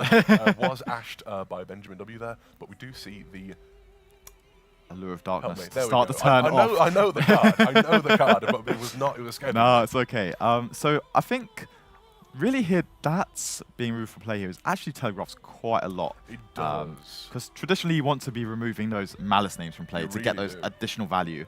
Although, having said that, not saying you're wrong there, having said that, with both the Crystron Cluster and the SP Little Nut on the field, if you were to do that and gets banished again, you can't lose a bit of value there. Yeah, exactly. So I think it might be worth normal summoning a Malice monster if he does have one in hand. Now, I'm not sure if he does, but we'll see. Yeah, we'll just see how the rest of this turn goes, because here we've got the inclusion, just being red, double-checking what it does. I think that's always a very valid thing to do. Absolutely. You need to be fair, it has those effects that you just don't really see that often. Yes. We see the normal summon on the Wizard Attic Nista there as well. So yeah, obviously this is not ideally what you want to do. I would say, to start off your turn. But so we're going to just see kind of whether Rene decides to take the rest of this play going forward. But I think it's quite a heads-up play from Ben here. Deciding to... attacking over. Yep. Solid move. Nothing wrong with that. Nothing wrong with that at all. No, and I think it's okay, especially with the cluster just being there to... I think, correct me if I'm wrong, it can send or destroy the inclusion here to potentially lead to further plays on the next turn. Let's have a quick check. One first card on the... Yeah, it Yep. can. It can. So yeah, that might help just being able to kind of get the plays going for Benjamin heading into his next turn. Absolutely. There you go, seeing it happen right in real time here. We do see the set 2 pass by the looks of things, so we'll see how Benjamin manages to capitalize on the, unfortunately, maybe perhaps a bit lackluster opening turn from the Malice deck, which normally can just keep playing. Big play there, normal summon Crystron Tristalos off the top. That is the best card going into a field here, just because, from my read anyway, just from a competitive standpoint, I would think my opponent does not have an infinite impermanent set, because they have not decided to put it in that cluster column. Yes. That would be my big read here. So Honestly, that Tristalos is going to get some value one way or another, I would say. Especially with the inclusion to summon back to Solfefnir. Benjamin's in a really, really good situation. He's in a very good place right now. Yep. You can keep playing quite a lot from here. Even just something as simple as going into the Synchro 7 Crystron. Oh, goodness me. I do know it. Elascalatus. What a name. They do. I don't know that one, but I remember Quarion Gundrax. Yeah. Going to Elascalatus, being able to, from there, go into... Oh, we do see a Ghost Spell, though. Shutting down that particular play. Again, the Tristalos here, being able to change that to get the level 5 onto the field. We're going to see if Rene has a play here. That looks like it might have been a Malice in the Mirror, but I'm not sure if that can be activated here. So yeah, we'll have to see just where they decide to go. Let's see what he goes for here. We do see... Straight into this. It is going. So And that will be the Elascalatus by the looks of things. That's not a bad way to go. And I think the Sulfador now being in the graveyard is such a powerful card as well, just because it's able to set up an additional way to extend and continue with your plays going throughout the rest of the turn. Absolutely. So we're going to see some thinking on the summon of the Elascalatus here, whilst it tries to add a card back from the graveyard or the management pile. Not sure exactly what the target is here, but I would assume it's maybe the inclusion. Yeah, there we go. Yeah. Solid option, solid option. It offers you battle protection as well, that being on the field. Even if you don't use it to search, it's battle protection. It's something to target with your Sulfador and your Solfefnir. It's a good resource to have on the field, even if you don't search with it, but it does seem to be searching with it. Yep, so getting back that Smyger that was returned to the deck from the cluster the previous turn. Again, it's just another resource, isn't it, really? Absolutely. And I think this is what, like, this kind of situation we're in now, where Benjamin's just, like, very happy to start, like, just playing a little bit and just keep getting that little bit of value here and there, right? 100%, yes. So we're going to see where the next play is. I do think there's either the push for the Tristalos here to try and just sort of destroy the Elascalatus. But beyond that, it just depends really what Benjamin wants to do and how aggressive he may want to be. Because obviously you're staring down 2 face-down cards. Yes. And again, my sole read, there's not an infinite impermanence there. And then... We do see a Call by the Grave. That is solid to be used on the Tristalos there. I'm a big fan of that. I'm not sure if I like holding it just as far, just because obviously there's a few more cards to get through. But however, now that Tristalos may be removed from play, I don't know if Benjamin's got another way to get it back. I'm not sure. I believe it's retrievable from the Elascalatus, isn't it? If Elascalatus gets destroyed, you could summon it off of Elascalatus. So it's possible to get back. Having said that, even then, it can't activate its effects now until the start of Benjamin's next turn at this point. So I think that's a solid play. Will it be enough? We don't know yet. Exactly. It also hasn't fully gone through yet by the looks of things. So it looks like thinking on that. Rene is now... sorry, Benjamin's now using the Crystron cluster. And it looks like it's returning the Tristalos to the deck to stop it from being removed there. Is also a very good move. Goodness me. Crystron is a deck that I know well enough to pilot it and summon the Cyber Dragon Infinity. I can get to that point. I see the other things like this, and I'm like, I would never think in 100 years of them using the cards like that, but there you go. Yeah, again, just Benjamin hot off the top 4 at UK Nationals just a few months ago, showing just how well he knows this deck, especially. And now, okay, summoning back the Solfefnir, destroying it to summon from the deck. We're just going to see how the rest of this turn pans out, especially into... Well, we know there's the Phantasme Oh no, Fantastic Roof Got from banished, play. yeah. So we don't know. There's one more card in hand, but looks like Renee is. That seems to be a surrender there from Yep. Renee. So we're gonna look into game number 2 now. Ahead of that, obviously Renee most likely to go first here, isn't he? So let's just see what potential cards could come in. There we can see 3 copies of Solemn Warning. Such a pivotal card. Very good card at the moment. Yes. All the special summons happening at the format at the moment, it's very strong. Honestly, it's a strange one here where all of the Dimensional Shifter and also the Artifact Lancia could easily be sided in and would be effective against that deck, because it not only wants to banish its cards, but it wants to banish them from the graveyard. Yes. So it's 2 very diametrically opposing cards that work very well. Well, actually, sorry, Lancia doesn't work very well in my deck. You know what I mean? That will work very well here in Renee's favour. It'll be interesting to see what is sided going in here. Exactly, and I think it also just depends where you really feel with the Lancia. Do you feel like it's detrimental enough to your opponent that they won't be able to play through it, and your end field will be effective enough without being able to remove cards from play? Or do you just like circumvent that and be like, these Solemn Warnings, these Infinite Permanences, even potentially this Rivalry Warlord, depending on what you're feeling like, are those just good enough? I would actually say, personally, I can't speak on anyone else's behalf, I'd say that maybe Lancia might not be worth signing in here, because obviously during your opponent's turn, if you have a fully set up field from Malice, you do want to be banishing some cards. Exactly, I definitely agree with that. On top of that, you're kind of actually helping the Canine engine, because the loop is what banished if it leaves the field. Yep. So I think the Lancia here, although it's not bad, and if you opt to go second here with playing Malice, definitely side that in. Definitely putting that in. Going Agreed. first, maybe not the best move, but again, that's just one man's opinion. No, I completely agree with the reasoning there. I think, although it can be seen as like one of these cards that's kind of fringe, it's really good at stopping the Crystron cards from activating. Absolutely. But at the same time, some of these Canine cards just doesn't mean it matters, right? Well, they can just allow everything to keep going. Yeah, It's well, fine. this is why I think the combination of these 2 strategies work so well, is because not only do they complement each other very well, but they also help each other's weaknesses out of something.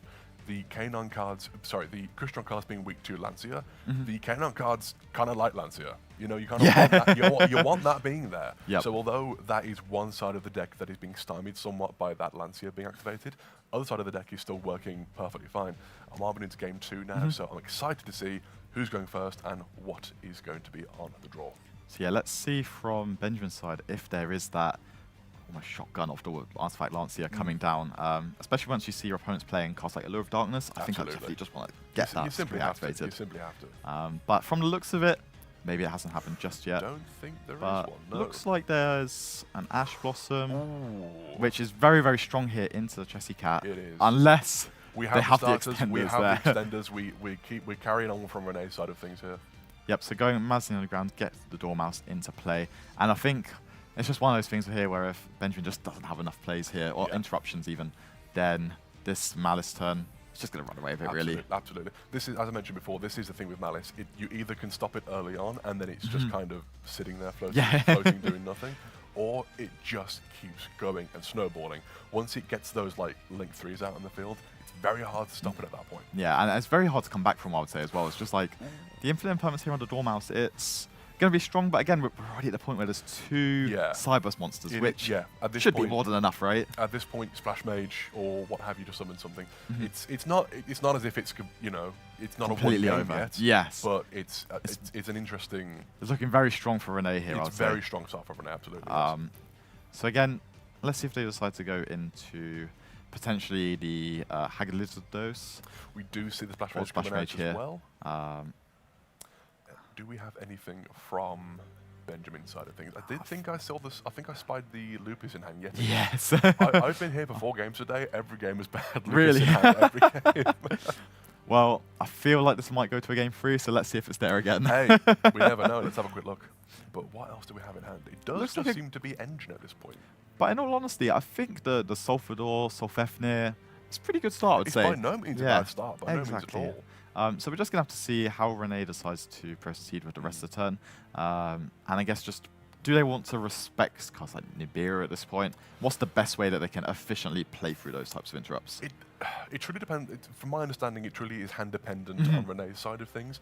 Nibiru could be turn ending. Or if they have, for example, Baccabat Agnista in hand, you can continue playing it. Yeah. Go from there. Just Link Spider, Agnista, go from there. Yep. So it's not necessarily the end of the world if Nibiru does get dropped. However, it would still be, it wouldn't be fun.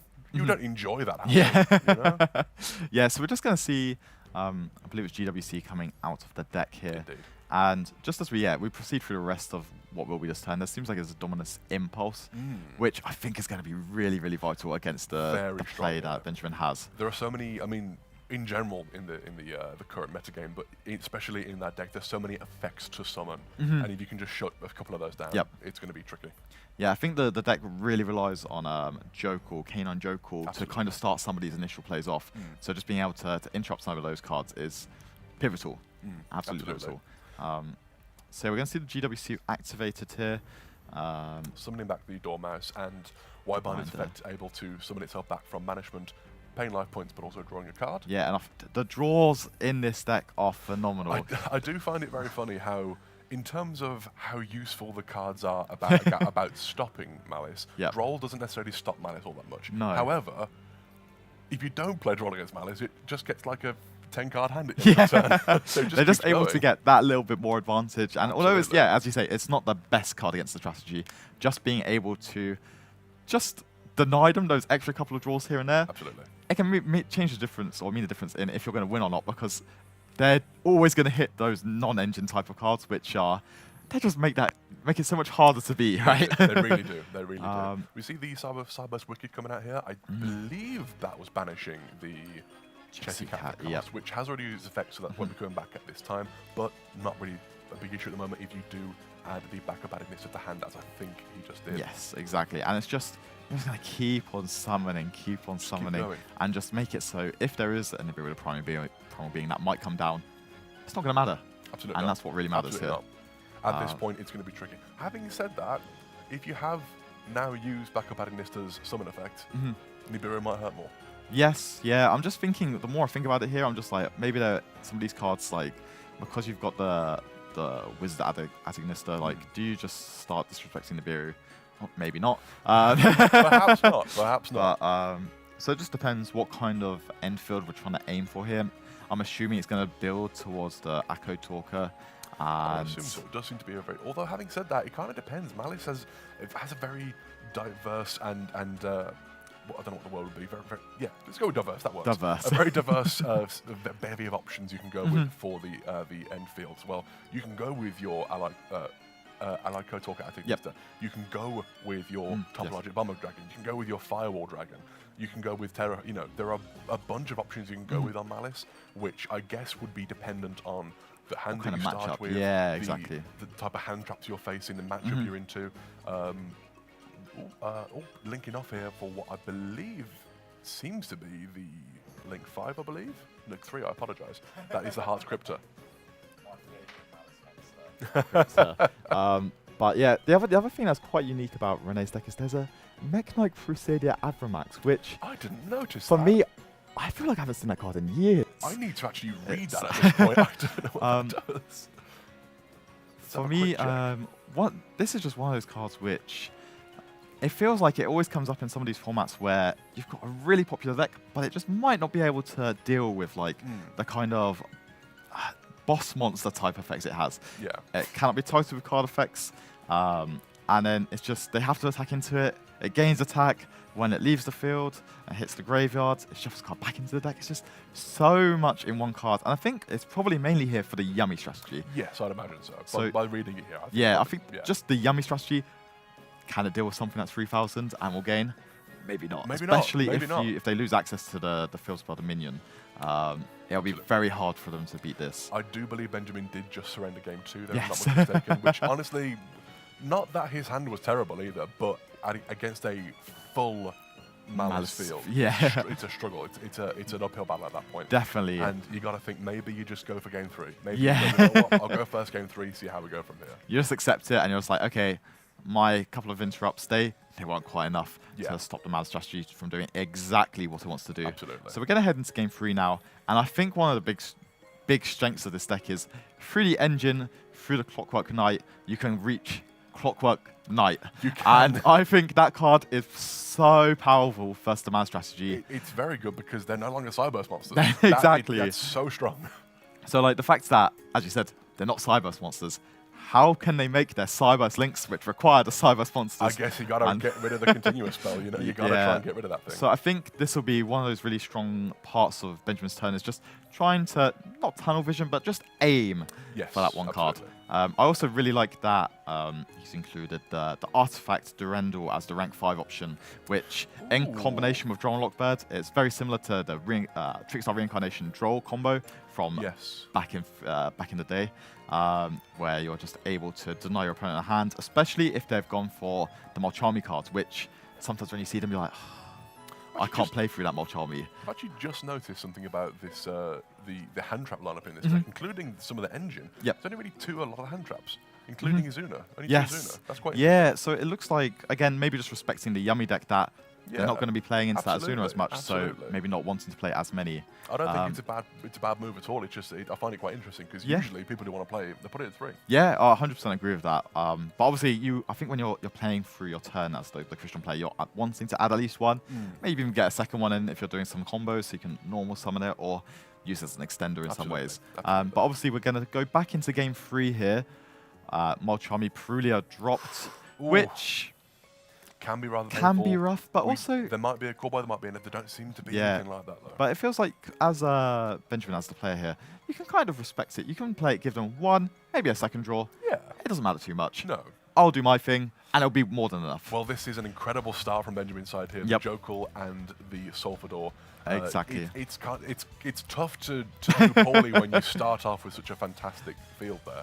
And this is the combo the deck is built around. Absolutely. You want to see this 2-card combination because it's just the best way to insulate yourself from every single hand trap, but also you just get a really, really crazy end field. It just kind of plays through everything. It just plays a lot. But obviously, the issue is with the Malchamis, you don't particularly perhaps want to give up too many draws. Exactly. That is the only concern.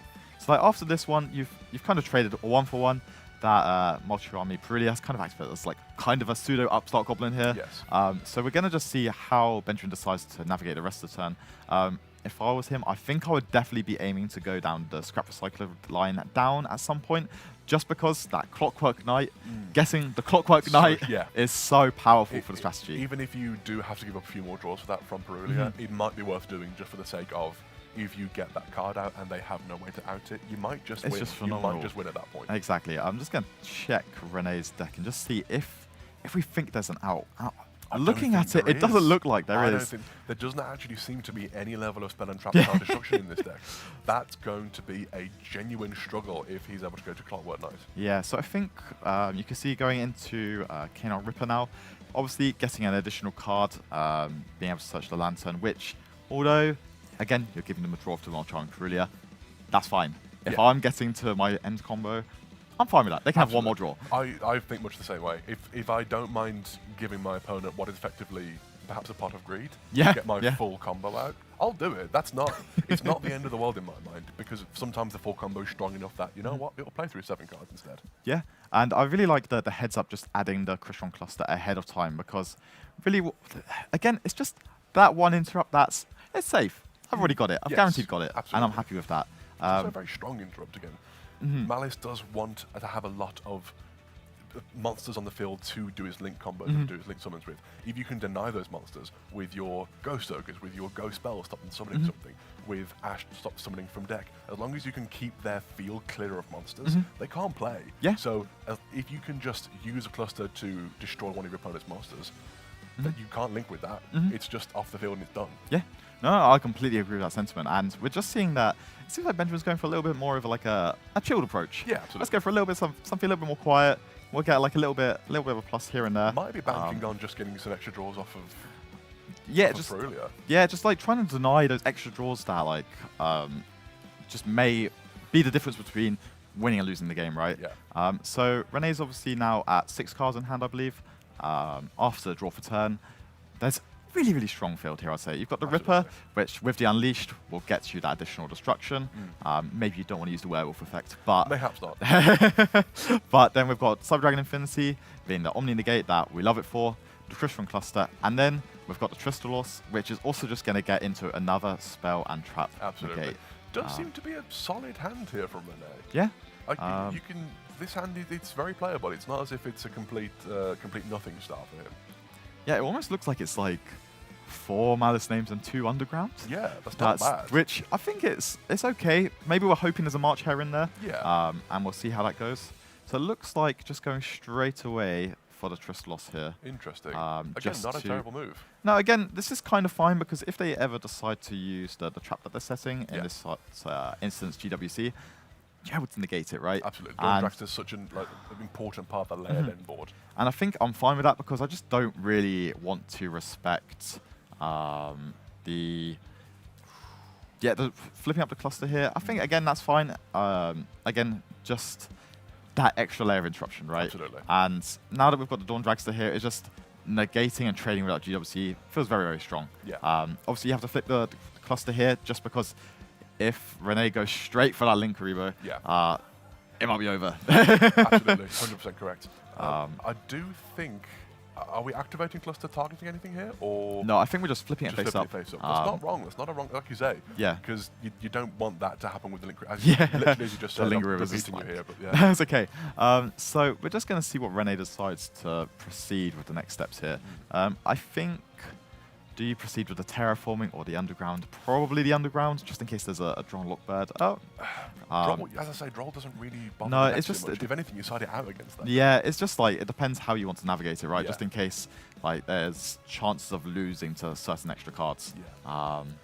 If, for example, the activation of Underground is negated, yes, you at least have the other one in hand now. Exactly. And even if not, you can play around the potential Ash Blossom that might be from, you don't want it stopping anything else, you can have it stop that terraforming.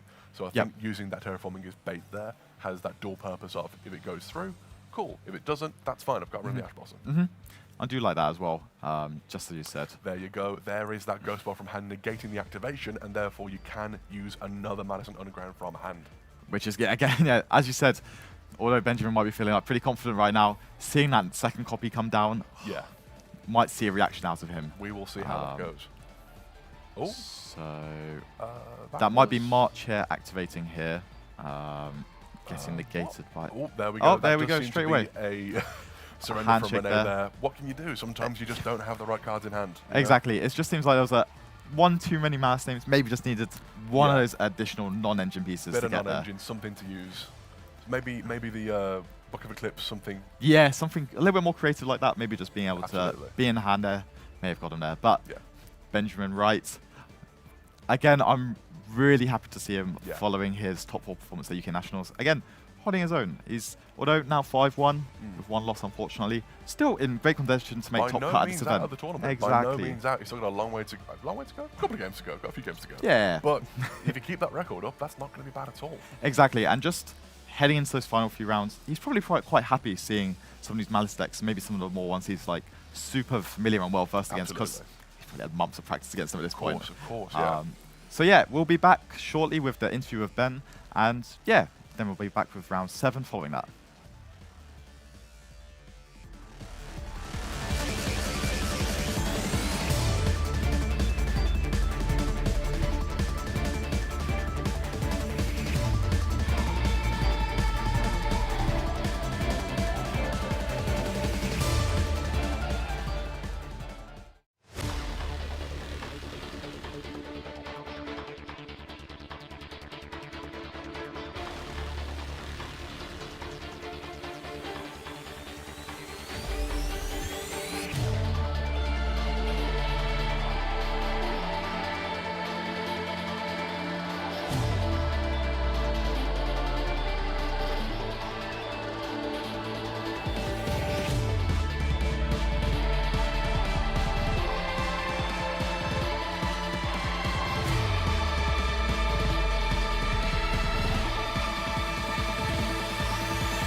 Hey guys, so we're back with our round 6 victor, Benjamin Wright. Hello.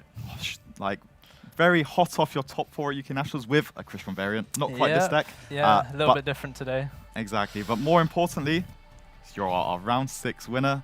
You're currently 5-1. 5-1, that's going right. into the rest of the tournament. And again, you're piloting the Christian deck, which for me, when we entered the start of the day, I said this was my top pick to win the event. Oh, you think? And I think mean, I've taken a loss already, so I don't know if I can still do it, but we'll see. I'm optimistic for you. But for me, I think this deck does everything I want out of a Yu-Gi-Oh deck. And what do you want out of a Yu-Gi-Oh deck? For me, I want cards in the spell trap card zone that generate interrupts. Yeah. I want interrupts on the field, in the hand, and your deck just like, it keeps generating advantage, and I think how you played it is exactly what I wanted to see as well. You're just creating that additional follow-up for the additional turns and not going too greedy, kind of respecting what you have, and I really liked that. Yeah, it's all about the layered interaction with Christian. I think that's what I enjoy about it most. Like you kind of said, you've got threats in the back row, you've obviously got hard negates on the fields, you've got hand traps as well.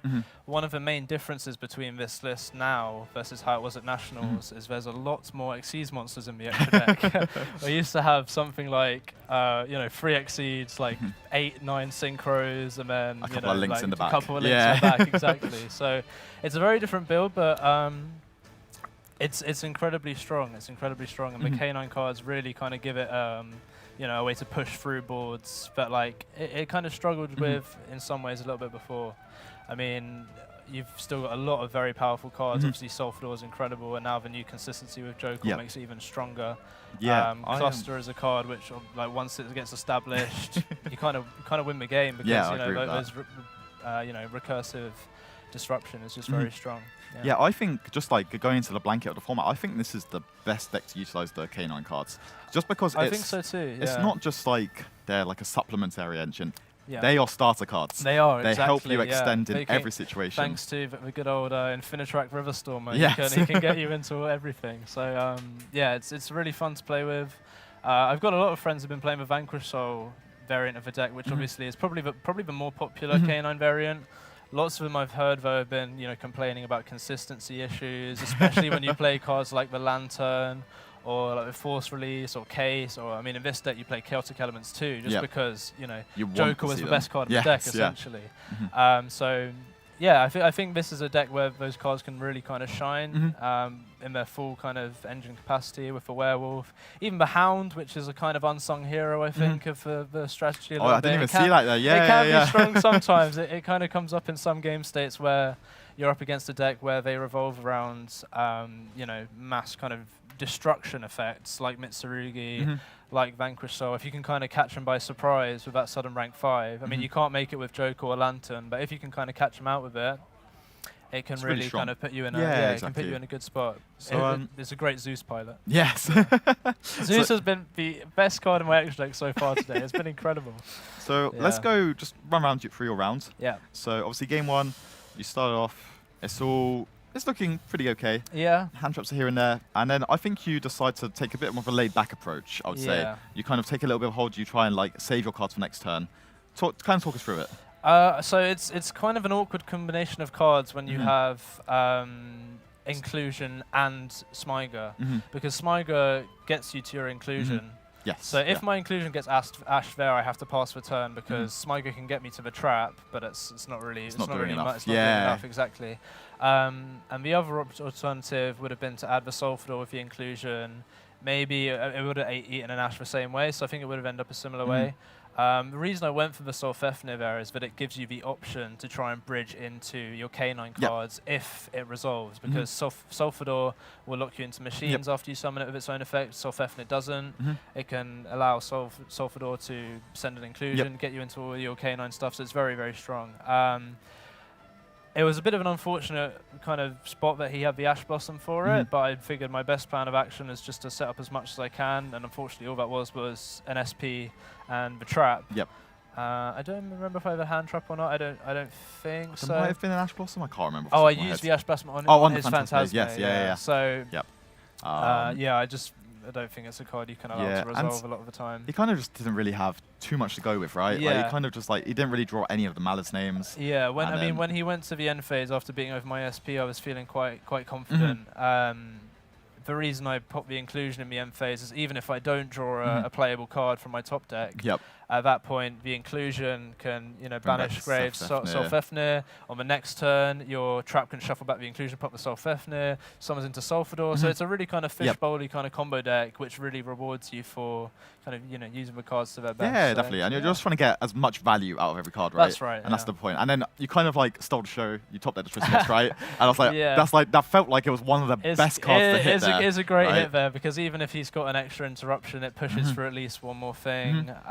Yeah, it's a really strong card to hit. So when you went into that turn, did you? What were your reads on the 2 set cards he had? I didn't expect Call by the Grave. I was thinking Dominus Impulse was very likely, and I think I was aware that one of them was a GWC as well. And then there was a 1 unknown card in hand, which I was kind of a little bit wary afraid of, I guess, Nibiru perhaps, but then I don't feel too bad because I've still got the trap for the grind game, and he's top decking as well at that point. So yeah, I felt pretty okay about that game. Because I guess your turn was also, I guess, quite low to the ground, right? Yes, what you'd have been doing anyway. So even if you have Nibiru there, you kind of like. Yeah, that's true. I mean, sometimes you kind of have to pivot from going the full kind of K9 combo, which obviously sets up an absurd board. You saw a kind of half board in game 3 because I didn't want to give many Perulia draws, but even then, it was incredibly strong.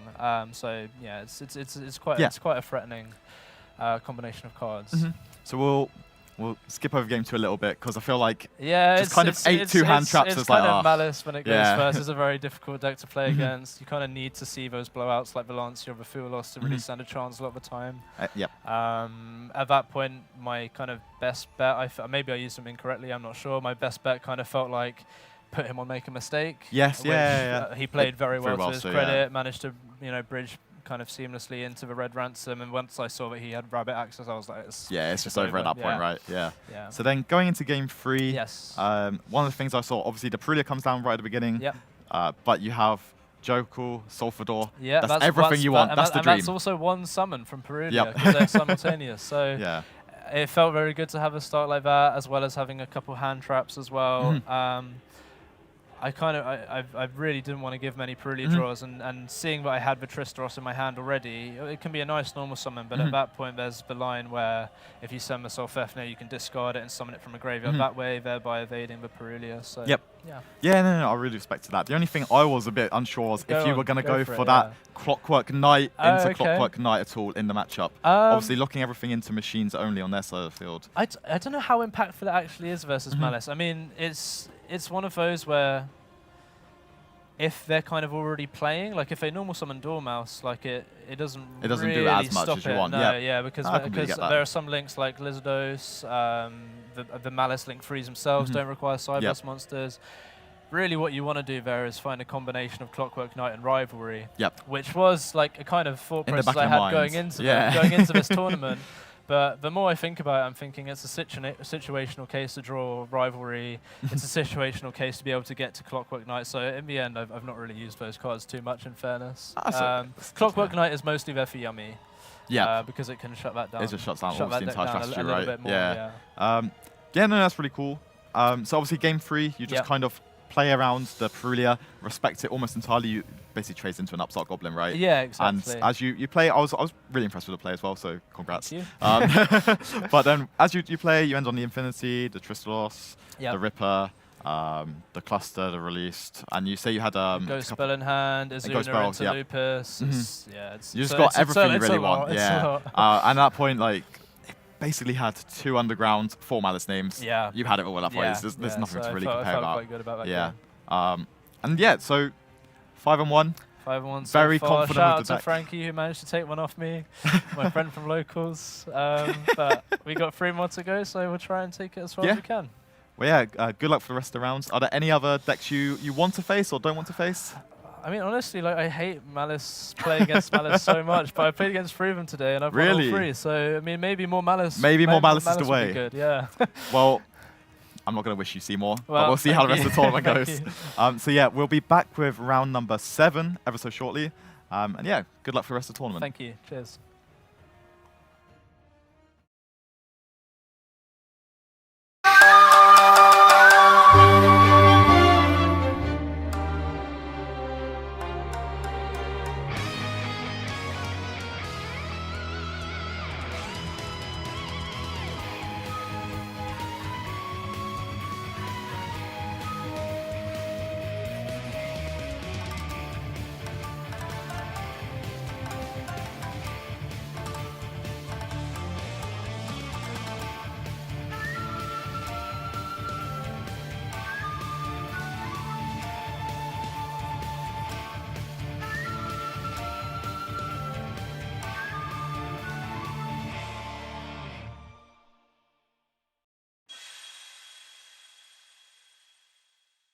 Winning the WCS was too much of emotion to describe with mere words. I think it would feel wrong to play with other people because we've been there together, we won it together. That's everything you could ask for. A lot of my longest friends and closest friends are from this game.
Welcome back, everybody, to round number 7. That's right, so 3 more rounds of Swiss before we crown our UK national champion.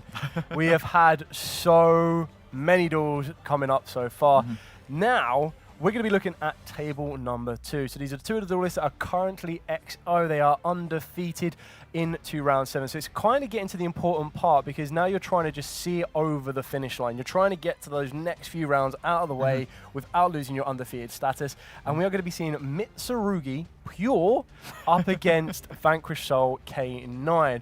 So, Alex, in regards to something like this, what are you thinking? So, after talking to some of the players today, a lot of them are saying that this pure Mitsurugi strategy is actually very, very strong into the Vanquish Soul K9 and a lot of the meta actually. So I've got quite a good understanding that this deck might actually be a sleeper pick this format. Who knows? We're getting ready for the game now, but I'm really looking forward to this. Currently, Table 1, Table 2 and Table 3 all consist of pure Mitsurugi somewhere within the realm of it. Yeah, exactly. Like just having a quick look at Jay's deck list here, seems to have gone probably more breaker. There is no, well, I say there's no hand traps in this. There is one Nibiru, the lonely prime being, alongside 3 infinite impermanents and 3 Dominus Impulse. Now, the reason there is only one Nibiru is they are on the Gallant Granite in the extra deck, which is a great way to access your Nibiru without clogging down the rest of the deck. Following that up, in the standard free spaces, which is quite surprising here, there is no Molchummy in the main or side. They are focusing on Book of Eclipse and Forbidden Droplet in the main deck, and then it looks like we are going to be following that up with Ashes and Bells in the side. So we've rolled those all-important dice. We're now going to see who gets to go first, and it does look like Hamed is going to be going first with his Vanquish Soul K9 strategy. Starting off pretty strongly here with a reinforcement of the army. Any hand starting with Raisin, that's a win in my books, isn't it, really? That's the core of the deck, I would say. Yeah, you've got these new fancy tools with Holly Sue and more copies of Jowlong and all these really cool pieces of interaction that you can like work towards, but it starts with Raisin every single time, right? You want that Raisin in your opening hand. So here we are, starting off with Holly Sue Reveal Raisin. What does that telegraph to you? I personally would see that maybe there's not as many Vanquish Soul cards in the hand, potentially. Yeah, I mean, instantly gets met with Dominus Impulse, but that's not... I'm assuming that's not plausible on this one here. But what it does tell me, as you're revealing these, is that he has a very, very shiny Raisin, a very, very shiny Reinforcement of the Army, and he's backing it up with a Starlight Holly Sue as well. Here comes the Infinite. So this is quite interesting because Jay has revealed that he does have the Dominus Impulse in the hand. He's now revealed the Infinite Impermanence. The Infinite Impermanence is, of course, going to negate the Raisin. In turn, means that there will be a follow-up here. So it looks like we're going to be using Holly Sue. Do we chain the Dominus Impulse? So now, I'm curious as to how this is resolved, because I would have assumed it was, what, chain link, I'd assume I'd be chaining it, yeah. Yeah, chain link 2 Impulse, sorry, chain link 1 Raisin, chain link 2 Imperm, chain link 3 Holly Sue, but that doesn't look like that's the case here. I'm quite surprised that the Borga didn't come down on the Infinite Impermanence on the Raisin there, just because I feel like getting that additional card, it feels like really, really good value, and just being able to trade there, again, it seems quite nice. But again, I might just know something that I don't, based on the rest of his hand and what attributes are located there. Was it the placement of the Imperm as to why the Holly Sue wasn't destroyed? I'm just trying to, because we can't hear the Duelist in how they've kind of navigated their change. So obviously from my assumption, it was the resolution was Imperm was already in the grave, but that might be because Jay moved it straight to the graveyard. But I agree with you, their assumption would have been that you chain the Holly Sue, and then you chain the Borga. There's no way you let the Holly Sue get destroyed on that one. So that looks like exactly what's happening here. We're going to be going into the Rock of the Vanquished, and then being able to either summon down from the hand or return from the graveyard to the hand, which is exactly what we've got here with the Borga. What I love about the Vanquish one, I've always quite liked the art style, it's obviously designed over the back of like battling games. So like side-scrolling one-on-one games, which I think is really, really kind of cool. And I love the whole aspect of trying to tag out your monster. It's always when you brought in your side characters. So if one of your main characters was a little bit low on life points, you kind of tagged that back out for a stronger one to try and give you that second burst of wind. So it's very, very interesting here. We have seen the trade-off of another imperm on the Rock of the Vanquish, which is quite important here because the Rock of the Vanquish, unfortunately, is not a Vanquish style monster, so it cannot like bring itself back with a Borga to dodge this targeted effect, which also then stumps Ahmed a bit now because they're kind of forced to use the Rock of the Vanquish to, well, summon from the hand or bring back from the graveyard, but with nothing in the graveyard, nothing's coming back. And I think this Mitsurugi Ritual to start the turn off is such a big thing because for me at least, whenever I'm playing the actual Mitsurugi deck, I want to start my turn off by going Ritual, Murakumo, let's go. Yeah. And that's how I want to start every single one of my turns. And I think this being like the initial way of how Jay is like tackling this field, I think it's a really good play. Yeah, I think it instantly forces your opponent's hand because, like you said, that Murakumo is such a big threat to basically reset the field. You get to go again with a complete clear field. And it then puts Ahmed into this position where he now needs to decide whether he returns the raise into the hand, bring himself a new monster. We do know that there is a Holly Sue coming in the hand. Do you fear the Murakumo now that you know you've got the Holly Sue? I think there's a lot to really think about here because from what you can see based on Ahmed's hand there, you see there's an Ash, you know there's the Borg already, there's the Holly Sue, but then if you summon the Holly Sue before you use the Ash, you don't have the attributes anymore. So I feel like you're kind of like backed into this corner almost where you need to commit these cards, but whenever your opponent just drops Mitsurugi Ritual, what do? Because like you just don't want to waste those cards that are so pivotal and that the attributes especially, when that Murakumo might come down and essentially wipe the board, right? Yeah, exactly that. And it looks like we've used the Ritual. Was it the Ritual from the hand? Ritual using from the hand. materials from the deck, correct? So I do find this quite interesting because then the next Ritual play can Ritual from the deck but needs to use the materials from the hand or the field, correct? Yep. So could a Holly Sue taking control of the Futsu cause a massive issue here? I'm not sure like how much of an issue it is, but it definitely doesn't seem great. But obviously there's 2 additional effects there that are going to occur, and it depends again which one was personalized Chain Link 2 there. I think you always want to have Tsagi as Chain Link 1 just to get that spell into play. But revealing that there was another Raisin in the hand there, again, you've still got the attributes at that point, right? You've still got a Fire and a Dark, and then it's just depending on really where the rest of your turn's going to go and how you're going to interrupt here.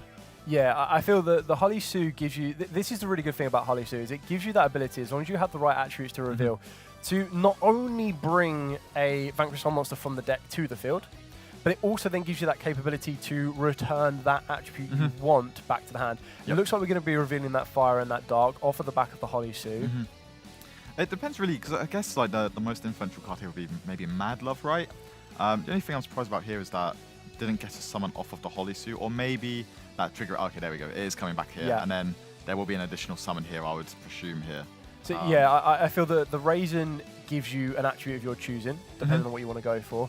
You still have the Borga to return. I feel that the very big important thing that you have mentioned in regards to the Borga is, ideally in a scenario like this, you need a Dark attribute in the hand. So searching out the Mad Love will probably be the most ideal target, even though Jiaolong is slightly tempting as well. I think you have to kind of fight back those temptations and those urges to go directly for what you know is going to be the safer option.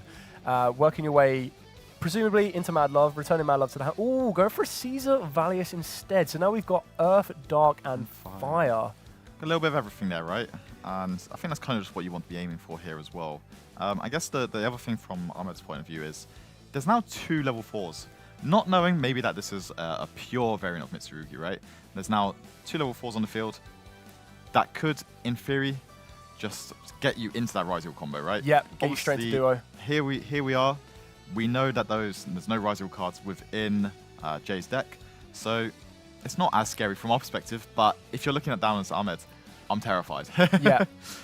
So are we revealing... you've got to remember as well, we still have the Raisin effect. Now that we've got all of the attributes required, the Raisin still has the ability to clear in the same column, which looks like what's going to be happening here. Then we'll have a non-target destruction with the Caesar Valius if the Caesar Valius returns the correct card. And obviously, so we've got the Mitsurugi level 4's effects there, just a tribute to stop another card from being destroyed. So a really, really strong hit again, because that Futsu is bringing it straight back onto the field. So we're just going to continue to see how Jay is navigating this. Still, very a lot of cards still in the hand to be played. Yeah. So that's the scariest point, at least from where I am on Ahmed's side of the field. Agreed. I think with Ahmed as well, the one thing you're doing with your Vanquish Soul cards is you're always giving your opponent the knowledge of exactly what you have. So bit by bit, you're showing to them, oh, I have this interaction for you. Now, this might be the dreaded moment that he was expecting, which kind of gives him a bit more of a surprise because it's not a duo drive. It is going into the Light Dragon at Ignister. This does have a really nice effect, which is why a lot of people do choose to use it, is if a monster you control will be destroyed by card effect, again, you get to detach material from this card instead. But you also have the ability to detach material to then destroy face-on monsters your opponent controls up to the number of at Ignister's monsters you control, including itself. So it is 1-for-1 spot removal. And it looks like Ahmed is going to try to use the Caesar Valius here to non-target destroy. But I suppose this is what you meant at the start, where the pure Mitsu just have a really, really good matchup into the Vanquish Souls for the pure fact that they want to constantly destroy. And a lot of the Mitsurugi cards and then a card like Agnister say, I can protect the destruction. Yeah, exactly. And it just feels like card economy-wise, where we're at, Jay kind of only used 1.5 cards really here, right? Just activating the Mitsurugi Ritual at the beginning of the turn, and then just summoning the Footstool from hand. And you're seeing here, like, there's a Prayers coming down. There's loads of cards and lots more options, I would say, for Jay to take on this game. Especially as, from where I sit at least, Ahmed's kind of out of options now. Yeah, it seems that Ahmed might have burnt out all of his resources. The Harley Sue's already used its effect in the hand to summon itself down, so that's not going to come back to frighten Jay at the moment. I feel we still have Borga, I believe, can summon to the field, but yes, this is the big difference, is usually in a state like this where the burn damage of Borga is not going to be such a big impact, right? Exactly. You're probably going to be trying to use Borga as a draw, but because we don't have the attribute there, the dark, exactly, yeah. So that additional unknown card that Ahmed could have got access to, unfortunately, isn't there. Maybe that could have been a turning point in this game, but even then, the Caesar Valius is so strong in its own right. The non-target destruction might still put Jay on a bit of the edge, that if he does not go into the right monster, it could get destroyed. But that light at Ignister is putting in a lot of work here. Yeah, and I think that the big thing here as well is that what's about to happen, at least in my head, is that Murakumo is so close to being summoned, right? And really, that just wipes all of Ahmed's monsters on the field, and there's already enough really for game at that point, right? So I think maybe, as I said, maybe this is why this has got such a strong matchup into the Vanquish Soul deck, be it K9, more K9 heavy, maybe less K9 heavy, because again, it's not playing into the K9 cards specifically, but also you just get really, really good value as you're trading back and forth. Yeah, exactly that. And I feel like the secondary effects on some of these Vanquish Soul monsters that don't get used as much as most people think. So, for example, in the Caesar Valius, you reveal an Earth and it's unaffected by your opponent's activate effects. Is nice, but being in defense mode at 1500 and even in attack position at 3000, that is where the Murakumo comes into play and says, that's not as big of an issue for me to deal with. It does look like Ahmed is trying to regain a bit of resource, so he has used the Borga to return a Raisin from the field back to the hand. Here comes the Murakumo. We're going to start seeing the chains being built here to try and clear off Ahmed's field. Borga is going to reveal for that additional damage here.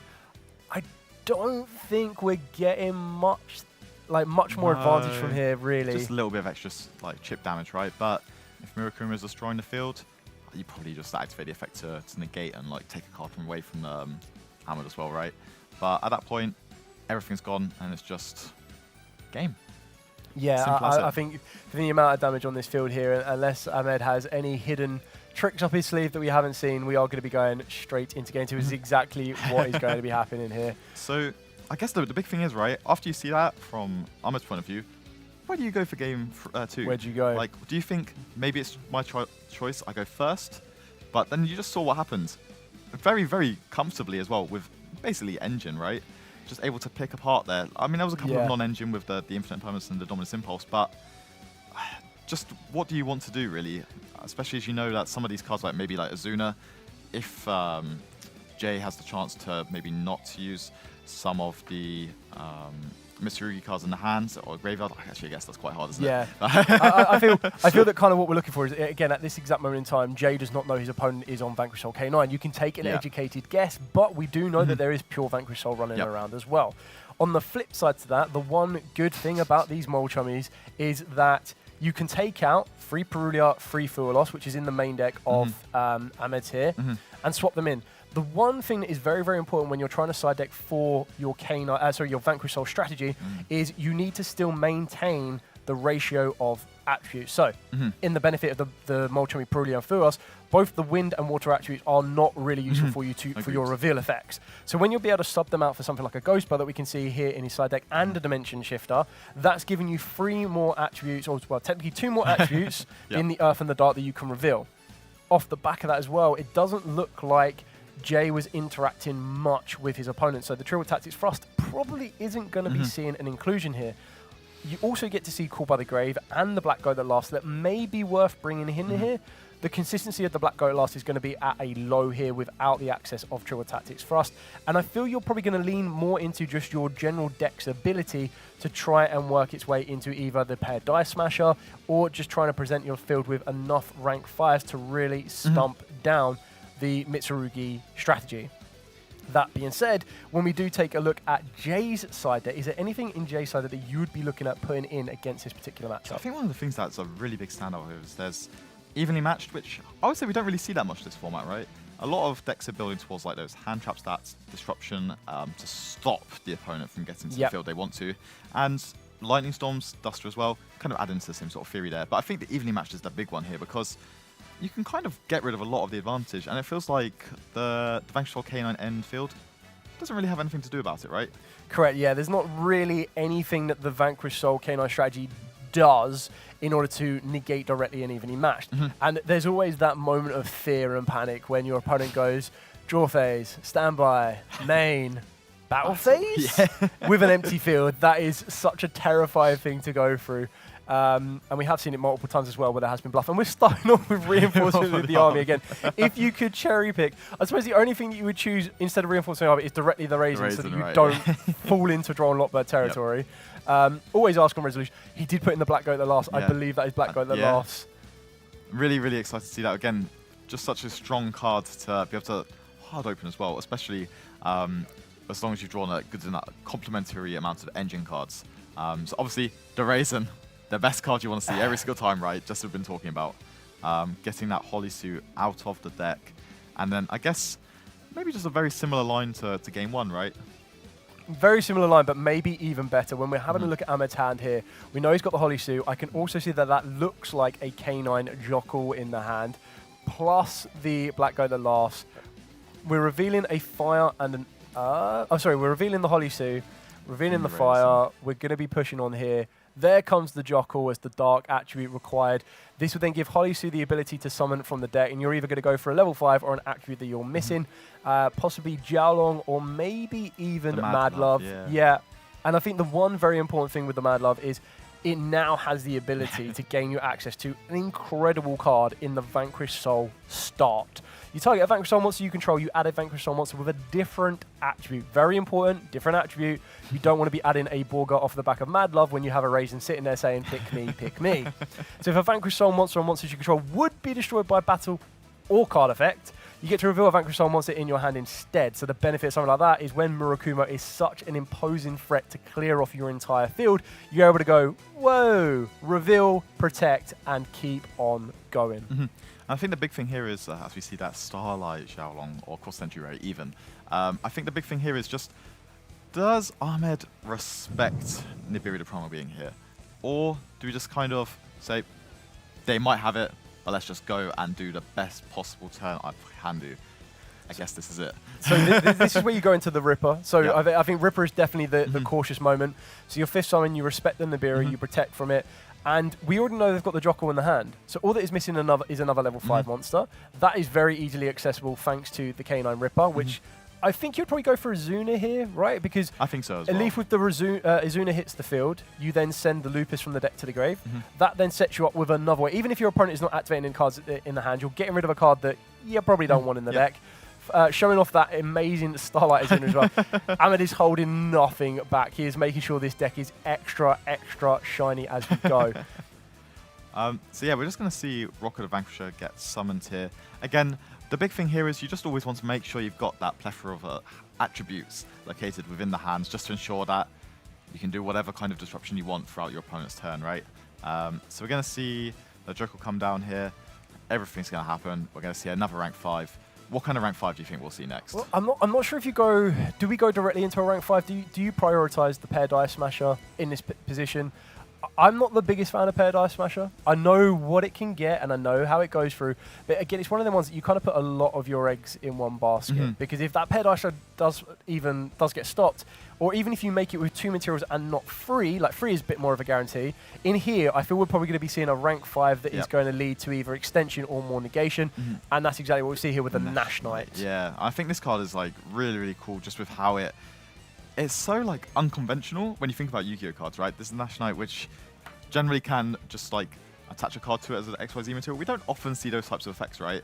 And obviously it's going to go up here and it's going to go into the C104, I believe it is, isn't it? Correct. So exactly as you mentioned, the one really nice thing about Nash Knight is it does give you that ability to play cards like the C104 or even just the C numbers in general that say if you have this very specific number as a material, you get an additional effect, and that's what we're going to be seeing here. I would be amazed if he doesn't decide to go down that route, but going into the C104 Umbral Horror, it does give you the ability to Makumo back your opponent, I would say, because it has that additional effect. Yes, you negate a card effect on the field, but then you also take away half your opponent's life points and then force them to discard a card at random. So very, very good way of being able to pull those apart. It looks like we are going to be able to present another rank 5 here as well.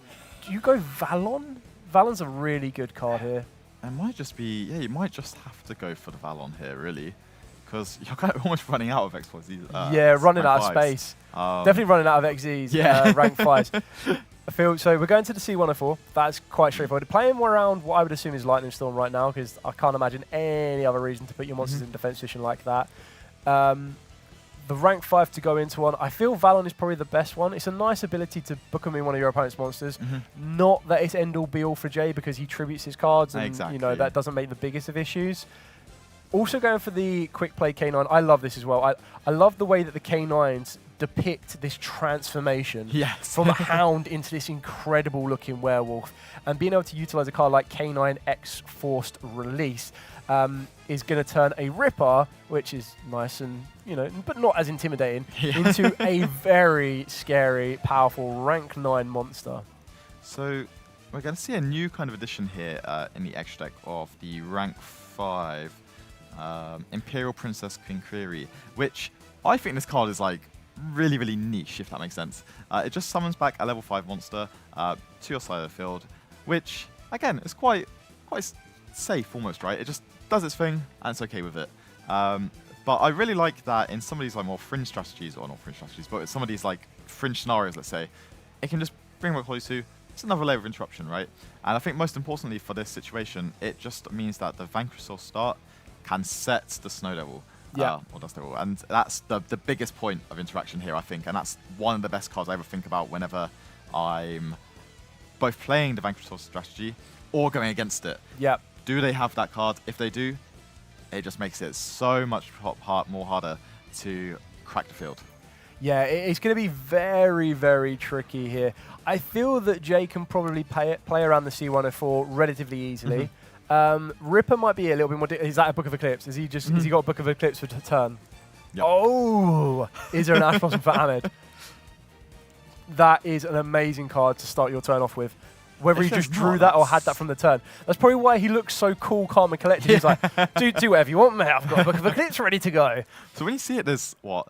5 monsters, the Rock, and then there's the Snow Devil set, the Release set, one unknown, I believe. And when you think about it, it kind of gets rid of almost all of those, right? I think it clears everything. The biggest mistake that it looks like Ahmed might have done here is by having all of his zones locked up. The Rock is completely shut off. So we're going to be activating the Black Goat that last. Going to be interesting to see what we call here. Probably the Murakumo. Yeah, I would most likely assume it's going to be Murakumo here. Yeah, so confirmed that there was Murakumo announced. I do not blame him for that one because the Murakumo with all of your monsters face down is just going to clear everything off from scratch. Now, if I'm Jay, there is no way I let this go to the end phase. With that entire full field. I am not letting Ahmed draw 5 brand new cards. So it's got Lightning Storm. He's got Lightning Storm as well. He's yeah. got Lightning Storm as So well. the big thing about the Black Goat Lofts here as well is, although Murakumo is called, you can still summon the Murakumo from the graveyard during this Correct. turn. So there is still a way to destroy all monsters on the field. It's just, can Jay's hand facilitate that? And that's what we really need to see now. Obviously, it's almost every interruption has been turned off now. So it's just, especially with the Lightning Storm coming down as well, it is he's really he's impressive. trading one for many in this scenario. We've just traded a Book of Eclipse for what I would say is what guaranteed 3 disruptions here, not even including the Mad Love. That's 4 disruptions. And now we're about to try and trade the Lightning Storm for 3 cards on that one. And on Retaliation or Response, we're going to activate the Snow Devil to reveal up to 1 of each, Dark, Earth, and Fire.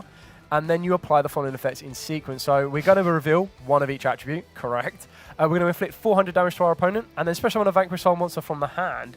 It's a you-can, luckily, otherwise, that would have been awkward. Inflict 600 damage to your opponent, and then Vanquish Soul Monsters you control cannot be destroyed by card effect. And then the third one, if it needed any more, inflict 800 damage to your opponent, and then destroy all monsters on the field. So that's a very, very interesting way to clear this field off. He's had to clear off his own field. He clearly doesn't want the draw 5 from Eclipse. Oh, that is actually true, isn't it? It will destroy everything there. And I mean, I guess it's almost doing Jay's job for him, right? In some respects. But I guess the net positive here is that they'll be able to activate the Holy Sue in hand potentially, and then start getting more monsters there. So this is quite interesting. I think they're asking this question here. The second bullet point on the trap card means that your Vanquish Soul Monsters cannot be destroyed by card effects. However, the Vanquish Soul Monsters are face down. They're not Vanquish Souls. Souls. They're not Vanquish Souls, Nope. so they can't be protected, and they don't flip up. It would be the same as if you activate Raigeki on that particular field. Exactly. It would clear everything off, and I think Ahmed might have been a little bit confused on that one. Yeah. But I feel everything is going to be cleared here, which I don't. There might be another Holy Sue in the hand. I can't remember if there's a Holy Sue in hand or not. If not, then it's looking very, very, very good for Jay here. Yeah, I think this is a kind of a misstep trade-off here. Maybe Ahmed felt that he could have kept his monsters around for the trade-off preparations. Pre-preparation of Rights, which for me, I think this is one of the best Mitsurugi cards, right? I'm a big fan of Cormac Adams' deck list from UK Nationals, getting first place there. Making 3 of this card within the Ryzel variant, and I think that's such a big change compared to what you'll normally see with 7th Tachyon, for example. But I think this card, although Get It Mirror may not be the best card that you want, just being able to always get whichever ritual monster you want, be it the Habakiri or anything else that you might want here, going for deciding to elect for the Murakumo in this situation, which just have to make sure that it does not get someone from anywhere but the graveyard here. It's just such a strong card. It's so strong. So this is also something to really consider, is that turn 1 play from Ahmed really did put everything on the field. And as you mentioned previously, we were running out of rank 5s. Yes, yeah. So the only thing I can see in his extra deck that would be worth summoning here would be maybe a Typhon. But I can't imagine Jay on pure Mitsurugi is going to be summoning from his extra deck once, let alone twice. Exactly. So the next best option on that one is a Valon, and the benefit of something like Valon may allow Ahmed to survive another turn, because we know that there is an Azuna in the hand. We know that there will be some sort of field presence from Ahmed. It won't be an empty direct hit to the life points. The Murakuma, as you've mentioned, can't come from the hand. It has to be coming from the graveyard to play around the Black Goat and Laughs. This is going to be very interesting to see how it's navigated, and remembering all of those core components, remembering that you can't summon the Murakumo from the hand, because if you attempt to do it that way, that might then deviate or completely destroy all of the other plans you were trying to do. Yeah, exactly. I think you've got it right there. And as you can see, he's just revealing some of the cards that he's searched this turn. And you can see there's the Mirror, there's the Habakiri, there's the Murakumo, and then there's the Prayers. And I think that combination, you can kind of see where Jay might be working towards in the next few actions, I would say. The Prayers, you contribute it off. That gets the Murakumo in the graveyard, and then the Mirror contributes to summon it back. And I think that's really important here. But again, it just depends where Armand goes with that Azuna in the next couple of actions. Yeah, it's also quite important that at the moment, Azuna is not even active. Yes, yeah. And Jay still, all within his control, has the ability to decide not to even activate any of his monster effects in the hand or in the graveyard. Yep. It does look like he is activating the Murakumo effect now, so the Azuna is now back on live. I didn't know if he was going to play it extra cautious and not allow that Azuna to become even a threat, but he also feels quite comfortable that he can deal with that Azuna even when it does enter the field of play. Yeah, and I think it's just like really interesting to see how the rest of this turn gets navigated, because although Jay, it feels like it's all kind of like in Jay's hands right now, and it just have to ensure there is not any, there's just no like misstep that occurs where Jay goes from winning this game to losing just because of that Azuna play. Exactly. So yeah, let's just keep seeing where it's going. So we've got Murakumo exactly where we want it. It looks like we're going to be able to bring back the Murakumo exactly how we want it. And now we're going to be using the Habakuri tribute effect in the graveyard. Resolving this one as well. The field presence right now should be enough to see the game out. I definitely think so. I think it's a little bit short currently, but again, there's just a couple more actions to come. And I think they're just potentially discussing the Black Goat laughs. But again, it also just depends really what kind of XYZs are in Jay's deck to see if there's anything that can potentially help just get to game. Get the final bit. Yes, so when we're looking at some XZs here, we've got Extra Knight, probably not one you're going to want to go towards. I would either be leaning towards the number 60 Daguerres to give the attack stat from the revival from the graveyard. But then we also have the option of the Light Dragon Agnista, probably because it's the strongest rank 4 left in his extra deck as a standalone. So we're about to see what XZs he's going to choose to go into. I think it might be the Duelist here. I think you might be right. Just because giving so much extra attack stats to one of these monsters, again, it just makes them that bit more like terrifying, right? As we reach towards the battle phase. So he's eyeing up the Agnista. As it currently stands, Agnista sitting at, I believe, 23. Yeah, and then we've got 32 of the Murakumo. We've then got the 2,000 off of the Futsu, and then adding that back to the... I think it's 1,500. 1,200. Amarasa is at 1,200. So this is enough to see it out, but we still have the Azuna or the Lupus to come back. Yep. And I guess that the big thing here is that the big thing here is, I guess, only one monster has been summoned from the extra deck, so we know that there's not really going to be a Typhon coming down, right? Correct. I do think that the Valon might just be the best play. But obviously, at this point, you are going to have to discard a card as well. I think he's going to be looking at that Typhon, which he's either looking at Typhon or he is looking at what he has left. And I agree with you. He may not have realised that only one has been summoned from the extra this deck. is big as well. The Megatama to destroy is... the trade-off. Yeah, and I think that's just basically just like confirms it should be the game here, right?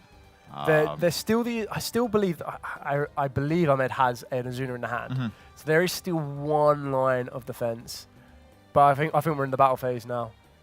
Yeah. So it's declaration of attack. So 3, 5, 6, 7, 7, 5 damage as far as I can calculate. So I mean, it did allow him to survive one more turn. But I can't imagine this is just going to be Jay's Enfield. He must have some set cast to add to this, which is going to set up the Regesies effect. Okay, yeah, I'm surprised he wouldn't maybe make a push for the link to Dynamondo here. Again, correct me if I'm wrong, he could make that here. Make the Dynamondo. Has he clogged out his extra zone? Dynamondo's just one ritual monster and then any other monster. Yeah, so it should be kind of okay to push into that, 2 monsters including ritual. Yeah. But I guess maybe just electing to keep these on the field and not like maybe just not lose to any potential like DD Crow or that type of effect. I feel keeping the Agnista on the field as well is still quite important because as we see it, the Agnista is in the same colony as the Futsu, which is exactly what it is here. Raisin now, rather than threatening 1, is going to threaten 2 at the same time.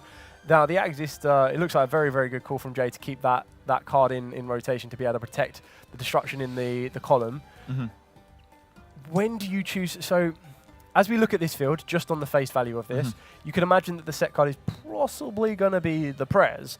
So when do you choose to use that Prez to tribute off the Murakumo to then present the most value, I guess. Yeah. Right? I guess the big thing here is also just you've got the Murakumo effect to discard a card. When is that the best? Like when can you get the most possible value out of that card? I think that's another big thing here as well, because obviously Ahmed still has what looks like 4 or 5 cards in the hand. Yeah, I think there is I think this is quite important actually. So it looks like the Light Dragon Agonist you control will be destroyed by a card. You detach a material from this card instead. Yep. But it can't be a replacement if it includes itself. Yeah, you might be right here. I'm always, whenever it's any of those cards, I always think back to the old Proxy Dragon. Yes, exactly. That is the one I'm on. Proxy Dragon with Raigeki. Can it protect itself? Can it destroy itself? Yeah.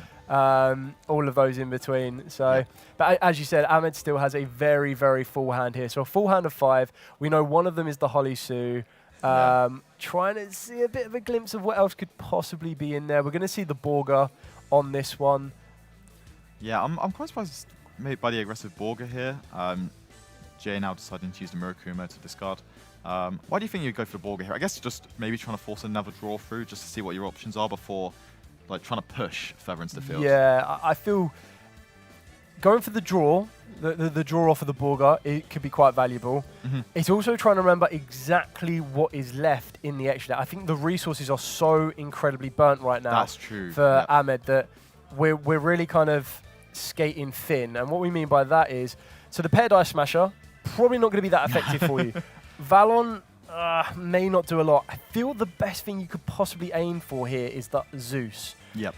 See, in order to get Zeus, all you need to do is attack with any Vanquish Soul monster, and then rank it up into the Vanquish Soul rocks. And then, sorry, you need to attack with an XZ. So you would need to get an XZ on the field first, which from looking what is left... Yeah, there's not many options left, I think Valon is the only XZs left that you could actively make that could declare an attack that's worthwhile. Yep. Got Rocker the Vanquished. Maybe not so much, No, I think he's already got all of the Vanquish Soul monsters he wants in rotation. The loss of the Vanquish Soul start is obviously quite big here as well, because there's no real way to get that back into rotation. And I guess it's just starving off potential attributes as well, right? Yeah. That's the big thing here. It's just, well, obviously a lot of cards in Ahmed's hand, but are they all the correct attributes? And that's the biggest thing about this deck, isn't it? And it's tagging in, tagging out. It's trying to summon the Caesar Valius here. I don't feel he has a dark in the hand. I think Borga was the only dark. So there's a Borga, there's a Raisin. Oh, no, there's one of each right there. So that's, but that's the Borga that's just returned to the hand from the field. Yes. So I mean that the Borga didn't reveal a dark to draw a card. So I think it's Holly Sue, Raisin, Borga, and the Caesar Valius is now on the field, and one unknown in the hand that we don't know.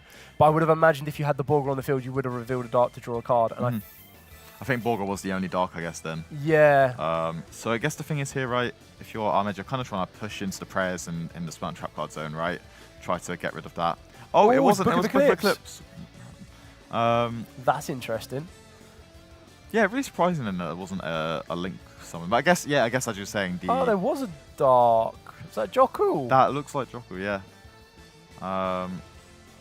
See, we've been saying that this seems like it's in a really good position for Jay, but now you never know, right? What's happening with the rest of this turn. And we do know, I believe there's a Raisin in hand.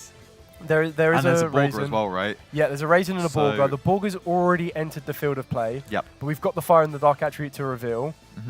So there's still a play here for Ahmed to use the Holly Sue to summon from the deck. And then potentially, again, it's just trying to get more bodies there to try and just advance the game state and start like picking away at what Jay has, I would say. Because obviously there's the add off of the Saji, and then there's the Reborn just happening now. Going to get a lot of advantage for the next turn that's coming up. And it's just if Ahmed has the chance to just make that big push and try and push for it now.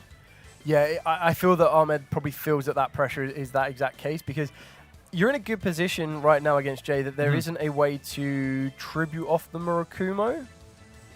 So that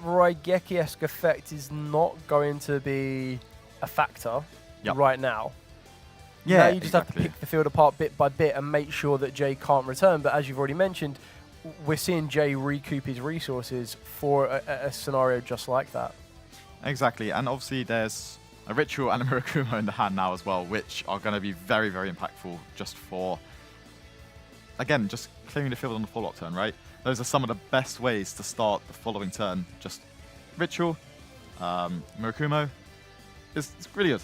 Yeah, exactly that. And I feel one thing that either Ahmed remembers and he's keeping it very, very secret, or may have forgotten, is that there is a secondary effect of the Black Goat that lasts. So you get to banish it from the graveyard to declare a monster card name. This turn, neither player can activate the effects of monsters on the field with the original name. So you can probably survive another Murakumo Raigeki-esque effect. Yes.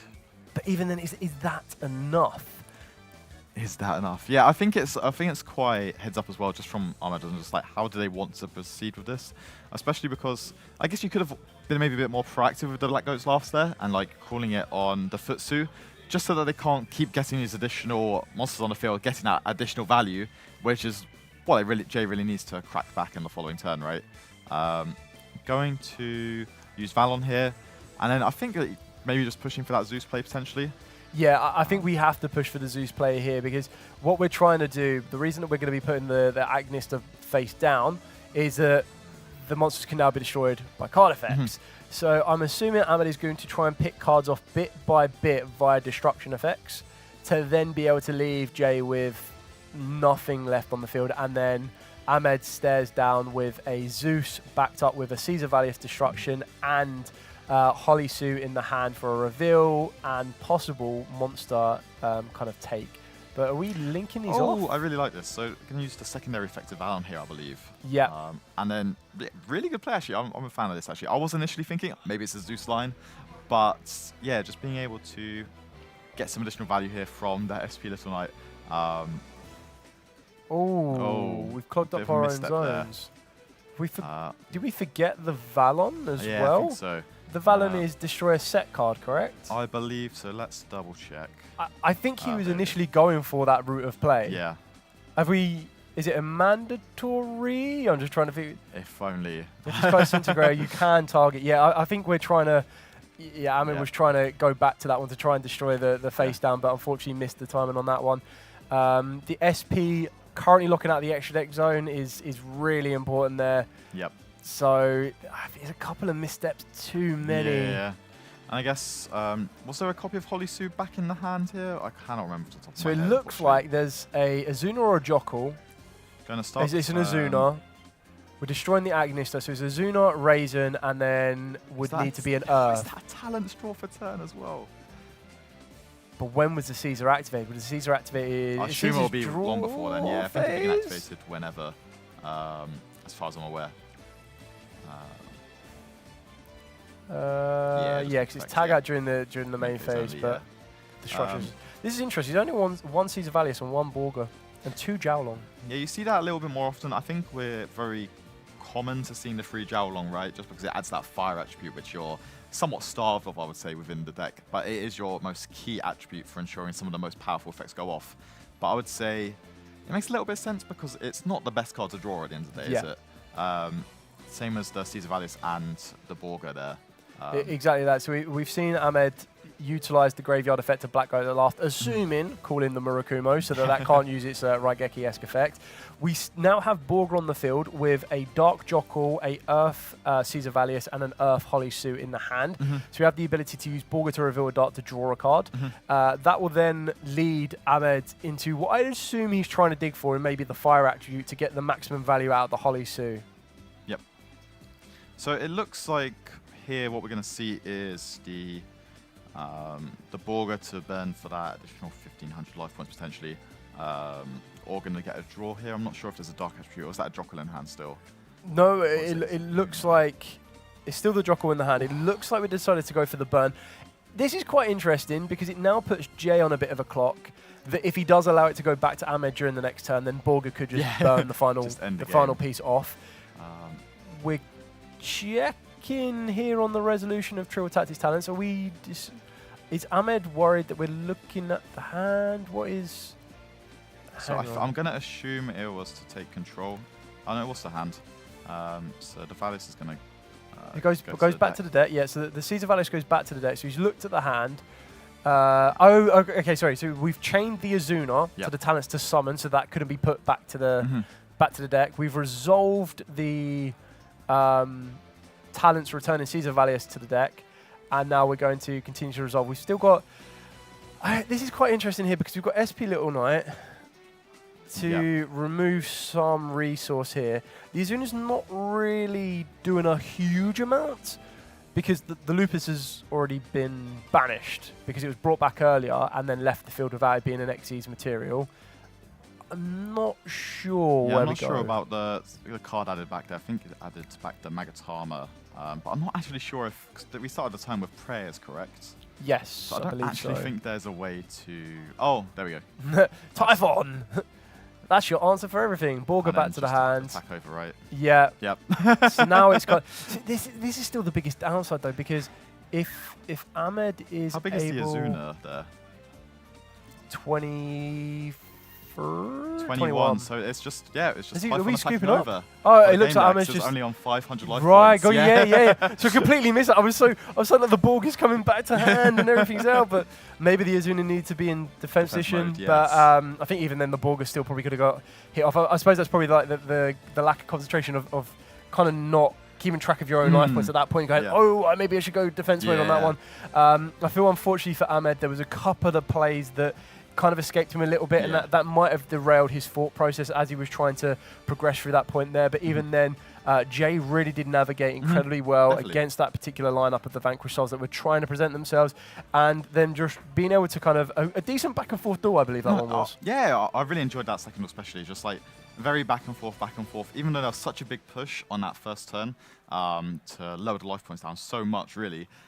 After that, it was like, maybe Ahmed's got the ability to come back into this, and almost did as what I would say as well. It was like very, very close to like clutching back at that game. Yeah, exactly. I mean, after you already face a Book of Eclipse backed up with a Lightning Storm, and then you're like, what have I got left? Yeah. And then exactly that, he did fight back very, very well. Unfortunately, it was probably one step too shy of being able to take the win on that one. But both duelists are still very well within this one. They're both still, so one is XO, one is going to be X1. We still have 2 more rounds of Swiss to go, so that is not over at all. Exactly. What you need to do, especially when you go through a duel like that, is you try to take a bit of a decompression. Yeah, 100%. Take a big deep breath in, go and grab yourself some water, relax a little bit, and then get yourself ready back into the mindset for game 2, because you don't want to be letting a duel like that derail you for the rest of it, and you kind of keep your feet on the ground. Yeah, 100%. From so many experiences, you have that really one big loss, and you're like, how did I let that get away from me? But then it's always just about how you bounce back, how you continue on with your next match. And it's always that. It's just restart, refresh, new match, new me. Let's just see how it goes. Go again. Exactly. Brilliant. We're going to be back with our round winner, and then we're going to be moving on to round 8 and then the all-important final round 9 so that we can crown our UK national champion. So do not go anywhere. We'll be back very, very shortly.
So we're back with our round 7 fixer, Jay. Yep. Congratulations. Thank you. Obviously, you're playing a little bit more fringe of a deck, I would say, going into this tournament. You're playing the pure Mitsurugi strategy. Yeah. What made you want to play this deck over any of the new decks, the Yummy, the Vanquish Soul deck, maybe even the Draco Tail? Yeah, I just think I was assuming Yummy would get a lot of representation, and Murakumo just eats that deck. Right? I think we were talking about this a little bit before the tournament started. We were like, Murakumo is a phenomenal card, in my opinion. It's such a good card. It's the boss monster you want every deck to have, really, I would say. Yeah. And even though I wouldn't say it's the boss monster. Like, Futsu? Futsu. Oh, Futsu is ridiculous. Yeah, I like, think... so I played a very similar deck for UK Nationals this year, and I think the thing I respected Murakumo, I was too in the grain of thinking about Murakumo, the best card. But I needed to respect Futsu a little bit more and just like how much advantage it generates. It's, So yeah, let's just go back into that round. Yeah. So game 1, I feel like both games were kind of in your control, but game 1, what happened? Gosh, what did happen? It felt like you were just very much in the control from the get-go, really. I think you had Imperm into Impulse into another Imperm, right? Yeah, drew the Imperm for turn, the second one. Yep, and then you had like Ritual to start your turn, I believe, right? Yes, and then again, I think you chose for Futsu there instead of the Murakumo, which again, I was like, maybe is that the right one? But the Futsu just kept on bringing back the level 4s. Keeps bringing back bodies, and then, especially as you got into the Light Dragon Agonista, which, again, really, really phenomenal card for this matchup, I would say. Yeah. And you kind of just stole the game, really. Like, there wasn't much that your opponent could do in that instance. Yeah, I mean, the Light Dragon was a last-minute addition. It was a late call, but it's been phenomenal. Yeah, it's overperformed today. Yeah. So that's kind of it really for game 1. Like, you kind of just like cleaned up, and it was okay. And then on the crackback, there wasn't much going on, right? Yeah. Game 2, I saw your hand. I was like, okay. I saw the Lightning Storm. I didn't catch the Eclipse though, so I didn't see the Eclipse until the first action of your turn, right? Yeah. Book of Eclipse. How were you feeling if that Book of Eclipse wasn't there? A little bit scared of how much was there? To be honest, I opened 2. I opened 2 Book of Eclipse. And then I drew the Lightning Storm. Which just sealed the deal. Icing on the cake, right? Yeah. So obviously, Book of Eclipse, Lightning Storm, decides to chain the Snow Devil there.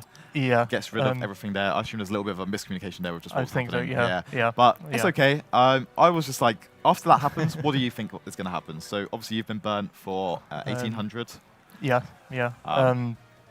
It's just to get on the gas, really. Yeah.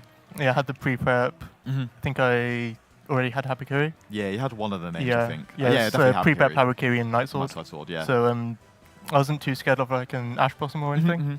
But yeah, just trying to play as safe as possible. Yeah, for definite. And I think you did that quite well. You made the Light Dragon, right? Yeah. To try and like protect the rest of your resources there. Yeah. The only question is, like, do you ever think about making the Dynamondo there, just to be able to trigger the Murakumo on the follow-up turn? Or because of the Black Gold laughs, did you like think that maybe that wasn't worth it? No, so I did make a misplay using the Magatama that turn. Yes. Yeah, because I could have just used the Light Dragon effect to pop the Lupus. And then I would have had game on board, but it just didn't cross my mind. No, it's okay. I mean, obviously it's a very long event. There's always going to be like one or two little missteps. But I think you played the match like really well outside of that. But obviously, you're here. You're 7-0. Yeah. How are you feeling for the rest of the tournament? 2 more rounds left. God. See how Shocked, it goes. Yeah. See how it goes. I mean, that's always the way, and I think that's just kind of how you have to navigate these sorts of tournaments, right? Just take it one match at a time. Yeah, definitely. So, 2 more rounds. Do you think you can win the UK Open?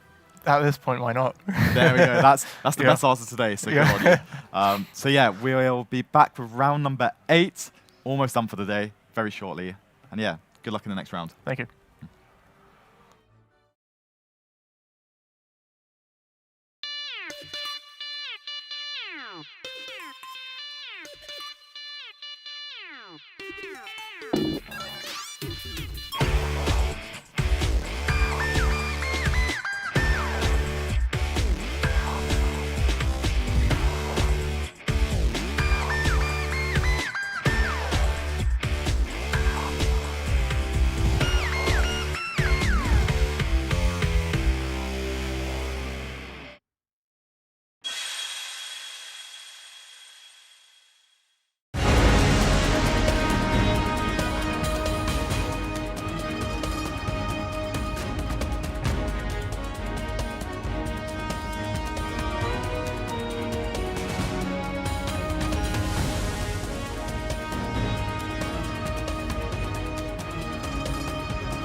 adventure back in time with Yu-Gi-Oh!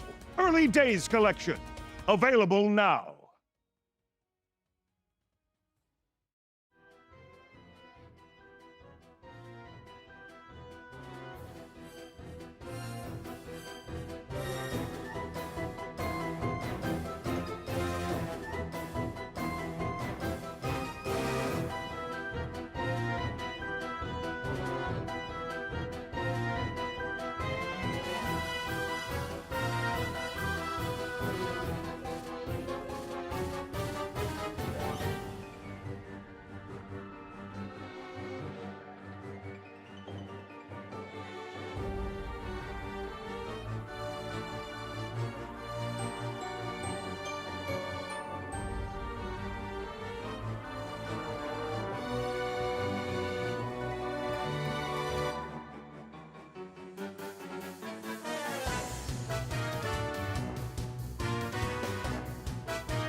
Welcome back, everyone. We are now on the penultimate round of the UK Open. So, Alex, we have some very interesting decks. We are starting to take a bigger dive, I guess, into the future of Yu-Gi-Oh! So, how about you tell us exactly what matchup we have for our viewers at home? So we've got some really high-level players as well, I'd say here. So we've got Mel on the Draco Tail deck, but with a K9 package. I'll say a heavier K9 package as well, playing even cards like Jokul, which I wouldn't have expected traditionally. So it's really nice to see like a bit of a spin on that. And then we've got Luke Tyler on Vanquish Soul, which, knowing Luke very well, this is a Luke Tyler deck I would go with. This is the kind of Yu-Gi-Oh! He loves playing. He loves playing like the kind of grindy ones where his technical play will make him the best player. And yeah, I really respect that. And I really, really like the list that we'll see throughout the game. Yeah, exactly that. I'm a big fan of both like the Vanquish Soul strategy and the Dracotail strategy. Seeing them both being utilised with K9s. We've seen Mel on feature quite a few times this season as well. She has done incredibly well at all stages of the game. And then Luke Tyler himself is not a he's not a stranger to the feature match at all. And like you said, it's a very Luke Tyler style deck. I don't know what he'll think of that afterwards when he watches this back, but I guess we're about to find out and see exactly what kind of spicy techs he may be utilising to kind of personalise these for himself. So the die have been rolled. The all-important player to play that first card is going to be... I think, based on the facial expressions, I'm going to go with Mel here. Starting with Jokul, summon Izuna, which, when you're going blind, what do you think is happening here? But then there's a potential for the Draco Tail to come out of nowhere here, I'd say. Yeah, I feel either... There's one or two outcomes on this one. Number one, Mel has bricked, not nice. Yep. And I say bricked, you've still been able to, present a Jokul and a Izuna to the field. The flip side of that is that you've opened up everything bar a Dracotail monster, which is quite annoying. Or you're being very respectful of interactions to protect your Dracotail kind of cards, and you're going to want to go into a Ripper first. So we're going directly into the Ripper. We've already kind of Droll checked. Yep. It looks like we might try and check for a Imperm, a Veiler, or an Ash, keeping in mind that we do not have Lupus under the Ripper right now, so it is susceptible to being targeted. We're going to be revealing the Holly Sue with the Raisin to summon the Holly Sue down to the field. This is going to be quite interesting because we're going to be chaining the Ripper straight away to not let that Holly Sue resolve, which I think is a great call because you definitely don't want that Holly Sue hitting that field. I guess following that, where do you think you go from here? Oh, okay. The Izuna there, this is kind of like, it's like almost like checking, right? Yeah. So you kind of don't mind if they interrupt the Holly Sue there, because this Izuna is going to be so really powerful, right? Because it's not only really stopping the additional search, but also just stopping that that extra interrupt going back into your turn as Luke. Yeah, as Luke's about to find out, I mean, I think we're basically just going to be trading Ripper for Ripper. Yeah. And this is still really quite good in the sense that I don't know if I would like to think that Luke maybe knows what Mel's on and vice versa at this particular point. As it currently stands, it could be a very, very direct mirror match. But I did see what looked like a Ketu Dragon Tail in the hand, so I feel Mel was just being very, very protective here. We're going to be utilising the Ripper effect to search, which I think is a really good option here because, again, when you're trying to use just your Jokul, Posha Izuna is checking everything that Luke is trying to do. And remember, Mel has not used her Lupus in the graveyard, so that can still enter the field of play and still cause an issue for Luke. And I guess the other thing is like, you can still summon the normal summon the Izuna here as well, right? I believe. Correct. If your opponent has two monsters in the hand, two cards in the hand, you can. Yeah. So then I guess that's just like another way to get to another rank 5 option potentially. This is very good because we've now traded the Ripper, and we still haven't revealed any. I think we're going to see a Ketu. Oh, this is amazing. Yeah. We've been able to trade the Ripper off. The biggest benefit of Ketu is because our opponent controls the monster, you can actually fuse with the card you choose to search. Yeah. Which is amazing because it's now going to turn whatever gets searched, whether that be a Lucius, and we haven't even used one. Oh! The Ash Blossom and Joris thing. I was going to say, this is like the biggest thing here is if that Ketu does resolve, it feels like it's very, very strong for Mel there. Yeah, if that Ketu would resolve, we would have been in a very, very good position. But now, we're still going to be able to go for the Lucius. we're still going to be able to get access to the Feymana. Feymana itself will become a Fusion Summon-esque card, which is exactly what we're going to see here. The Feymana is going to get discarded to Fuse. We're going to be using a Fualos, a Lantern, and then the Lucias on the field to go into the Arfulion. We've now got the ability to trigger the effect. Unfortunately, only using two in the hand. We're going to be able to trigger the effect of the Arfulion is going to be targeting the Feymana and the Lucias to add them back to the hand. I can imagine that Chainlink 2 will be the Lucias to set the Rahu Dragon Tail, and that's pretty much going to be it. But you still got the Rahu Dragon Tail, which is insane. We already know how good this is, because you can use the Feymana as fusion material in the hand now, so you get another set. You'll use a Dracotail monster that you haven't used previously in the deck, which could be something like Pan, because Pan does not target to destroy. We're also going to be presenting another rank 5 to this field, and which is very important that you do this first, because once you activate Rahu Dragon Tail, you're going to be locked into fusions. It just feels like Luke may have even just lost already. It feels like there's so many pieces of interaction that have already been generated on this initial turn by Mel, and yeah, this Rahu resolving, it feels insane. Maybe I'm just wrong. Yeah, I mean, the Rahu is definitely going to be very, very good here to resolve. We're going into the Glamel. We are going to be utilizing the Urgler's effect in the graveyard, and then I can assume chain the Glamel, but to destroy, we're going to be using... Ooh, we're going to attach the C1? Did we just rank up? Aren't we? No, I think it's we just attached the material. Yeah. So attached the material and then absorbed up the Ripper. Very, very good here. Then we're going to be using the Urgler and the Feymana to set a monster return and a spell negate. This is quite impressive. Like, this was all came off of an Azuna plus a Jockle. Yeah. And well, of course, we did have other Dracotail cards in hand, but we've been able to see that Luke was on the Vanquish Soul, that Luke was playing the Holy Suit. We've been able to take away his Azuna and his Lupus. We've also then been able to take away an Ash Blossom. So now there are a couple of attributes that are now no longer going to be in rotation for Luke to utilize for his Vanquish Soul strategy. We're going to be able to trade our trap card for a draw and a negate. And then trade the other trap card in the form of the Horn for a return and a draw. Yeah, and I think this is just really, really strong, especially because you are just like removing so many cards from Luke's hand in that initial turn as well. Obviously, we know that there was the Raisin, there was the Holisu, but beyond that, it's just like making sure the rest of the matchups rest of the attributes kind of match up, right? Yep. And I think that's just where Luke's going to struggle here, especially as just like trying to tear apart the rest of this field now. Yeah, I think one really important thing is I believe the Nationite is still live? Yes, because there's still two XYZ materials, I believe. Yeah, so still maintain the quick effect during the main phase. Detach 2, attach a number XZs from your extra deck to this card.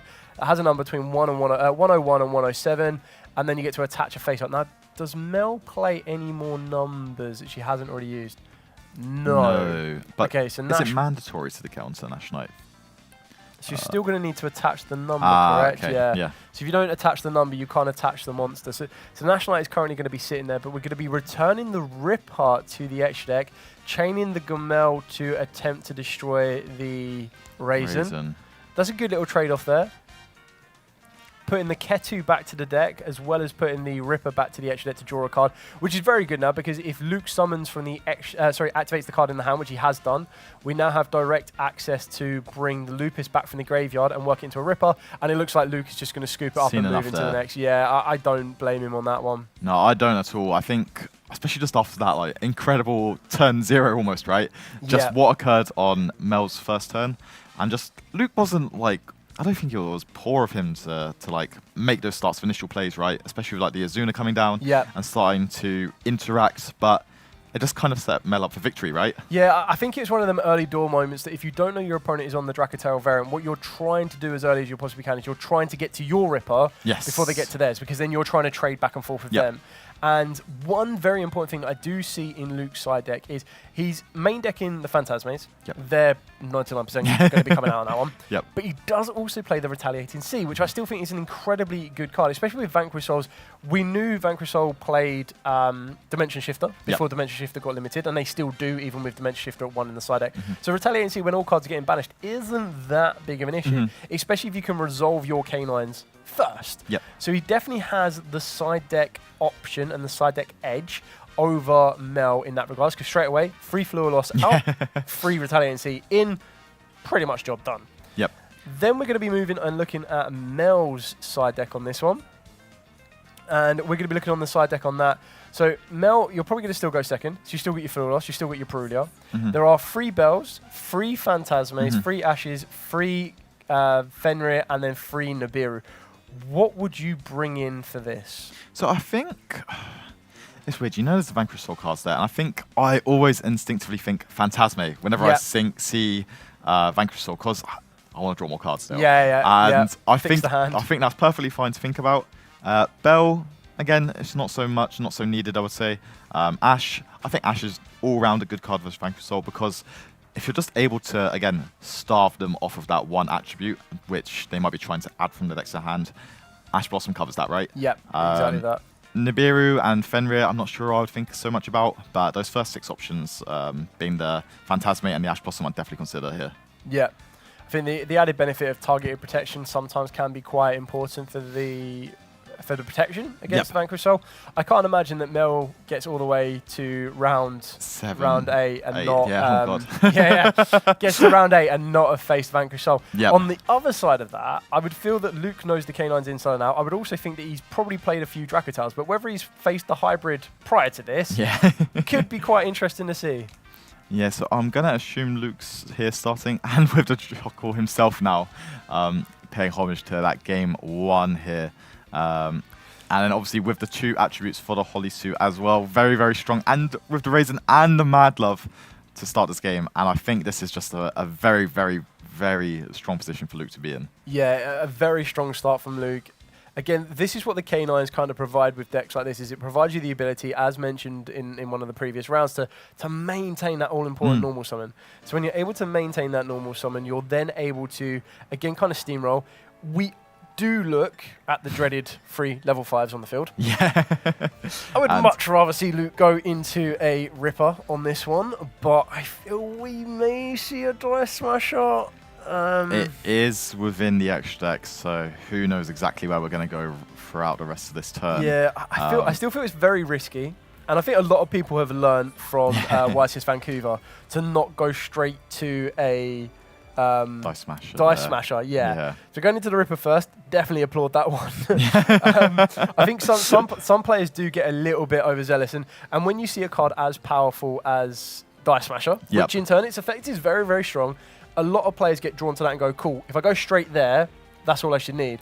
Whereas I think the big difference between players like that rush to it and then players like Luke that is currently navigating around and not using it as a auto win button is it's giving him the ability to present with Ripper, be a little bit more cautious, make sure that he doesn't make Dice Smasher and instantly lose or have to pass turn to something like a Ghost Ogre, an Effect Veiler, Infinite Impermanence, and kind of cards along those ilk.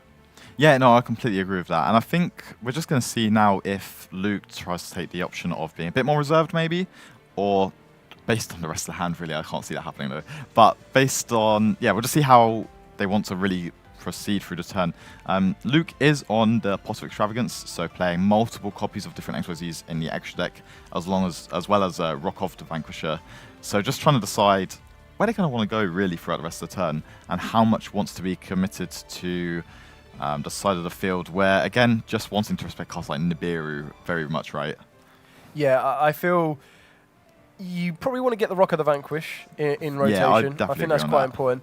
And then if you have that option for another rank 5, the 2 rank 5s that I can see in Luke's extra deck that isn't Dice Smasher will be the Chronomaly Vinma, which is a optional kind of like negate on this one. So you've got the quick effect, target face-up monster on the field, and an XE monster or a Chronomaly in your graveyard. That monster on the field gains half the attack. It's kind of nice little attack boost. But the most important one is when your opponent activates a monster effect, you get a quick effect to detach 2. Now, when effects in regards to the Dracotal strategy isn't that ideal, because the Dracotal strategy can actually chain block very, very consistently and very, very easily. Valon is another valid option on this one. The biggest downside of that one is you're probably not going to want to flip any Dracotal monsters face down. You're probably going to want to save them for the K9s. I guess that the thought process is right. Valon, maybe putting monsters face down. But it doesn't really matter for the fusion summoning aspect of the Dracotail deck, right? They can fuse, similar to how we talk about with the tributes and the ritual summoning using face down monsters. It's the exact same thing, isn't it? Yeah. So we're going to see just where Luke decides to go with the rest of the turn. I'm going for a draw here with the Heavy Borger. And I'm quite happy with actually where Luke's got so far, especially with the start still in the reserves, because you'll get the Snow Devil in the end phase, and that is exactly where I want to be as Luke. Yeah, exactly that. Like, I feel making Ripper as early as it does kind of checks the Feymaner, should Mel have that in her hand. Then off the back of that, it does check the Azuna. So it is kind of trading places with some of those cards. It does put Mel in a position where that she will need to open up with Azuna plus a Feymaner or Feymaner plus Azuna.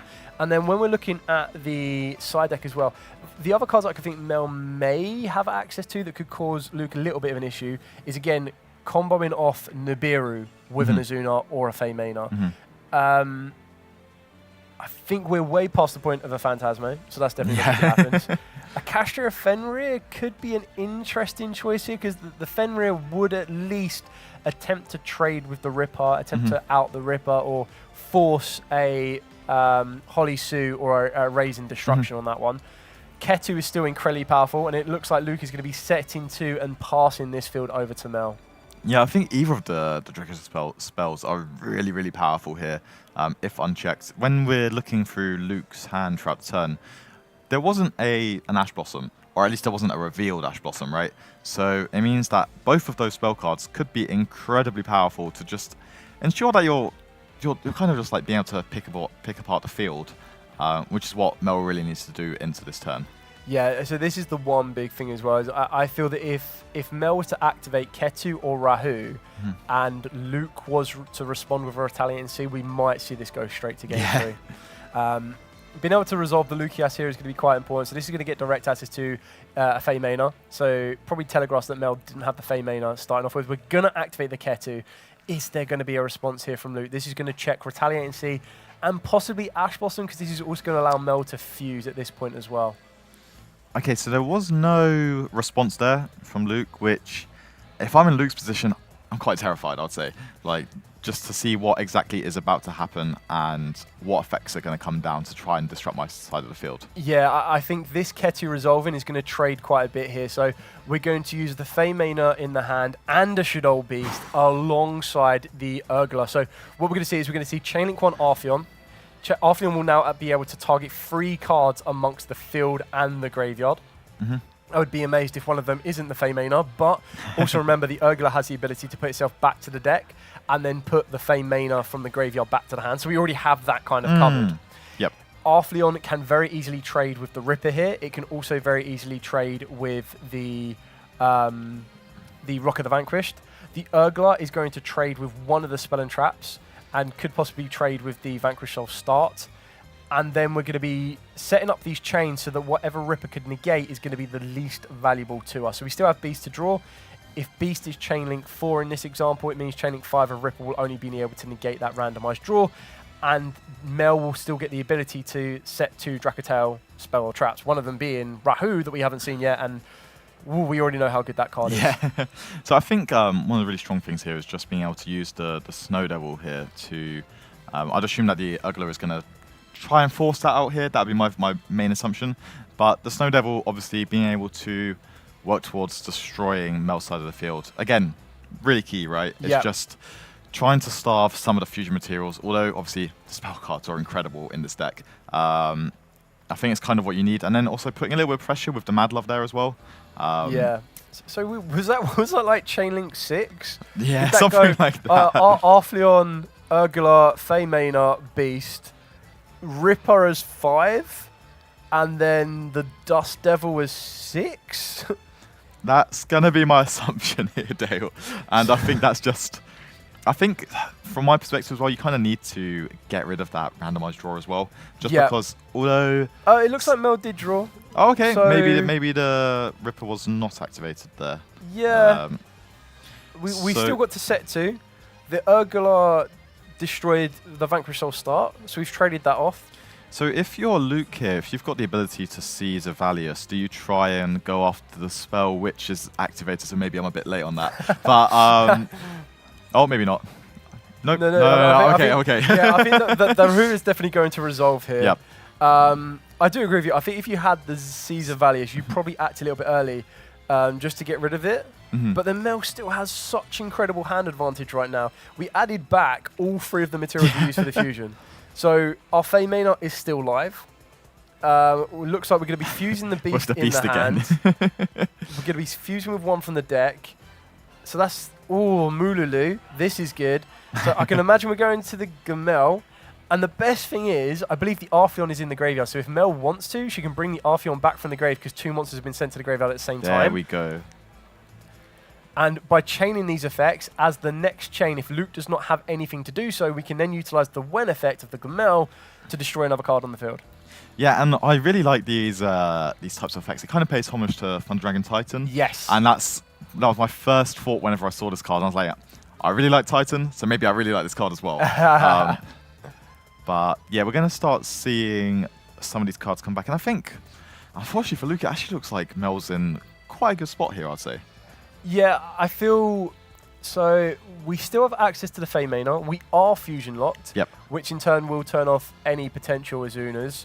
We're going to be using Mad Love to try and return the lowest defense on the field, which will be Raisin itself.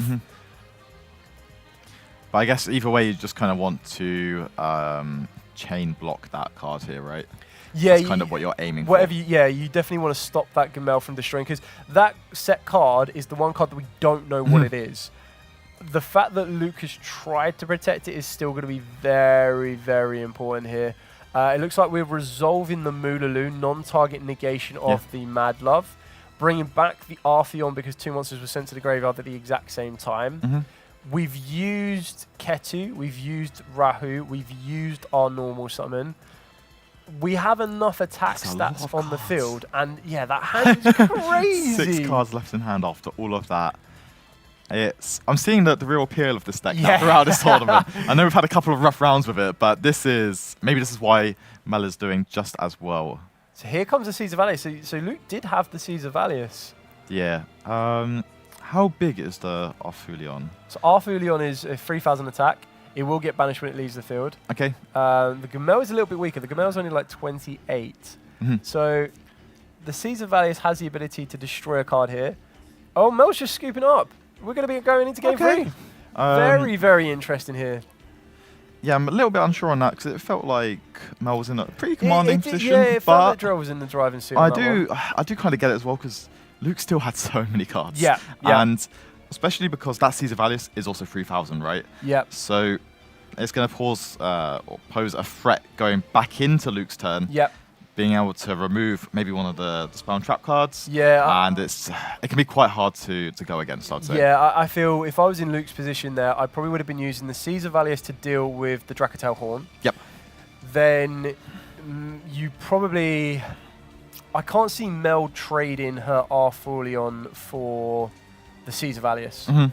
So maybe he leaves the Caesar Valius on the field, but even then, like you said, just Luke had so much more resource to come back with during the next turn, and Mel had pretty much used all of the resource. The only next play that could have been made might have been a Secturion Dragon off of the back of the Feymana. But yeah, I feel there's still too much. I think, if I remember correctly, Luke still had access to the Lupus in the graveyard. Yes, I believe so. So he could have brought that back and gone into a Typhon. Yep. But he could have also brought that back with another 5 and gone into another Ripper as well. Yeah, which might have then started to trade with the Feymana that Mel had access to, which could have made it a little bit more awkward for her to navigate. Definitely. And I guess we're going back into game 3 now. Yep. So how would you think Mel's going to start? Do you think she's going to go first, go second? If I'm Mel, I'm still going to be going first. I still feel that the biggest issue we have when we're looking at Luke's side deck is that Retaliating Sea is a great card for going first or second. Yep. He also has the added benefit of Dimension Shifter, even though it is at 1. If you see that card in your opening hand, being able to drop that against the Dracotel strategy is really going to burn away so much resource. I guess it's really just like you're playing 3 Retaliating Sea, but Dimension Shifter, it's a 4th copy, essentially, right? Yeah. That's how I would always see it. And you just want to increase the chance of seeing those like really pivotal cards in these matchups.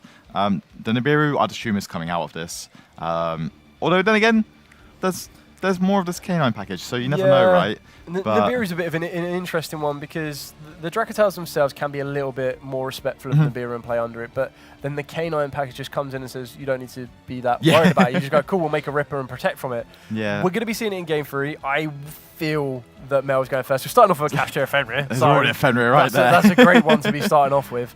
No holding back on that. So this is great because what this will do is this will check Luke's, sometimes Holy Sue, but can also check Luke's ability of access to Azuna and Lupus.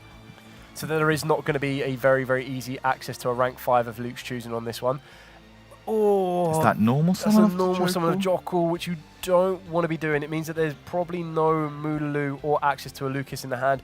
In turn, could also possibly mean that there is no access to a Ketu Dragon Tail. Or maybe even a Rahu, but maybe you don't want to fusion lock yourself on this one. Yeah, it just depends because obviously was the Phantasme used initially? Not sorry, Phantasme. The Fenrir, sorry. To search, was that being held off for now? I would like to feel Mel's in that position where you wouldn't do that just in case there is a draw round. It does seem that the Ash Blossom on the Jockle is going to be a pass. Oh, activating the Fua straight away. That means it was probably drawn off the top. Yeah. I think that's perfectly reasonable, isn't it? Just in case there's a random 5-mana that may occur. Yeah, during this turn. Exactly that. It will still get Luke some advantage. The other thing I've got to think, so there's an Ash Blossom on the Dr. Madlove. This is a good trade back and forth here. It'll be very interesting to see. I feel that Mel is probably sitting on another hand trap interaction here. Maybe. Do you decide to use the Fenrir here? Maybe the Fenrir was used previously to search. Yeah, maybe. Because I can't imagine you pass your turn without doing it right. Yeah. So maybe that hand is Fenrir plus one other. Yeah. We can deter that it's probably not a Lukias, a Moodaloo, a Feymana, or a Ketu, or even a Rahu. Yeah. So maybe it's one of the Shadow cards that have been located within the list, or one of the larger Dracotail monsters potentially. Potentially, yeah. I mean, if it was an Azuna, you could have summoned it down with the Jockle. Exactly. Even with a Beast, you could have summoned that down with a Jockle. Yeah, as well. that's true. So it does like condense the amount of cards it could be, I guess. It does make it very, very difficult. Maybe it's a Fur. No, I can't imagine you keep a Fur or a Perulia in. Either way, Lupus is coming. He's entering the field of play for Luke here. No summon from the extra deck yet, so that's not going to be an easy Typhon for sure. We still have Dr. Madlove can turn into Rock of the Vanquished. I guess the thing's right. The Fenrir hasn't been used yet, right? And I think it just depends really how long that's going to get held on to, because I guess it's quite hard to decide, right? Because I guess the Madlove and the Lupus don't really pose any kind of threat. No, I think right now there's no way to easily. Like you're not in a trade-in position. Yeah. The Jockle's still quite annoying itself as well, because being 2,000 attack and 1,900 defense, it kind of does trade quite nicely with the Lupus as well, even though Lupus is 2,300. But the Madlove currently can't get rid of anything, and unless we want to use Madlove's effect to reveal the correct attributes in the hand to return a monster with the lowest defense on the field, which would be the Lupus at this particular point, I would imagine you would have done the reveal of the materials before you put Lupus on the field. So, Madlove into Fenrir? This makes a little bit of sense because it seems like... Reveal? Are we revealing the dark, or are we using Borga to return? But Borga's return is during the main phase, correct? I think it might or is be this a the different Madlove effect of Madlove. Dark face-up monsters on you control lose 500 attack and defense. Oh, okay, so he's using that during the damage step, I guess. Yeah, this is why I value Luke Tyler very highly here. Just moving into main phase 2, returning the Madlove to the hand, revealing the Madlove to draw a card. If we pass, no, we haven't even passed. Vanquish Soul start. Mel shaking her head there. Yeah, that draw off the top deck is incredible. Pretty really, crazy. When you think about it. Yeah. Pretty crazy. So Vanquish Soul start. I'm assuming we can add the Razor. We don't even need to add Razor. You can add Holly Sue. You can add Jowlong. Yeah, this seems really good. Really. It's very crazy how fast, with no pun intended, the pendulum does swing in this game. Very, very quickly. So gonna get the Raisin here. I guess the thing is, maybe there's already the Holly Sue. in the hand. Oh, actually, no, you can just make Rock of the Vanquisher, can't you? Yep. Rock of the Vanquisher, grab back whatever you need to, being that Borga. Rock of the Vanquish.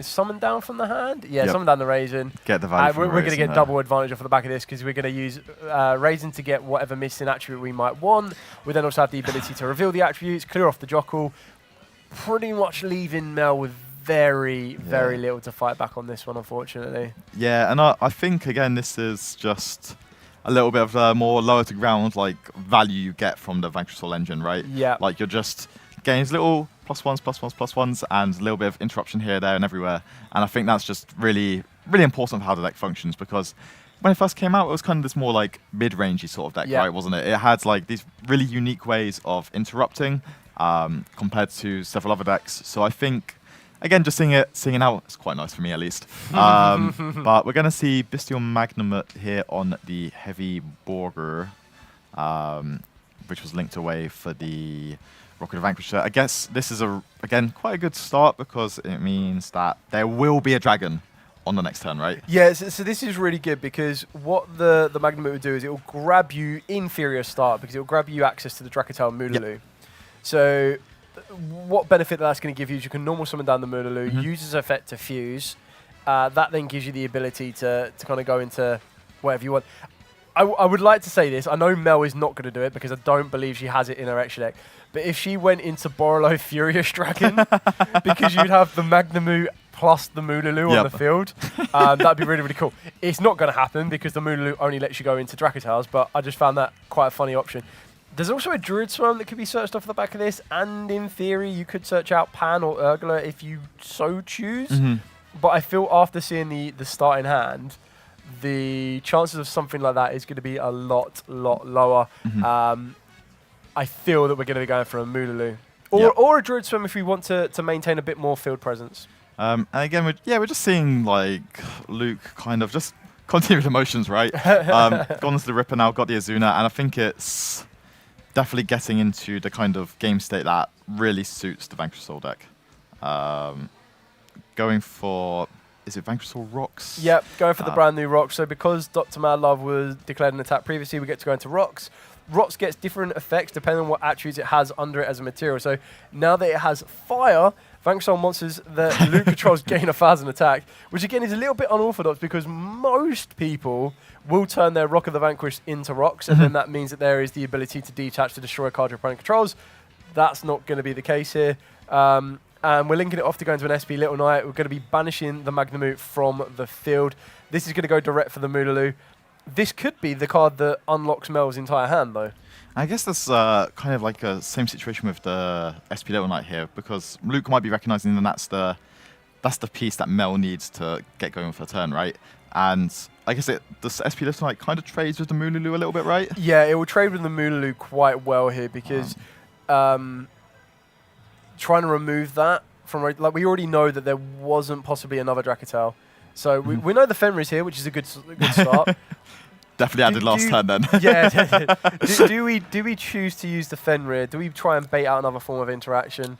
If I'm Mel, I'm definitely just disregarding like Drawn Lockbird, right? Completely here. Yeah, agreed. So I guess it doesn't really matter if you use the Fenrir or not, and I don't think you go for the battle phase. No. And I guess as well, like I wouldn't instinctively think that SP Little Knight is going to come down and banish that Fenrir straight off because you're going to replace it, right? Yeah. So there's no value there. So it just depends if Mel values the battle phase as a resource, if that makes sense. Yeah, I feel you definitely use the Fenrir to search because you get that material in the hand. Yeah. We know that there's a Moodaloo. What looks like... Oh, we are going to the battle phase. Straight to the battle phase. Do we just trade off with the SP now? I suppose if you trade off with the SP, though, it does allow your Moodaloo to resolve in main phase 2. Yeah, and it's just really... Where does Mel's hand kind of sit, right? Yeah. After that ad of the Moodaloo, what's going on next? And here we do see it. Main phase 2 comes straight down. I think she already has the plan of where she wants to go. Yep. So I think there's an Ash Blossom in the hand. We don't know what the other card is. Is it a Fenrir? So we're going to be using Moodaloo and a Lucias. She must have drawn the Lucias for turn. That's right, crazy. Yeah. Do you ever... Luke, I don't know, maybe I'm just like reading too much and thinking that's the Snow Devil set. Yeah. But I guess maybe it wasn't here, or there's not enough of the attributes in play. But this Arthulion just feels like it's going to do everything it needs to, right? Well, I think with the Arthulion, you're probably going to add back definitely. I mean, you've already used our normal summon. Yep. You've got to do the chain links correctly because the Ripper is going to negate one of them. Because I can't imagine. So it looks like we've added the Jockle back to the hand. We're going to be setting a Ketu. The Moolulu is going to non-target negate the Ripper, and we're going to set the Rahu Dragon Tail. I'm surprised the Ripper wasn't used at all to there. negate one of the sets. But I suppose in trade, though, if you do use the Ripper on a new chain, Fenrir then targets the field spell or targets the Ripper and trades that back off. Yeah, so it's just really thinking about where Mel's going to go. And if Luke kind of has ways of interacting, because there's only 2 cards in the hand as well. I mean, if any of those 2 cards is an Ash Blossom can make it awkward, but if it's a Retaliating Sea, could probably make it even more awkward. Even though the Fenrir will trade with it right away, you still have to resolve the Ketu or resolve the Rahu. Let's see if anything comes down. No, there we go. Nothing there. Okay, so you can use Fenrir in the hand. I was like, could there be a Retaliating Sea?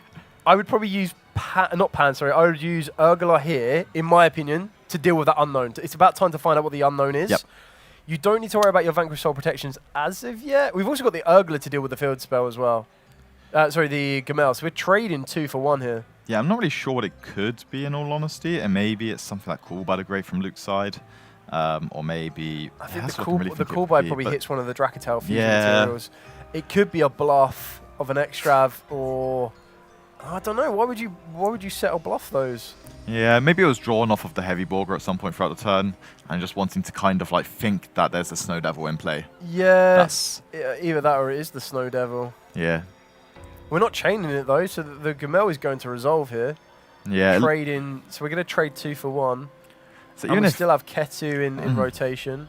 And yeah, even if Mel may not have had the most ideal start, definitely feels like we're kind of getting there now. Yeah, very well brought this one back in. It was the Dust Devil. Maybe there just wasn't enough cards in the hand there. Yeah, to get anyone going. Yeah. Then kind of questions to what cards does Luke have left in his hand then? I think there might have been a copy of the Raisin from the beginning of the turn, but yeah, this is...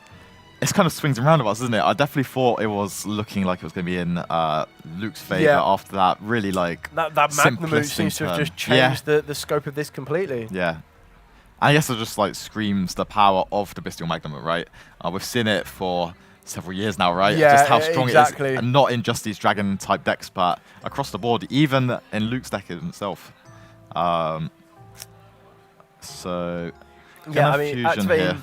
So Ketu is going to get you access to your Feymanos. Your Feymanos is now going to be in rotation. We're going into the Secreon Dragon. There we go, jumble up.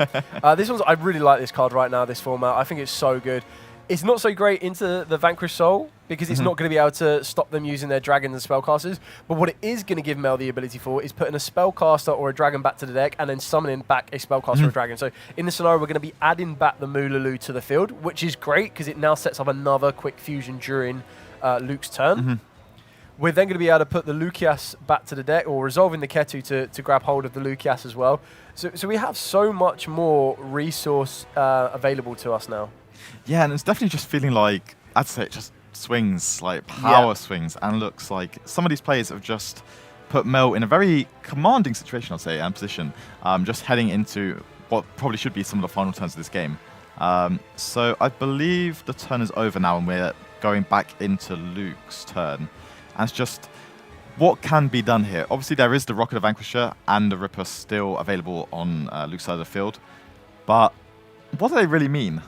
Yeah, I don't know how effective they are going into this turn. Ripper's currently negated because of Moolulu. Yes. So the Ripper is no threat to Mel whatsoever, apart from maybe declare an attack and then move into Zeus. Yep. The trap card along Mel's spell and trap zone is going to trade nicely with any attack position monster that enters the field of play. We still have, if any monster effect is activated by Luke, that Fenrir is lurking, ready to kind of trade off. The Moolulu also still has the ability to work its way into the Arthulion or a Gamel. So again, there's a lot of trading to go on back and forth here. I think it's really going to come down to if this prosperity resolves, and if it does, what Luke sees. Yeah.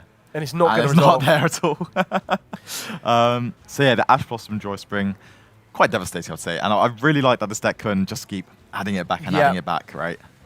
Yeah, exactly. That's why I kind of like hand traps such as like Veiler that aren't once per turn, even DD Crow are incredible in a Dracotale strategy, because being able to use the Arfulion not to just return cards from the field to the hand, but also to return cards from the graveyard back to the hand, it's just pretty insane. It's just, I really, really like this format, just how all of these cards are. It's not like that I'm making this negate and that negate and this negate. It's all of these really like niche interruptions which they're just generating value. And that's really fun about Yu-Gi-Oh! Just how all of this generated value can equate to something down, turn 2, turn 3? Especially this Fenrir, for example, we've seen how strong it's been. Interesting on the Fenrir that we chose to target the Ripper. Now, even though it had Lupus as material, remember, it was negated via the Moodaloo. Yep. And that is going to allow it to kind of still be affected, which is really, really important. That's why Moodaloo is such a good card in the Dracotale strategy. And then it's for the entire turn. It's not until the end of the turn, so it's from that point on. So anyone that's like, oh, is it Moodaloo till the end of the turn? No, it's permanent. I am surprised that Rock didn't get targeted there, because I didn't feel that Ripper was really posing that big of a threat. I guess that the thing with the Ripper being removed from play is that the Ripper it doesn't pose much of a threat, but it is that XYZ. So it's just like turning off one option for Luke to be able to just go for that battle phase, go for that swing, and maybe Mel just wants to decide if she wants to hold on to like that quick fusion play, right? Does that make sense? Yeah, I mean, 100% you wanna protect the Moodaloo. I completely get that, but then I also feel that putting the Lupus back into the graveyard could be quite risky here as well, because we're now going to use the Feymaner. We're going to fuse with the Lucias and the Dragon. We're going to work our way into... Ooh, this is interesting. This is what I like about this. This is how you're going to deal with Lupus. So we're going into the Mysterion, the Dragon, Crown. It can't be used as fusion material, so if Luke plays Super Poly, no bueno. But if a monster uses its activated effect to special summon itself or a monster with the same original type, except during the damage step, you target one of those special monsters and banish that monster, and then all monsters of the same type. So, if Lupus does decide to utilize its effect to summon itself back to the field, this can then trade off and get rid of it. It's basically like another way of a Fenrir. Yeah, and I just think it's always about generating that extra just like negate or like interruption, right? And although it's like traditionally not negate, it's just like layered interruptions, and I'm really enjoying watching this, especially with some of these cards that we may not have seen from different Dracotale strategies earlier throughout the day. Yeah, as a duel, this is very good back and forth, and as you mentioned right at the start, two very established duelists. Both of them know the games inside and out. Luke showing the quirkiness by trying to uncover some of those effects of Mad Love that not many people instantly go to. But then also Mel being a little bit more creative on this one, putting together the Dracotale K9 strategy, but then also being able to utilize the Mysterion, being able to utilize the ability of the Moodaloo. It really is nicely working here. And we're going to be revealing a Fire in the Dark for the Holly Sue. The Holly Sue is currently targeted to be banished off the back of the Mysterion. Also, keeping in mind there's 3 minutes left on the clock, and Luke is currently down on life points. But there is that forever scary. It's only 1,500 life points down, and that is something that Luke can make up for with the Heavy Borger that has just been special summoned here. Obviously now, I guess Mel's just thinking a little bit more on what the next play is, next route is. Where do you think the next big play is, with the Jowlong also being special summoned to the side of the field? Yeah, so I feel we've still got the Dracotale Horn, so if anything is of massive threat, we're going to try and return that back to the field. Yep. We still have the Moodaloo. Have we already used the Arfulion this turn? I don't believe Arfulion has. Turn. So we still have that to become a disruptive force, should we want to. Looks like we're going to be using this now. Do we go Gamel to destroy, or do we go Arfulion to return resource? Is going to be a very, very interesting choice here. So Luke's revealed the Dark for the Borger to draw a card. So that gets rid of the burn. Maybe he didn't have the attribute to complete the burn. That might be the difference. Do you think that was maybe a little bit premature there, just with the Gulamel coming down now, which it's going to kind of go unchecked maybe, unless there's another card Luke is holding on to. Yeah, very good point. With Borger, it always gave you that option to stop that happening. So as we're building this, we are using the Gumel to trade off the Jiaolong. Then we're going into, so we're setting the Rahu, using Moodaloo to negate the Borger, which is really important because it now means that the Borger needs to leave the field and then enter the field of play again to be reactive. The Arfulion that's been summoned back from the graveyard will be banished when it leaves the field, unless it's used by overlay material by some magical way by Mel. 1 minute left on the clock, and I think Luke's going to scoop it there. I think he's seen it that he can't really get the final bit of burn on the Borgar without the right attributes, and when it goes back to Mel or swings back to Mel's favour, she's just going to be able to kind of run away the rest of Luke's field. Yeah, exactly, and just go from there. Both saying at the same time there, yeah. I think, excellent gameplay there, to be honest. That was really, really high level, and it was really enjoyable to watch because, again, we've been talking so much about these new decks and just how they are creating that back and forth. Yeah. And I think that match just like displayed that excellently, especially with like the random mad love text. And again, really enjoyable to watch. So yeah, Mel going on with her X2 record, hopefully aiming to maybe just scrape in at that top 8. Yeah, scraping in at the top would be well worth it. But again, very strategic duel play there. Very, very good to see the back and forth between both of the duelists. Commiserations to Luke on that one. Congratulations to Mel. We're going to be back with the interview with Mel herself. And then we're going to be moving on to the final round of UK Open. That's right. You've been sat here watching the duels all day. We are now going to be one duel away from crowning our brand new UK Open champion. So do not go anywhere. We'll be back very, very shortly.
So we're back with our round 8 victor Mel. Congratulations. Obviously, you're playing Dracotel, but from my personal opinion, it's a little bit spicy, let's say. So you decided to play Jokul in the main deck. I'm going to go into this a little bit, then we'll go over the round afterwards. But what made you want to play Jokul, especially at 3 copies as well? I really like the K9 cards. Yep. As I said, me and my friends who I travel here with, we all threw a different build of this deck. They all went against K9s. I just absolutely love the K9 cards, and I thought the synergy with adding back 5 mana for consistent Jokul setups, I thought was really good. Yeah, no, I really like that. And then also just definitely a little bit further, you're playing like a higher count of some of the Shadow monsters. So you're playing like 3 beasts. Sometimes we see more like Squamata and stuff if you're going down that route. But obviously, I guess the 3 beasts makes sense when you've got the Jokuls, right? Because you just want more level 5s in your deck. Yeah, exactly.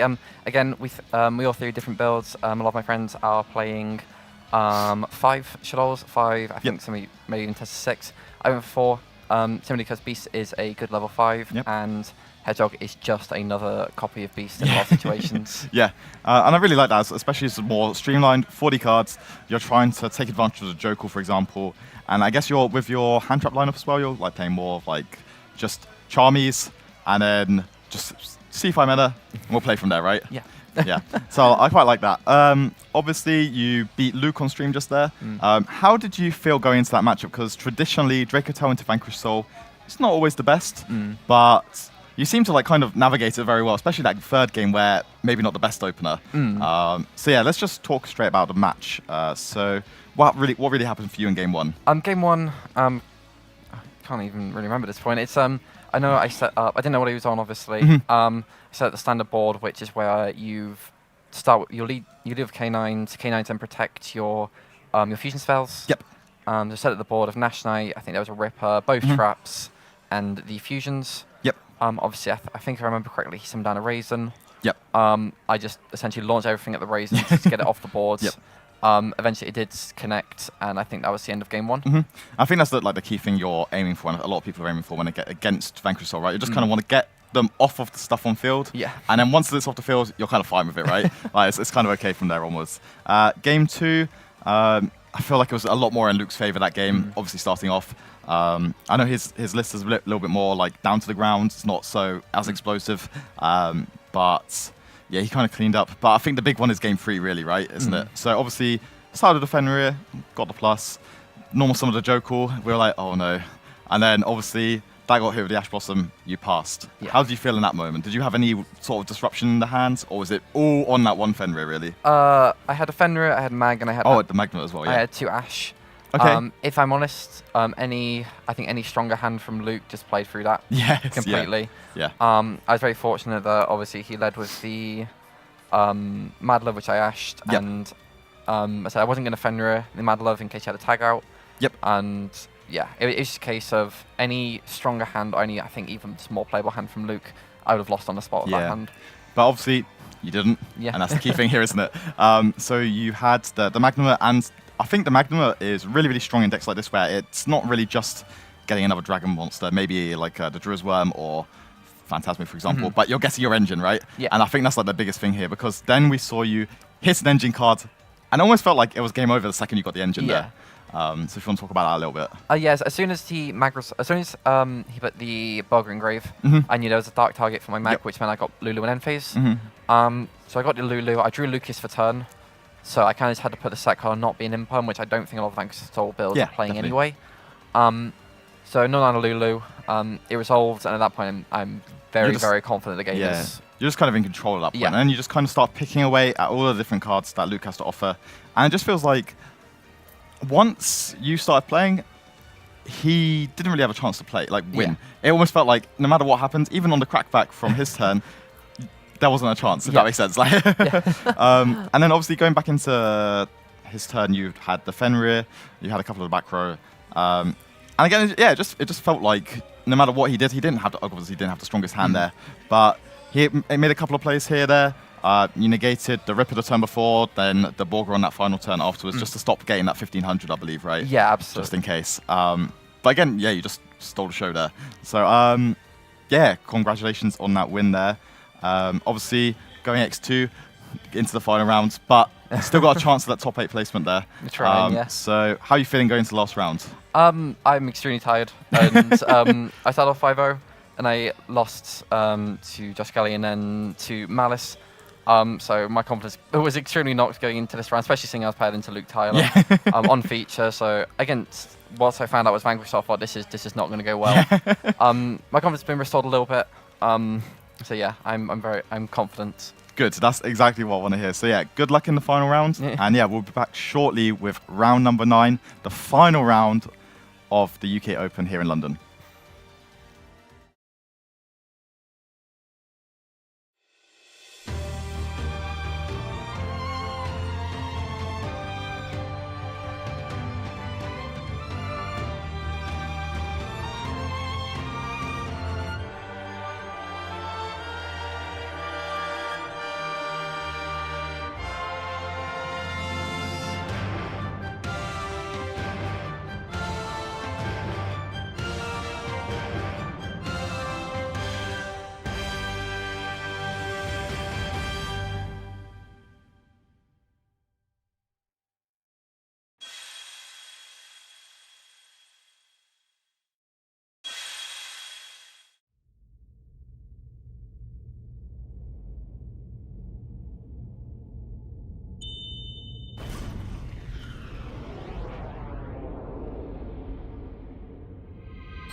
Hey guys, so we're back with the finale, round number 9 of the UK Open here in London.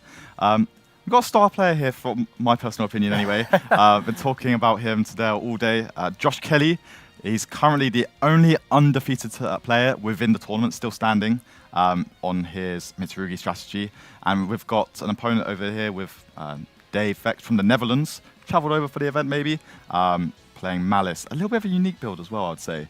Yeah, it's definitely an interesting lineup from what we're used to seeing from the Malice strategy. It's also quite funny as well, because when we came into this event, a lot of people would have expected that these two decks, Mitsurugi and Malice, would have kind of fallen off and would not have been sitting at these last 2 tables. As you mentioned as well, usually at the start of a tournament like this, any big event, you kind of go, what deck do you think is going to win? But you actually said to me, I think Josh Kelly is going to be one of these ones. We have seen Josh Kelly this entire circuit doing very, very well. Don't take anything away, we do still have Dave standing in his way. Now, Dave does not get to this end of tournament of 9 rounds without doing incredibly well himself. So we're seeing Josh start straight off with prayers, probably the best, most custom start you could have possibly imagined for the Mitsurugi strategy. And it's very, very interesting to see how we're going to be able to proceed from this. Because one big thing that we mentioned at the start is how respectful are you going to be of these older strategies. Now, I keep saying older as if they're like really retro style decks, but in general, decks like Malice and Mitsurugi had kind of been considered to have been pushed to the forefront. We do see that Josh does not have Artifact Lancer, but we do know that the Mitsurugi lineup that he's decided to go with is still very, very good into the Malice strategy. One common thing that both these decks having been played, both of them are on Dimension Shifter. So yeah, Josh Kelly, one in the UK circuits, hot off a top 16 finish at the EUWCQ, as well as, I think it might have even been another top 16 at UK Nationals this year. So at Euros this year, he was able to make top 16 with a very similar list, I believe, of pure Mitsurugi. So it's really good to see him just forcing his way through this tournament, currently 8-0. And yeah, we're just going to see how we navigate from here. Exactly that. So Josh has already kind of faced the Dominus Impulse. Again, when you get to a period like this, whether you know what your opponent's on or not, especially with over 300 players, you can't know exactly what every single player is going to be on. But when you see a card like Dominus Impulse, you're able to narrow it down quite a bit. He's either going to be in a mirror matchup, which he's already faced previously, or he's going to be in a possible Malice matchup. Maybe even a Lunar Lights, you never know, that could really surprise him. But he is not even missing a step or missing a beat on this one. We're going to be carrying it back through, going into the Gallant Granite, going to guarantee ourselves that access of Nibiru, the Primal being in the hand. I do love this interaction with, not the fact that you could just directly get access to Nibiru, but the fact that Nibiru will allow you to, even without access to something like prayers, even without access to being able to tribute off your own cards, you go, okay, that's fine, just summon 5 times, not only will I tribute your cards, but I'll tribute mine as well, and be able to bring them back into rotation. Yeah, exactly, and I think, I really love that it's like making that like kind of prioritization on getting Futsu access, bringing out additional copies of Murakuma later in the turn. Just the Futsu feels like such a strong card because it just guarantees like you feel very safe, right? If that makes sense. Yeah. No matter what happens within the game, you just feel like this Futsu is going to keep generating me card advantage, and I'll get there eventually, right? Yeah, exactly that. And I think this was the one big question mark we had moving into this particular period of the game. So usually you can look at what else is going around in the environment. You can kind of see that, you know, Justice Hunters is going to be presenting us with these particular decks. But there is one big thing that we have that the other side does not, and that is being a TCG exclusive of the Mitsurugis. So this is kind of an unknown path to tread, I suppose, in regards to the format. So very, very interesting to see, and they're definitely well around in the circuit, as is Malice. Dave is just sitting there taking it all in at the moment. I can't imagine he's a stranger to a Mitsurugi matchup prior to Justice Hunters in general anyway. I think the big thing here is obviously starts to turn by activating that Dominus Impulse, which, although Josh probably knows what's going on here, it's okay, but that Dominus Impulse is usually very, very strong into the Mitsurugi rat matchup because just stopping that ritual from being able to ritual someone from the deck is so key as well, right? Just to be able to stop a lot of like the key plays that might go ahead. Obviously, Dave starting to turn off now. Josh Kelly's board really, really strong as well. Already got the Futsu and the Murakuma set up, so even if something like Nibiru Primal Being comes down, still getting so much advantage, right? Yeah, exactly that. And taking a quick peek into Dave's hand, it looks like there is a gold sarcophagus, a Cyverse Wizard, followed up by a Book of Eclipse. Not so great in this particular matchup. I believe he drew a White Rabbit for turn, and then one other unknown spell card, which I believe looks like a Trill Tactics Frost. I believe you're right there, and I think I really like how you start this turn. I think the Book of Eclipse is actually going to be really, really strong here, just because, although, yeah, you've got the IP Masquerena to like try towards the link play, right? I think the Book of Eclipse being able to kind of set the Futsu face down is really, really strong, and it kind of makes Josh have to go into some like maybe more awkward lines, if that makes sense, to try and generate the advantage there. Yeah, one other very niche interaction of this Book of Eclipse, which I can't imagine is going to provide Dave with much advantage, but it's one thing that a lot of people do forget, is that Nibiru can only tribute face-up monsters. Yeah. So if there was a world in where Book of Eclipse could flip down his own monsters during a Nibiru phase, that would never really be entering wouldn't really cause much of an issue. But we are going to be trading off this Book of Eclipse. Now, this is the one big difference as well, is that being able to tribute cards as cost is the big difference between still being able to, utilize your fusion materials, utilize your tribute materials, and everything else in between.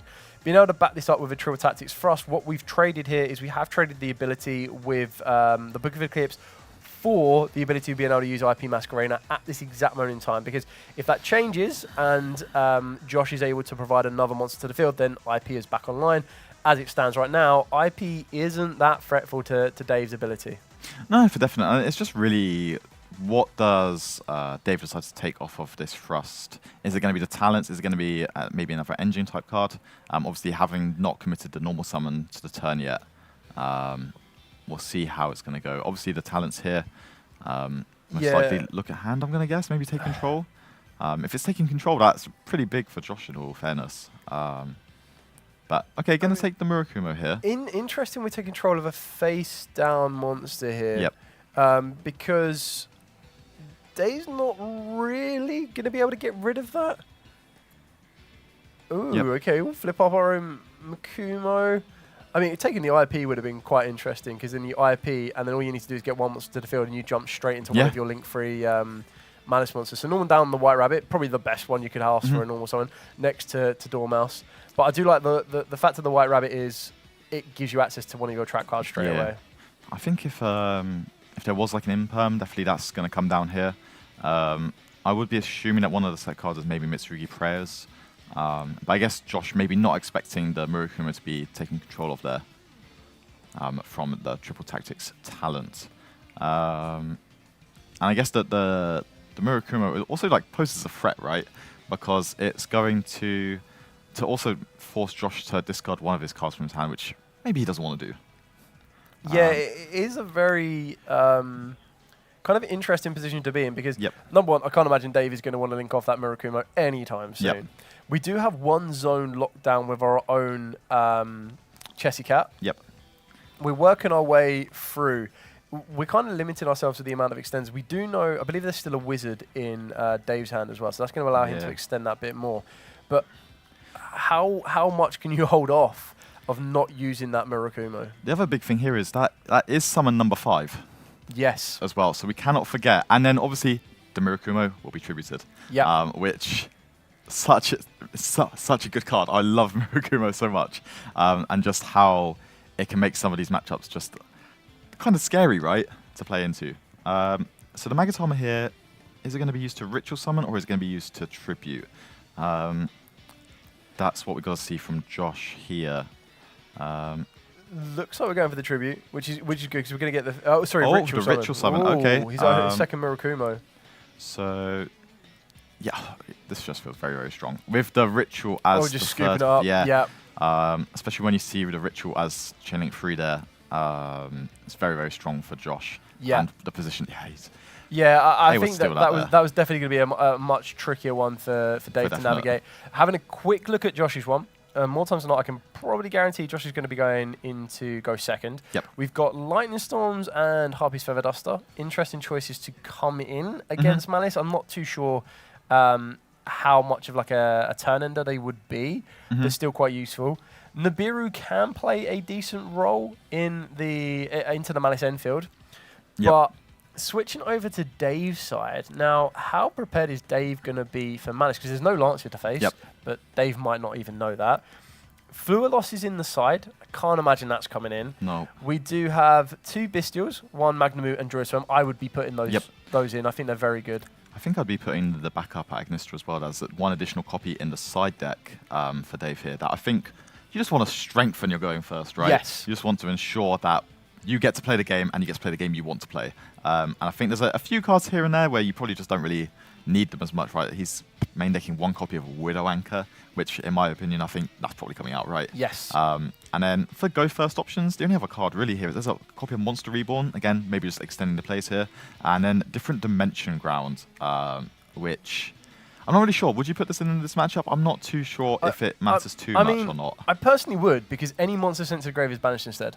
So what you're trying to do here is you're trying to... again, I feel this is kind of like an Artifact Lancia trade-off. Yep. Is you're trying to get them to go, Artifact Lancer, you go, okay, absolutely fine, activate Triple Tactics Thrust and set myself my different Dimension Grounds. In a scenario like this, it kind of does make Josh play a little bit more reserved. But when I look at Josh's deck as well, there's 3 Furlos and 3 Perulia. Arguably, I'm not too sure whether you'd want to keep them in or take them out. But then once we've looked at Josh's side deck as well, I wouldn't say that there is any glaring cards in here that I'm like, go in. Exactly what I'm thinking here. So it doesn't really feel like there's a single card in there that's like, yep, for Malice, I want this card. Yeah. Maybe additional copies of Nibiru to like complement the Infinite Permanence and the Dominus Impulse, just to ensure like, yeah, maybe I'm just want to make sure I have these interrupts and we'll get there. But yeah, I definitely do agree with you here. I guess we're about to see exactly what's happening here. So we've got the good old-fashioned Malice set 1 normal summon a monster. So always try to bluff that if a targeted effect is going to be utilized, you might have the ability to dodge and run away with it. Yep. We are going to be chaining the Furlos. Definitely a good card for Josh to be using here, because what it now starts to do is it now starts to put Malice in a bit of an awkward position where they could start to slowly link climb up to get the resources in rotation, or you have to try and force yourself to extend as much as possible from the hand and then just go straight into one of your link frees. Yeah, I think from Dave's perspective as well, you kind of just want to give like 1, maybe 2 draws, so it's not really like that's that impactful to your opponent to see that many additional cards, and you just kind of want to go for a very simplistic field, I'd say. However, Dave does also have the very, very, very powerful triple tactics talent within his hand, and that's what's really going to be like shining here, isn't it? Just to see, I guess, take away some resources from Josh, but also just ensure that you may not really get hit by additional hand traps if you go for more of the simplistic line. Yeah, exactly that. I suppose the question then comes down to is, do you want to use it now this very minute? It doesn't look like they're going to, because I feel that this could have been very easily punished by an Ash Blossom. Yep. So being able to get access to the March Chair, possibly Dave is going to try and navigate a little bit more into giving Josh the least amount of advantage off of the back of the Furlos. We know that there is a March Chair. We've already used the White Rabbit's Banished Revival effect, 2 more spells, and another unknown monster that I can't quite make out as of yet. So we're going to banish the NTP 07. Yep, and I think what I'd be thinking about here is, if I'm Dave, I just want to give as few draws as possible, make a very nice, like very simplistic field, and then at the end, I'll just triple tactics to get rid of the most powerful card. Yeah, this is the Monster Reborn. You mentioned it, and that's very, very interesting. Yep. Because Monster Reborn for a Furlos, I assume we're going into the red, go straight into Heart's Cryptar, not even skip a beat. Josh, there you go, you can have 1. Now, do you Triple Tactic Talents and take a look at the advantage that Josh may have? Yep, he knows exactly what he's doing, straight to the hand. Wow, okay. That ritual spell and the preparations are both very, very tempting.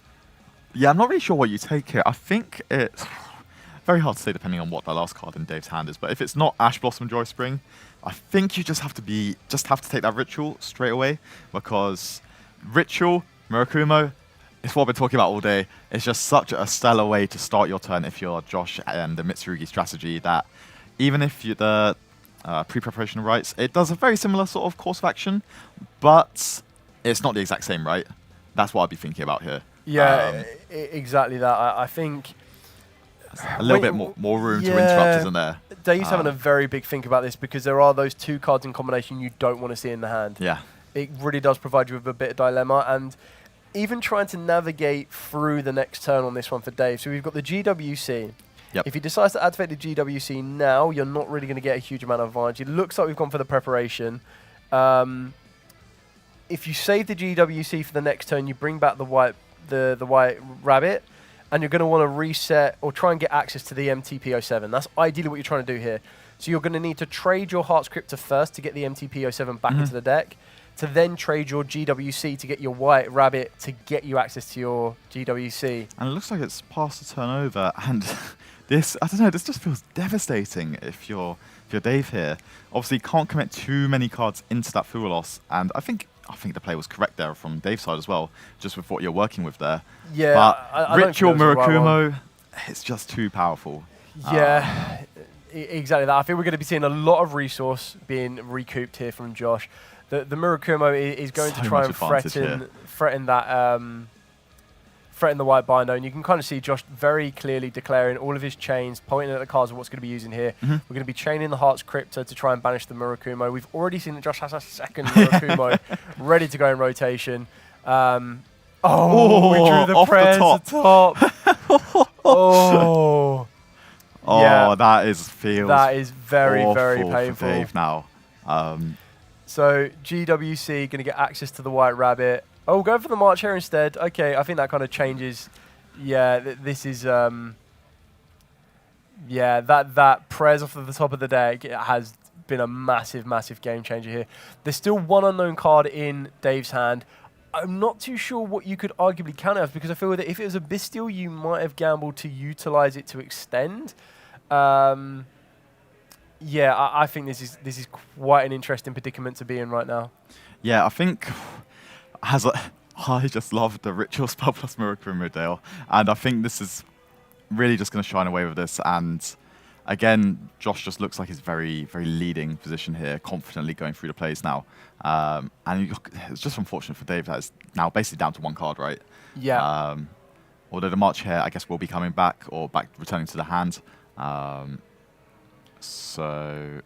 Yeah, I think Josh is definitely in a very commanding position here. The March Hare coming back to the hand is quite important because that will get you the access to your Heart's Cryptor back. Yep. But you're not really getting back into any additional lines of disruption. Yep. You're not adding in a banish, you're not adding into any kind of... Anything really somewhat meaningful, if you know what I mean. Like, it just means that Josh might just have to fight that little bit harder to take apart what Dave still has, if that makes sense. Yeah, exactly that. The fact we haven't even conducted a normal summon yet, like Murakumo, as you mentioned, is a very, very intimidating card itself. Yep. But also is Heart's Cryptor. Heart's Cryptor is no pushover herself, and yeah, we kind of know everything else left in Josh's hand now, though, right? So we know everything that he's been searched off of the back of the Triple Tactic Talents. We saw that there was a second Murakumo. Yep. We know that he has this card in the hand as well. Halbakuri was searched a minute ago. Yep. So, yeah, we're going to get a rank 4 out of this as well, which is stellar, really, isn't it? It's just going to keep pushing forward. I guess the only thing here for Josh's side is there a potential Nibiru from Dave's side? But I guess not really, looking at the deck list now. So it looks like there isn't too much left going on for Dave, unfortunately, here. And we're just going to see Josh go through some of the motions. Obviously, we do still have the March Hare to remove from play, the Heart Cryptor. Obviously, creating some bodies there. Going for a play for Dark, I really like that. I think this is quite aggressive. And I guess Josh can try and target down the other Malice name in the graveyard. Yeah, I think at the very least, what's going to happen here is the March Hare is going to force this out, or the Dark forces out the March Hare. Yep. Because you're going to be going, okay, well, I'm going to take your Heart's Cryptor now, and you're going to go, no, we're going to March Hare, get rid of it. And then the Dark doesn't get to revive, but then we're going to be able to get the Heart's Cryptor back to the field. Murakumo is going to try and force Dave to discard a card, which was the White Rabbit, and now I think we're completely out of resource here now. The Heart's Cryptor comes back to the field. We've already used the Heart's Cryptor effect as well, as that was chained previously.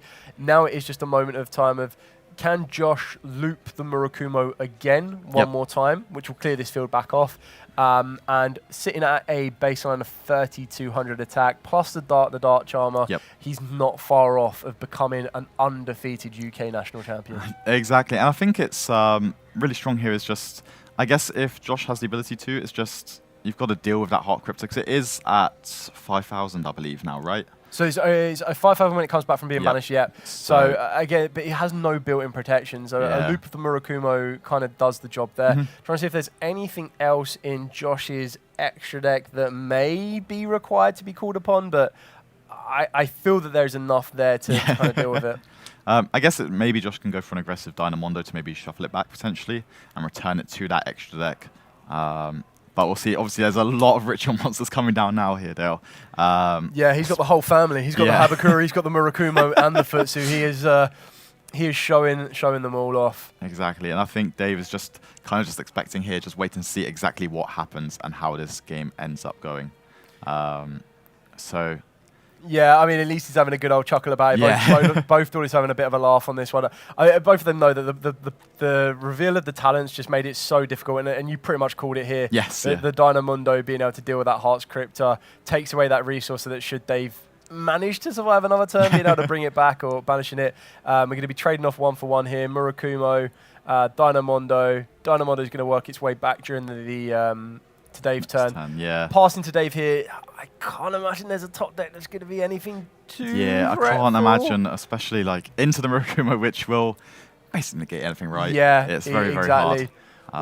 What card can you think of any card in Yu-Gi-Oh that you could top deck right now? Not even in Dave's deck. Any card of the game you go, I top deck that and changes the tide. Oh, I bet it'll be a Fool Loss or a Chummy. Yeah, it's always a Chummy.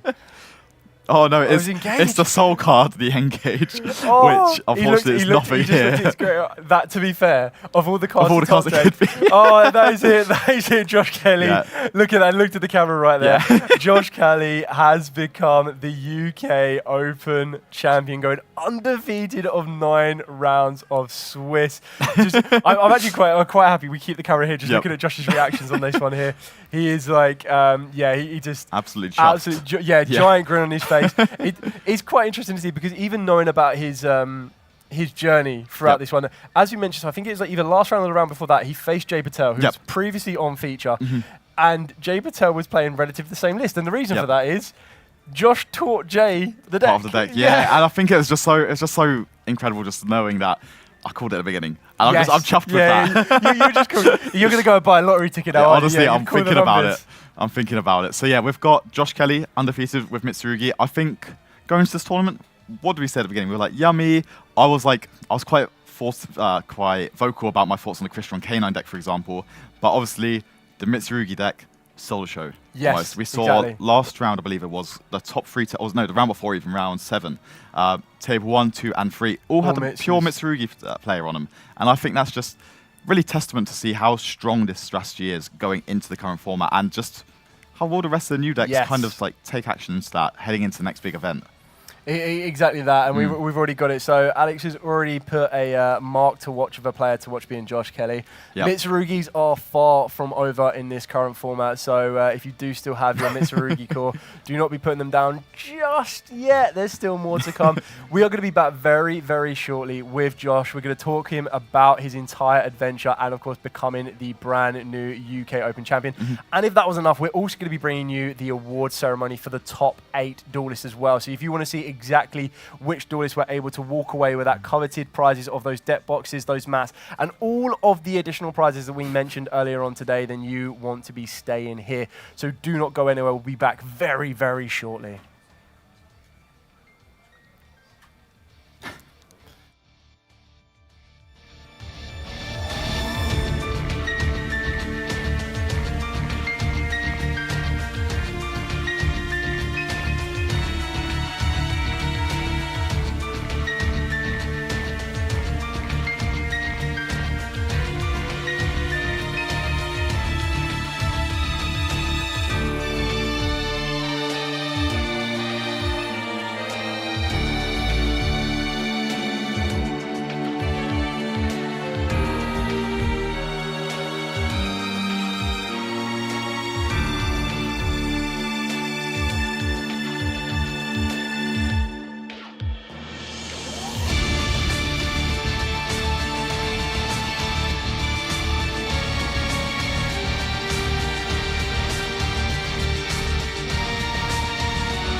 So, we're back with round 9 winner, Josh Kelly. Obviously, I've been talking about you all day. I've been very, very confident that not only would you win the event, but also just like how strong of a player you've become over the last few months, especially. But obviously, we're here because you won round 9. Yeah, undefeated now. Undefeated now. Basically guaranteed to win here. But yeah, we're going to go over it. You're playing a little bit of a more unorthodox deck. Obviously, going to the event, there was the Yummy, all these K9 variants, Draco's Tail. Why Mitsurugi specifically? So I was really excited to play all the new decks from Justice Hunters, and they're all really fun, but none of them can deal with Murakuma. This is what I've been saying all day. I think Murakuma is such a stellar card. It does so many different things, especially like the field wipe, just destroying everything in its path. It's so strong. And then all the recursion that comes throughout the engine. The Futsu being the hidden boss monster that nobody knows about. Yeah, I think this deck is really, really great. And I guess into Yummy, like, you don't really mind too much what they're doing, right? Because yeah, if you have a way to beat the Herald, you just let them do everything. Yep. And then out the Herald, summon Murakuma. It's over. Is that the same sort of game plan for every match? Yeah, I mean, there are some really difficult matchups. Yummy is like the best matchup, which is the main reason I decided to play this. I didn't play against any Yummy today. Really? Yeah. That's impressive, because I know looking down at the top tables, there were so many about. Loads, so I would have expected a few here and there. I would have loved to play against them. Yeah, of course. I would have loved to. So what do you think the hardest matchup is for this deck in its current format? So the Vanquish Shoal and the Draco Tail matchups both have their problems. Yep. But they're both quite winnable. If Vanquish Shoal manages to get the Vanquish Shoal trap card, it can be really difficult because it protects their monsters from card effects. Yes. And it's a lingering effect as well. Yes. Because it's quite scary, right? Because that's Murakuma being your main like way of like eliminating the field. If you can't do that, what do you do? Yeah. So. Yeah. And then the hand rip feels a lot weaker if they have a board full of guys. Yep. Yeah. I completely believe that. And then Draco Tail? And then Draco Tail, they don't really care about the board wipe. It helps you like maintain border presence, which is nice, and you don't die. But if they maintain like a high amount of card advantage in their hand, it can be difficult. Yes, it feels like it would be a bit of an uphill battle at that point, right? Yeah, it's nice that you can make them keep discarding cards, because them losing that value on their fusion summons is really powerful. And I guess it just means it's like one less card for like Arthurian and stuff like that, right? It's just a little bit of value there. Okay, that makes a bit of sense. So going into that round 9, obviously you're the only EXO left in the tournament. Did you know what your opponent was on going into that? Yeah, I knew they were playing Malice. So did you? So I guess going into game 1, how do you feel about how everything was going on into game 1? So the Malice matchup, Murakuma solos. Yeah. Obviously, I searched the nib, but I have a few other interruptions. But Murakuma is really strong into that matchup. And I opened a handful of engine, which into Malice I feel quite confident with. Especially because first as well, right? Like it just makes your turn that bit more like cleaner, I guess, right? And it makes it really easy to play around cards like the Impulse. And you could see even like through the board breakers, the Thrust, the Book of Eclipse, as long as Murakuma resolves, you're still okay. You're in a really good spot. Yeah, because like normally whenever you see like the Ryzeal variants and such, whenever they get impulsed on the Mitsurugi Ritual, they're kind of like, it's kind of over for them, right? Yeah. But you got Impulse, you didn't flinch, kept going. And again, that just shows how strong you are feeling with this deck, but also I guess how well it plays into some of those types of interaction, right? And I guess with that game 1, you kind of just like sealed it up there and then. Yeah. So then game 2, obviously, Dave, your opponent starts. How are you feeling with your hand? So I didn't prepare much for Malice in this event. I didn't play Lancia on my side. Because I figured I play 6 more Charmies in my main deck, and I feel quite favoured going first. So I feel quite favoured in this matchup, and I just expect to lose game 2 unless I open Fuel Loss. And then I look at my hand and there's a Fuel Loss. And it's like one of the cards you really want to see there, right? Yeah, that's my win condition. Yeah, and it just makes them like think, what can they really do there, right? So they've they've only really got one card. So Fuel Loss, and then you're just like trying to decide how many kind of draws you want to give them, right? Or he wants to give you, sorry. Yeah. And obviously looking at your hand, you had like double Murakumo, Ritual, pre-prep. Just a crazy way to start, right? Yeah. And then when he got to the talents after giving you the first draw, it's just like, what do you put back there, right? Yeah, there's no card there that's high value, and my opponent opened 5 engine cards. Yes, yeah. Which is really poor into a Fuel Loss. It's good into like those low impact hand traps, like an Effect Veiler and Ash Blossom, But the Duelist just trades insanely well into that, which it did. So one of my thoughts there was, do you get rid of the ritual or do you get rid of the pre-pep? I think the ritual made more sense to get rid of because that's initially that ritual into Murukuma is just so much value, right? Yeah. So do you think it was the correct choice to get rid of the pre-pep there or the ritual? I think often, when you're playing Malice, your win condition is to banish both the Murukumos. Okay, sure. So ripping the pre-prep stops me from guaranteeing a prez in my hand. Yep. Because the pre-prep eventually gets to a prez to dodge both the banishes. Unfortunately for my opponent, I drew the prez for turn. Yeah, we were because we didn't see what you drew for turn. And I saw it happen, and then when you slammed the prez down, I was like, oh my god, it's just game over. Right? It just felt like it was over at that moment. So yeah, obviously you kind of, again, unfortunately your opponent didn't really have too much going on through the full loss, right? And you kind of just play through the interaction, and then again it's just kind of over, right? Yeah. So yeah, undefeated. How do you feel about your deck after the event? Amazing. I think it was such a good call. The deck is just so strong. I lost one game today where I summoned a Murakumo. So yeah, I mean that just shows testament to the strength of Murakumo, right? Yeah. All in all. So yeah, I guess normally I ask, do you think you can win the event? But you already have. So massive congratulations to you. Thank you. Yeah, we'll be back ever so shortly with the ceremony for all of the fantastic prizing for this event.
Evening, London. Thank you so much for participating in our UK Open here in London. Have you had a good time?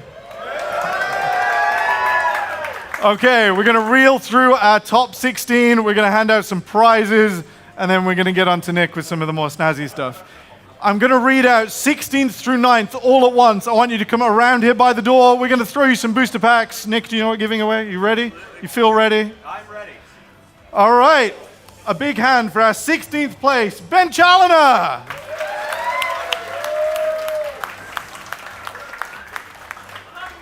In 15th place, Seve Benoit. Ben. Ah, he's gone. Never mind. Sorry, back around that way, my friends. Excellent. In 14th place, Benjamin Rice.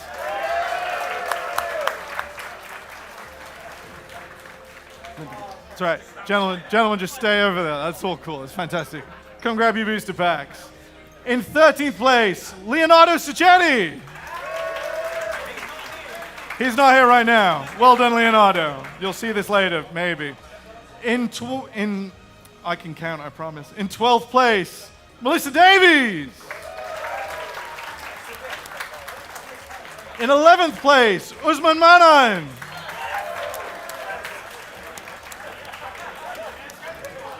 In 10th place, Connor Zhu.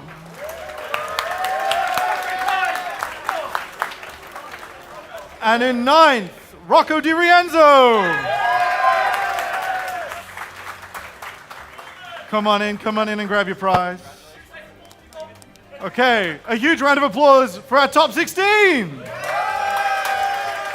If I could ask you all to exit this way, please, around the cables. We will move on to our top 8. A round of applause for your 8th place finisher, Rob Ellum.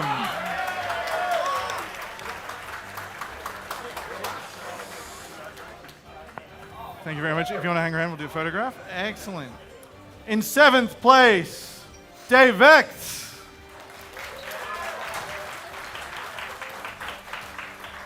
There he is. There comes Dave. In 6th place, a round of applause for Tyler Thorne. Well done, man. In 5th place, Joe White.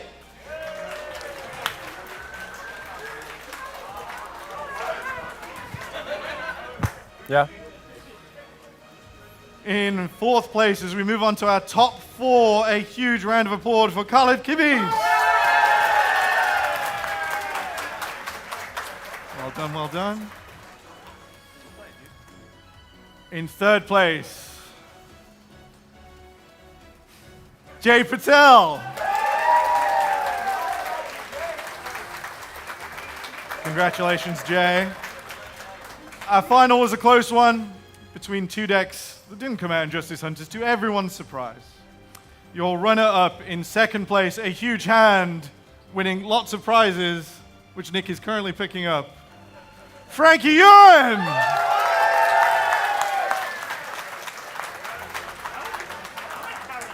You're carrying it home very carefully, very carefully.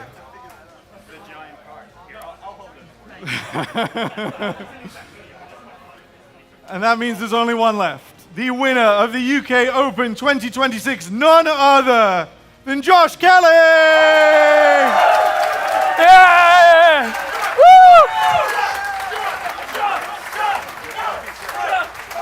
Josh, congratulations. Let's squeeze all the top 8 together. A huge round of applause for your top finishers this event.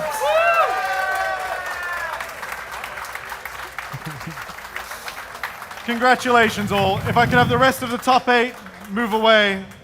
Josh, there's someone here with a few questions for you. So we're going to say hi again. Oh, that's going to take me. So, Josh, congratulations. 340 plus duelists, and you have been able to best them all. Do you have anything you would like to say to your adoring fans right out here? Yeah, it was amazing playing today, and all my opponents were amazing. It was lovely. Thanks to all my friends who all helped me. They all play with me, and they're the reason I'm here, the reason I'm doing well. And so many of my friends did well today, and it was such a fun day, such a good day out here. Very grateful, very humble now. I can imagine that Josh's journey is only just beginning as we are going to be moving into World Championships. It's going to be this weekend.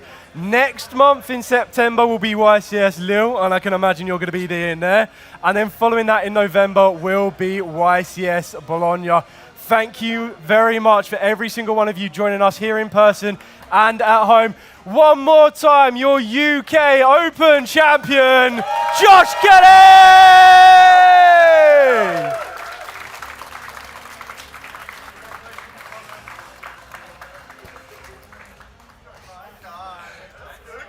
Come on.